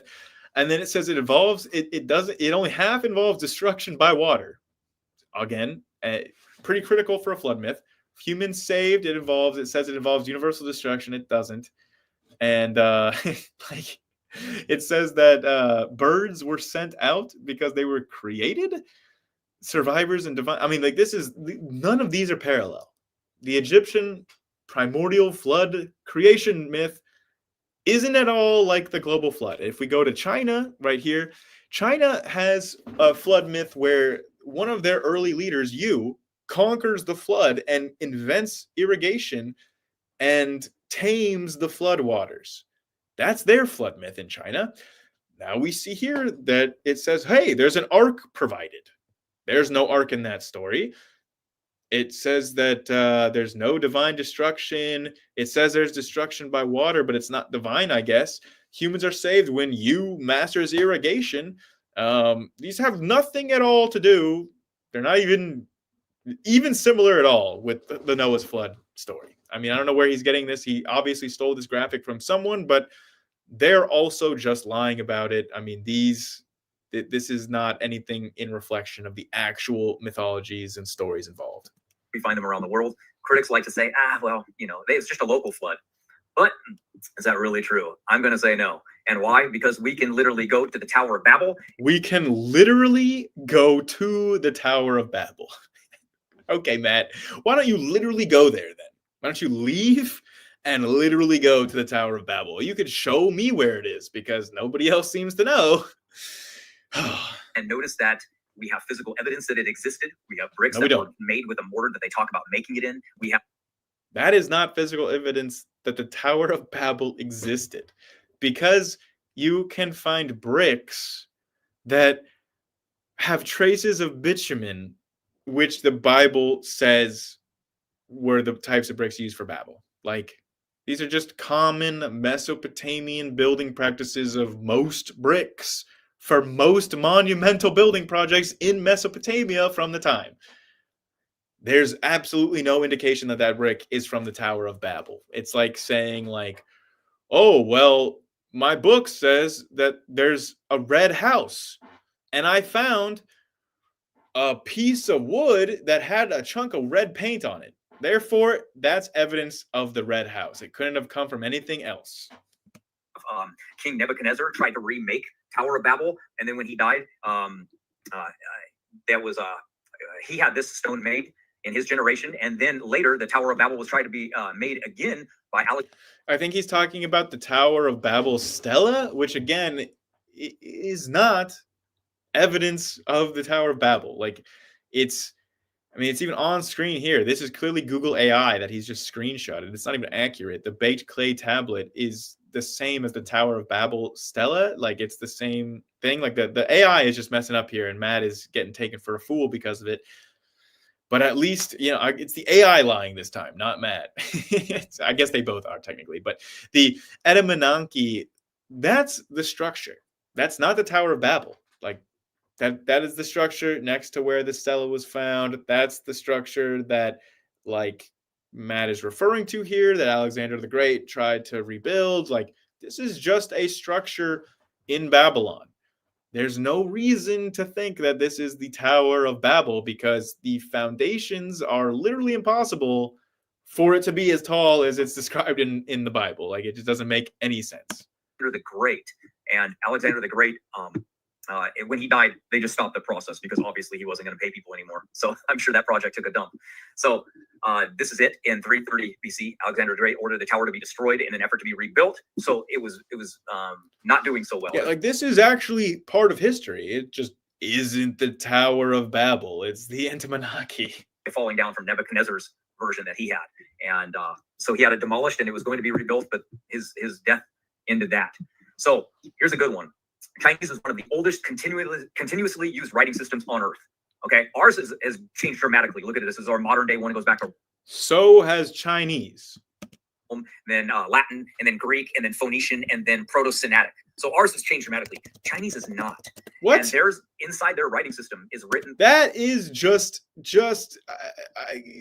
that there's nothing else that can be said of that other than it's an enormously bold-faced lie that shows that Matt has literally no idea what he's talking about. Like, the oracle bones are some of the earliest known Chinese writing that we have, dating back from the Shang Dynasty, and they're very, very, very different to modern Chinese.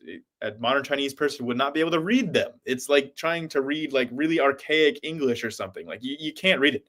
I mean, there is no language on Earth that doesn't change over time that we know about. So, yeah, I mean, Matt couldn't be any more wrong when he says that Chinese has not changed since its invention thousands of years ago. That's just absurd. Story of the biblical one, which is amazing. You can literally read it. Look, God revealed, declared man and garden. There are words, when you tie them together, read them this direction: man, dust, living means first. Oh my God. Okay. Oh, wow. This is a lot of stupid on one slide right here. Okay. So it's not going to surprise anything that Matt is just totally wrong about this. But you can even see here, like, this doesn't make any goddamn sense. First of all, this is not the character for dust in Chinese. This just means, like, soil or land or, like, earth. Like, and living? How do you get that one little tiny splotch means living? No, it doesn't, Matt. And then even right here, look, he's got this square means people, but this identical square means mouth. So hand down or pass down means not 8 water people, but 8 water mouths. Okay? Like, it doesn't make any sense. And then, like, also, like, the way that the characters that they're using for these are pretty selective as well, because there's another character for God that doesn't look anything like what they're trying to describe here. Like, you can break down the Chinese character for God into various characters that include like 8 turbans. So by Matt's own logic, that would mean like God is like 8 dudes with a turban, like in a trench coat or something. I don't know. It makes no sense. This entire thought process makes no sense. Thinking that, oh wow, the Bible is secretly coded into the Chinese language itself, but somehow all of the people that speak Chinese didn't know about any of the Bible stories, and their own myths were radically different for almost all of their history until Christian missionaries showed up and started teaching them the Bible stories that apparently were all already encoded into their language itself. It's so mind-numbingly stupid. Second promised is Noah. Very fascinating. It's the oldest preserved still used writing system, and they're still using the writing system from Babel, essentially. Which he just said that the Chinese writing system is the same writing system that they were using since the Tower of Babel. Holy shit, that is a take. That is the most take I think I've ever heard. Amazing that it formed and then went to there. So pretty cool. But how can we know? Remember, evolution teaches that Africans are the oldest lineage, and they have to be, right? This feels really racist. Like, this is the same chart as earlier, but I don't know why Matt felt compelled to just add a bunch of pictures of Black people to it. Feels really racist. More mutations than them than anybody else, and we can look at that haplogroup, which is A1. We can go backwards in time and say, see, they're the oldest. It's true, they have more mutations, but that's assuming that mutations accumulate at the same rate in all people groups, and that all people groups have generation times the exact same. They do not. So when we look at cats, okay, look at this. Here's a little funny little picture. Cats can have different mutation rates. But wow. Well, I guess if this cartoon about cats shows it completely detached from any source or any data, then we must accept its fact. Cats are related. So what's going on? Well, we see when we look at pedigree mutation rates that we see different rates of mutations in all different kinds of people. Yeah, these are pedigree mutation rates, though, which, like, again, those mutations are lost over time. And over time, the pedigree mutation rates equal out to the substitution rates because you're losing all those mutations that you're getting each generation. And the ones that stick in the population correspond with the substitution rate when you get enough of a population enough time. Here's the Parsons study that showed that the Amish family get one substitution every 80 generations, but the AFDIL families got one every 17. So we know that. Yeah, citation needed on this one. He hasn't cited this study at all. And I don't know. This definitely seems really weird. Okay, he's got the source on the top here. A high observed substitution rate in human mitochondrial control region. Okay, so just this one region of the mitochondria. Okay, let's look at the whole population over time, global genome wide. We do not see differences. Like when you look at really small portions of the genome, you might be able to find these differences. But when you're looking at statistically the whole genome, like think about it. If I have a mutation and I have it in one certain area of my genome, if we look at your same area of the genome, just these tiny little areas, the odds of you having mutation there are really low because your mutations are more statistically likely to be elsewhere in the genome. So if we're only looking at just this one tiny little region, all of a sudden the mutation rates look radically different. But when you're looking at the genome as a whole, they're the same. Matt doesn't seem to understand this. Mutation rates can be different in different groups of people, and that when we observe them, we can test it. We say, okay, well, if that's true, then maybe Africans could possibly be the same age as everyone else. But it would have to be evidence. So that's where we go here. De novo mutation rates of single point mutations are faster. Oh. Yeah, this is in one specific gene region, which we should not expect for, like, we should expect to see variations between populations when we're looking at just specific tiny regions of the genome. But we don't expect and we don't observe differences in the total mutation rate across the whole genome across human groups. Point mutations are faster in Africans than they are in Europeans. They have more PRDM9 sites to collect these mutations. Again, PRDM9 sites, a very specific part of the genome. Okay, not the whole thing. He's trying to cherry pick again. They have more SNVs, single nucleotide variances occurring inside them. Inside this one specific part of the genome. So that solves the problem of genetic diversity. It doesn't solve the problem of genetic diversity because you can't extrapolate one particular gene region to the entire billions of pairs of a total genome. That is not an extrapolation that you can do, Matt. You need to measure that. Besides, we know that Africa is only inferred of being the continent of origin because of their fossil record, right? They find because of the fossil record, because of their stone tools, their archaeological record, their actual genetics. We already talked about how genetic diversity literally decreases as a function of distance from Africa. There's multiple independent and corroborating lines of evidence supporting out of Africa. Bones there, and they say they must be older. And then when they find bones outside of Africa that they're older, they just say, well, those are unevolved humans, right? They haven't evolved yet. They're not as evolved. So no, that is not at all what they say. Like, we say that Homo sapiens originated in Africa. Neanderthals, not necessarily. Denisovans, not necessarily. Homo erectus did, though. I mean, again, what Matt just described as the consensus view was just an incorrect straw man. That they have rescue devices for everything. We would say that the human population goes back to the 3 bases of Noah's daughter-in-law, L, M, and M haplogroups. And we would say that this happened about 4,500 years ago. And we can look inside of a book by Nathaniel Jensen called Traced. And what he did is he looked at the pedigree mutation rate. Everybody go check out Dr. Dan's review of Traced, where he just systematically demolishes that entire book. Studies, and he found that these had a very slow rate. And then these had a couple fast rates. So what he did is he noticed that the rate of testing was done very, very differently. And he found that the ones that had a really high fast mutation rate, these scanned the chromosome for more mutations a lot better. They had a high sweep. Yeah, so the thing is that Jensen never replicates this. Like, he never does his own experiment to show that this is the case. He says all the time that he has all these predictions about genetic diversity around the world, but then never goes and tests those predictions because Jensen is doing creationism, not science. They scanned it multiple times looking for mutations. And when they scanned it, look what they noticed. The more they scanned it, the more mutations they found. And therefore, they got a faster mutation rate. So Nathaniel Jensen put that up there and said, okay, if we get 3 mutations per generation, how many, what is the total amount of mutations in the entire population right now? What's the max? 440. So 440 divided by 3, you only get 146 generations until you land on Noah. That's not much. Using a generation time of 30 years is 4,380 years ago. Again, you use pedigree mutation rates instead of substitution rates, you get wrong results. Shocker.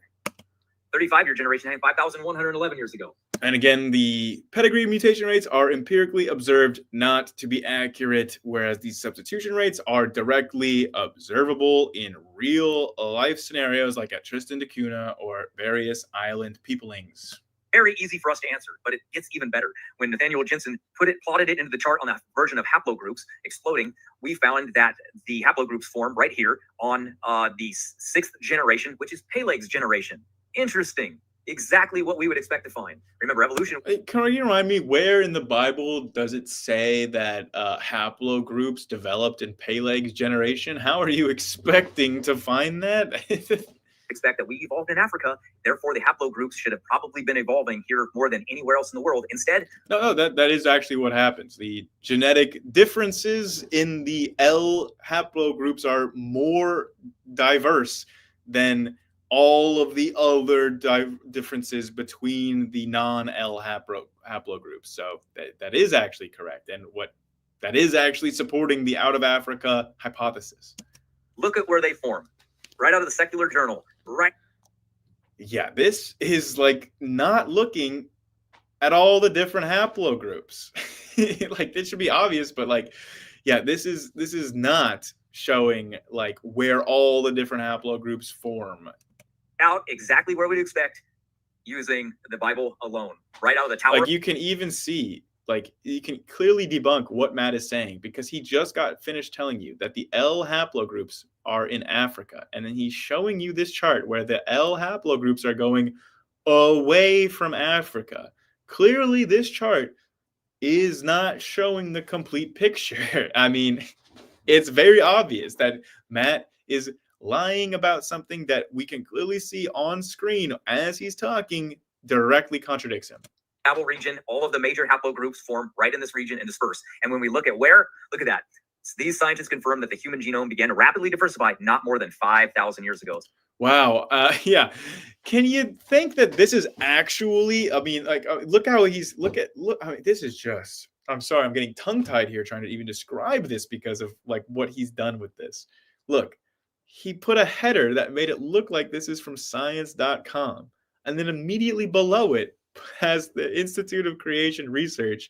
And then he's literally, oh my God, this is just so evil what he's doing. Like, he's taking an ICR screenshot and then putting it right below a science.com screenshot to try to make it look like the same screenshot.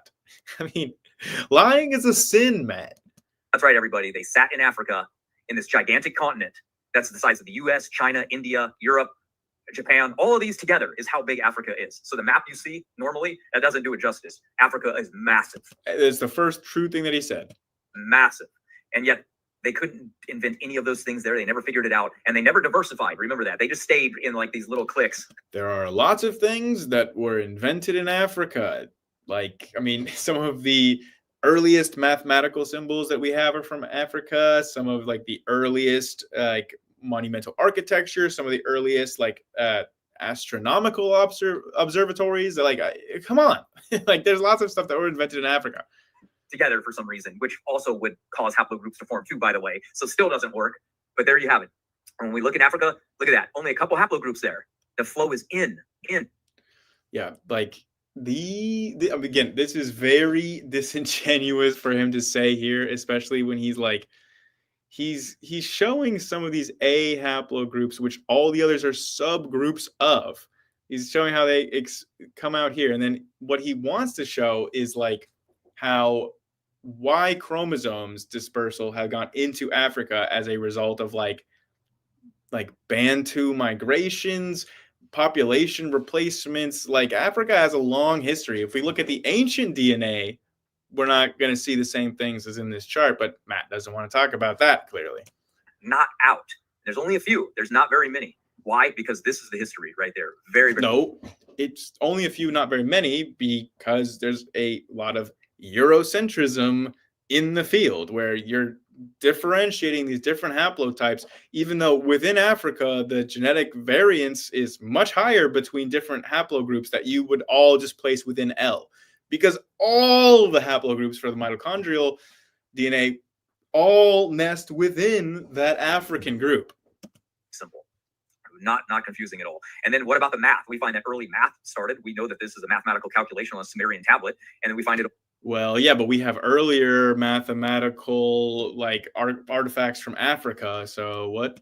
In Egypt. But here's the interesting thing. When we look at pyramids on opposite sides of the world, look at this. Here's all the places that there's pyramids on this map everywhere. What's the interesting thing about them? They all brought the same math with them. They all what? What? Use the millimeter to the what? No, they don't. What? Huh? He's showing on screen right now a height comparison in meters where they're rounding the heights to the nearest meter or 0.5 meters. And then he's trying to say that all of these ancient people all used millimeters to build these things, and that somehow that means they had the same math? Like, Raw Matt, the Mesopotamians had base 60 math. That's a completely different type of math than the Mayans that had, I think, base 5, base 2? Like, they have completely different mathematical systems entirely. And we know that because we have their records. Like, I mean, the amount of weaponized ignorance is dangerous. Millimeter. Think about that. How could that be possible with people that have never met each other to all invent the same exact mathematical system and bring that out and create pyramids using the same millimeter? It's game over. Because they're not, and none of that is true at all. For evolution. It really is. This is really what this. Wait, all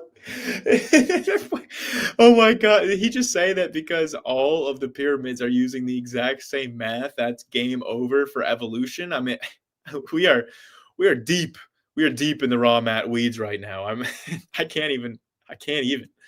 We also found the 16 cities of Noah's grandsons because they were named after him in this. I mean, that really is it, Prixie, is he's saying that you can measure things in millimeters, therefore they used millimeters to use it, therefore evolution is falsified. And oh, wow, people named things after stories they like? Wow, like ancient Jews and Christians named things after Noah's descendants. There's a lot of cities in America right now, Raw Matt, that didn't exist prior to 1770s that were named after things in the Bible. Like almost every freaking town in Utah is named after something biblical. That doesn't mean that those things actually transpired there. That means people that liked those stories named things after things they liked. And the names still exist to this day. So what do we have? We have haplogroups forming out of the Middle East. We don't have them forming in Africa. We don't find literally, yeah, the map he's showing right there shows haplogroups forming in Africa. Just because he's added, I can't even talk about, like, he just, anytime Africa or black people is involved, Matt has to find an image of a black person and put it on the slide. I don't know why. He doesn't do this for any other groups of people, but he does it every single time he has to bring up anything about black people. It's very questionable. Very many there to begin with, and the flow seems to go into Africa, not out. The size of Africa is absolutely massive. So why is that? This is just not true. The oldest known medical or medicinal record of all goes back right to the time of there. Why? Because what? No, we have older medicinal records than that from Egypt. There. Why? Because it's easy. We had medicine. We were all grouped together. We all brought it with each other. We wrote it down. What about? No, that's actually completely illogical to conclude from the fact that the earliest medical records are from the places where the earliest records are from, because those are the places that invented writing earliest. What a shock. Blood stories. They originate in this area, and they flowed out from that region, and they just got more diluted as time went on. No, they didn't at all. There are like certain tribes in Australia that have certain flooding related myths that other tribes in Australia don't have. And we don't see this dispersal. And the people coming out of Australia would have been way before this. So no. I mean, at this point, it's like debunking Raw Matt is like really difficult, because it's like every single time, how do you just debunk somebody that's just actually what they just said is them lying? Like they're just not, you can't even debunk it. It's just like what he's saying is just the opposite of true, and it's easily demonstrable. These other flood stories have arcs that don't work, measurements that don't work, things that just don't really match up. But your flood story has an arc that doesn't work and measurements that don't work. Like your arc, Noah's arc, is not seaworthy. It would be destroyed very, very quickly because it's way too large to be a wooden vessel. You have to invent an entirely fictional type of wood just to try and magic it away from being a problem. They still contain the base story around that. Then we have megalithic structures. We all started building megalithic structures around this at the same time, right? No, we didn't. That's not true at all. Megalithic structures go back a long time, and they go back to different time points at different areas on Earth. After that, why work with such hard material? Why would we bring that around with us? Why didn't bring it around with us? We make stone monumental architecture out of stone that's around the area we're building from. Find them in Africa. What, we just left Africa? You do find monumental architecture in Africa. This is just a lie again. And then we all got together in one little group and said, you know what, guys? Let's start building homes and structures out of the hardest material we can find. Okay, split. Go. You go left. I'm going right. You're going bottom. I'm going, get out of here. I'll never see. Yeah, actually, that would be really interesting if all of the monumental architecture did all rise all around the world all at the same time. But that's just not what happened. I mean, we've got monumental architecture that predates, like we got monumental architecture like in Jericho that predates by thousands and thousands of years the monumental architecture in Egypt. We've got like monumental architecture that goes back even before then in like islands in the Mediterranean. So again, but let's do this. We got this. Makes total sense. But it makes a lot of sense when you start with this Tower of Babel and the story that comes from there. And then we have the languages. They all sprout from one region and they all sprout up. what? He's just gonna go right past saying all the languages start from one region. Like citation needed, dude. You can't just say things In different languages. We can't trace them backwards linguistically to a single root language. And it sure doesn't form in Africa, but we should find that if the story of evolution is true. What? No. Why we shouldn't. Just, I mean, you'd have to assume that like languages could not independently develop and they have to come back from just one ultimate source. I just don't see any reason to assume that, Matt. Language should be first and everything should branch from it. That's exactly what we do not see. Well, what about genealogies? We can track genealogies back as well. They also go back. How come? How come we don't find unbroken chains? You know, going back to the African stories that go back in Africa instead. Because of colonialism and the lack of written records, and we do actually find some oral traditions of genealogies that go back really long and far into the past. So again, Matt is just clearly ignorant of African culture and history. Look, the Ethiopian dates go back to the wow, the Ethiopian dates go back to the biblical narratives? Wow, it's almost as if Ethiopia was one of the first Christian countries to exist on Earth. Like, are you kidding me? Of course they think the biblical narrative is correct in Ethiopia because they're Christian there. This is so stupid. history of people as well when you go in Africa. Why? What's going on? Why? They invented the story and then brought it with them to Babel? That makes no Because they're Christian in Ethiopia, Matt. sense. Of course not. The genealogies are true because they're handed down from that region. No. You can go to other areas in Africa where they're not Christian and their genealogies don't fit the Christian narrative there. About brewing. Brewing didn't start in Africa. It started outside. So what? They're in Africa 2.8 million years. Go through a bottleneck 200,000 years ago. Couldn't figure out how to ferment. They never figured out that putting milk outside for one day ferments it, even though they drink milk there still to this day. And then make alcohol out of it, right? Yeah, okay. This is so beyond the pale stupid on almost nearly every level. Like, he's trying to say that Africans were drinking milk for like how long, Matt? Do you think they were drinking milk? Because you're not just gonna go drink milk from a wild animal. You need a domesticated animal to drink that milk, and they didn't have domesticated animals like that in Africa until they were introduced from elsewhere. Like, he literally doesn't know anything about any area of history from any period of time at all. Couldn't figure that out either. Just absolute lunacy. We get phenotypic diversity. It is absolute lunacy, Matt. It is. It's very easily when you explain it branching off from a single group of people, but it sure doesn't make sense if you're in Africa the entire time and then new humans like Asians and Europeans evolved only in the last few thousands of years. It doesn't make sense that we would go up into a region that Africa doesn't even have, like the Arctic freezing regions. What does Matt even argue? Why doesn't that make sense? Populations disperse wherever they can survive, Matt. Where blonde hair, blue-eyed people came from, all of a sudden have the exact same phenotypic diversity of looks that Africans have.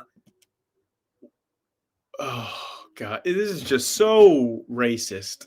I mean, oh, he's just literally just buying whole cloth into these different Aryan origin myths, even though, like, oh God, it's so bad. It's so bad. And I mean, clearly on screen right now, he's got Kent Hovind representing all white people and Jay Bundy representing all Africans. So it's just kind of a disgusting level of casual racism for Matt here. Oh my gosh. How about the population growth rates? It's exactly the same that we would expect to find.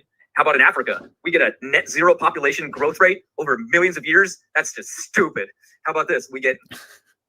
Yeah, it's almost as if like the vast majority of all species on Earth have population dynamics that are easily observable that are the same. So it's only matching all of the known population dynamics of all the other species on Earth that aren't undergoing exponential population growth, Matt, because that's not actually how populations typically grow. People everywhere. We get people living for millions of years that diversified, or is it more plausible that people diversified after a global ice age and went to the regions that were habitable, and then after Babel dispersed into the regions they were supposed to be in? Or is it more plausible to say, nah, humans have been around for 2.8 billion years, but this left no trace of their existence? Well, yeah, because obviously humans haven't been around for 2.8 billion years, and humans have left lots of traces of their existence. A couple campfires here and there. Come on, that's stupid too. And then did everyone just catch that where he said that's stupid too?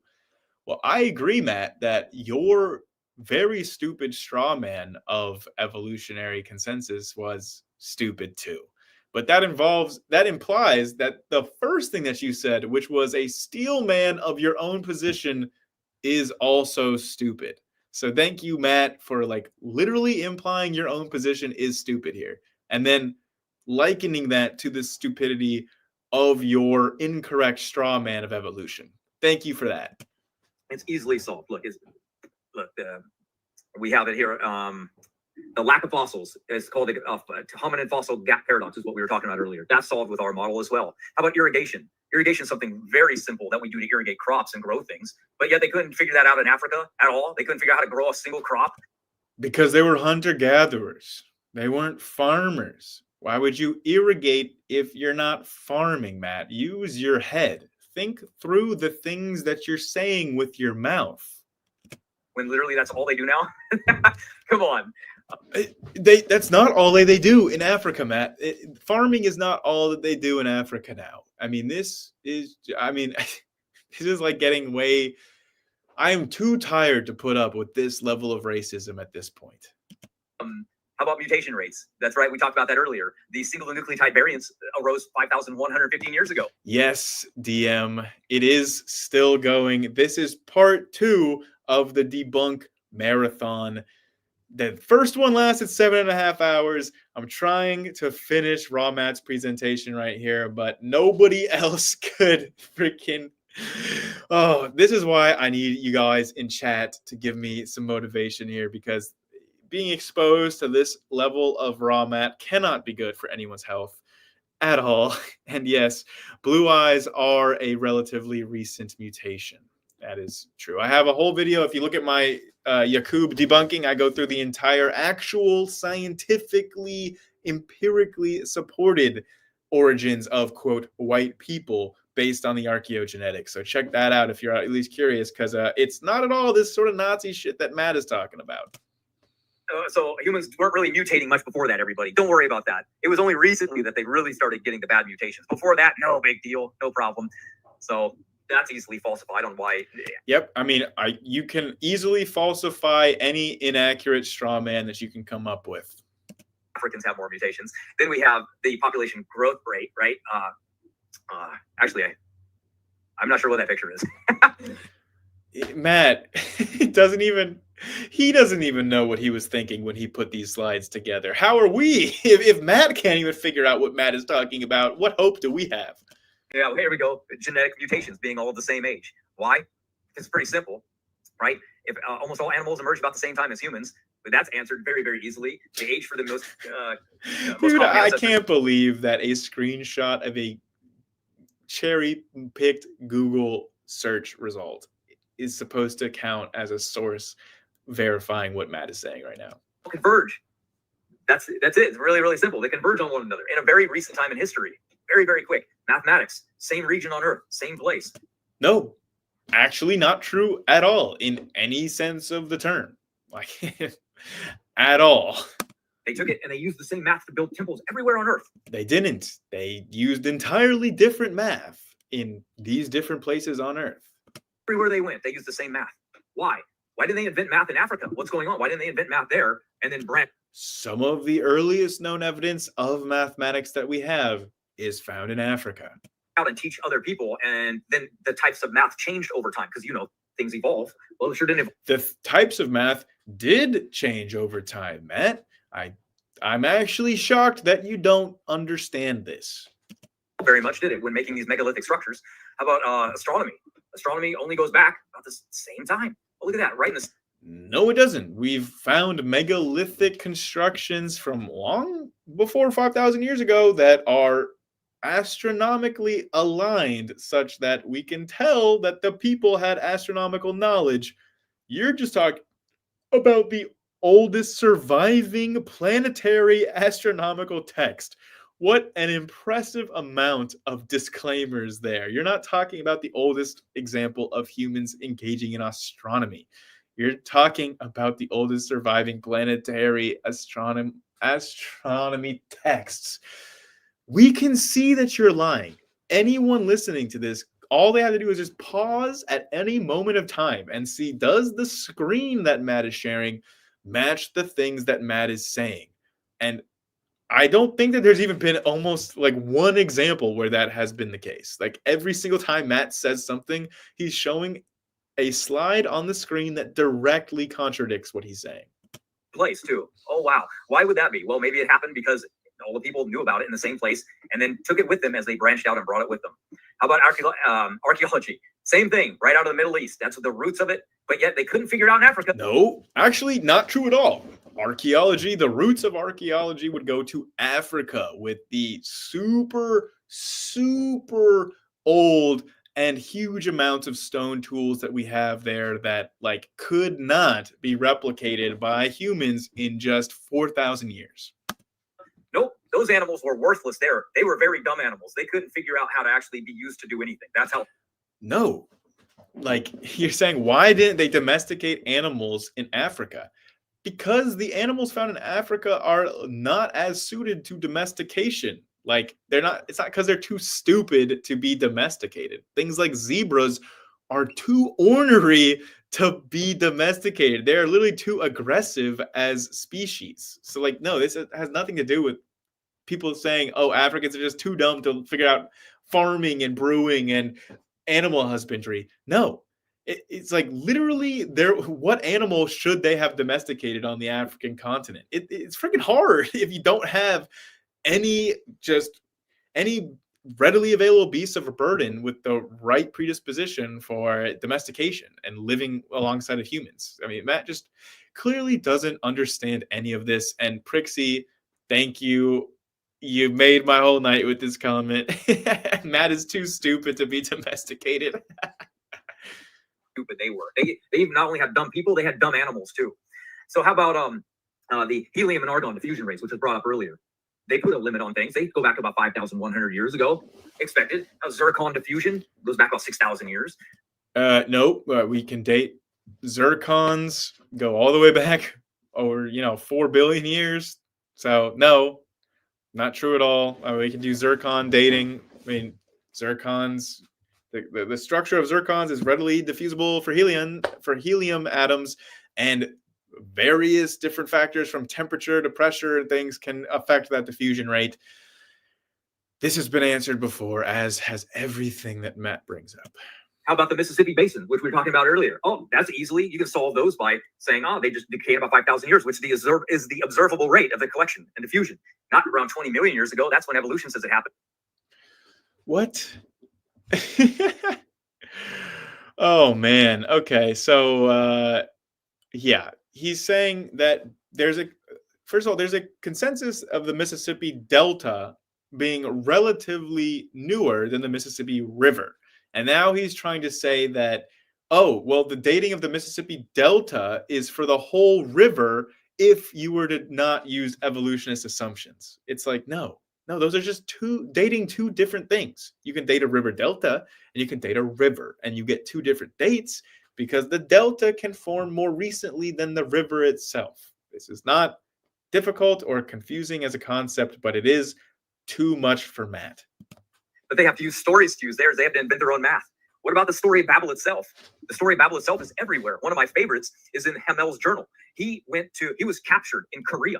And when the Koreans took him, he learned their language. And after he learned their language, he learned that they believe in a story of Babel, which was a group of people that... Wow, somebody go tell the Koreans quick, because apparently just this one dude that was captured by these Koreans and learned their language, he's the only one that seems to think that they have a Tower of Babel legend. The Korean people themselves, they haven't been able to figure this one out apparently. So somebody go tell the Koreans that they have the Tower of Babel myth in their culture. First from like buildings, and then they created all of their own languages, and they had never met a Christian or a European ever, and they had the same exact story. That can only be true if the story of Babel is true, and people brought that. What year is this from? He's saying that they hadn't met Christians yet, and this is from like, yeah, I'm calling BS on that one. So it's not only that we find geographical global flood stories everywhere, we find the same thing of the Tower of Babel everywhere as well. No, you don't at all. Like literally not at all. So when people say, oh, well, it's just local floods creating those myths and legends between all these different people groups. Well, how in the world did they invent the same story of Babel in all the different people groups? It's actually a very simple and straightforward answer, Matt. They didn't. I'm going to say there, you don't have the rescue device that's saying it was a local flood. No, very, very simple. Oh my gosh, I'm not going to read all of this to people. I'll save you that one. So multiple independent lines of ancestry or of evidence all converge and point to the same location at the same time period. It answers all these different paradoxes, and the statistical probability when you run it is 10 to the 40th power. Now, oh wow.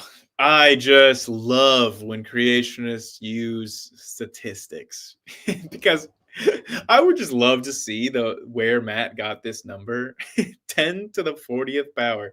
Yeah, I'm sure that you, Matt, calculated the probability of all of the things that you just went through, and you used Bayesian reasoning to then calculate the final probability of 10 to the 40th. I'm sure that you, Matt, did that statistical analysis correct. Be like winning Powerball every week for an entire year straight to get that. So what does this solve? The sapien paradox, the fossil gap paradox, the sauropod, ancient ancestor paradox, all of them. We can answer all of those easily. We can also answer all of those easily, Matt. Just looking at what we did today. Very, very easy. And we continue to make... We also answered all of those just by looking at what you did that day. It turns out that what you did that day was just lie, and that what we had to do was then look at your own sources to see that clearly they disagree with you. Predictions. These are the predictions that we can make based on biblical young earth creation. We have them in print, and we've already nailed most of the other predictions already, and we've moved on to making new ones. So these are already confirmed. So these are not my God. So these are not. And I'll leave it there because I'm just getting too amped up. Okay, he's going to leave it there because he's just getting too amped. He's getting too amped for us, guys. Okay. I'm going to also have to leave it there. I think that there might have been a little bit more to that, but like, honestly, did we need to see one more lie from Raw Matt to like really be super 100% sure that he was lying and that the evidence that he's bringing forth actually is either at best a complete non sequitur, or it's just a fabricated lie where literally the source that he's citing says the exact opposite that he does, which isn't rare. We see that with the flat earthers. We see that with the young earth creationists. We see that with the Trumpers. We see that with all of these people that push these things that are easily debunked with facts, statistics, data, logic, and reasoning. But that's a bridge too far for some of these out here. Like Raw Matt, I stick by my statement that Raw Matt is the worst, most dishonest, and dumbest young earth creationist out there. If you guys think that you have somebody even worse than Matt, you got to send him my way. I got to talk to this guy because I don't believe it. I don't know how you could be worse than that.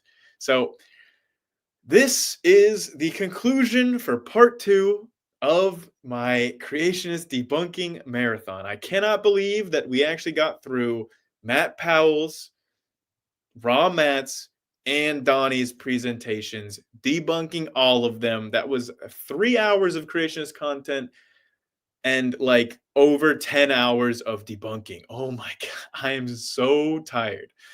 If you have been here in the live chat supporting me, this channel, this stream, thank you from the bottom of my heart so much. I literally could not have done this without you guys, without your encouragement. I seriously love the people on this channel that come to these live streams, that hang out with me and my friends on this channel. Thank you to the people that came through on this stream. I have a lot of exciting streams planned for next month and for the rest of 2025. So stick around. I know it's been a minute in January. I haven't been doing a ton of streams and videos in January, but that is going to be remedied. I'm getting back on the horse, getting back on that video production schedule and with the live streams. And I have not forgotten about Trash Talk. Trash Talk is still my #1 goal for this channel for this year.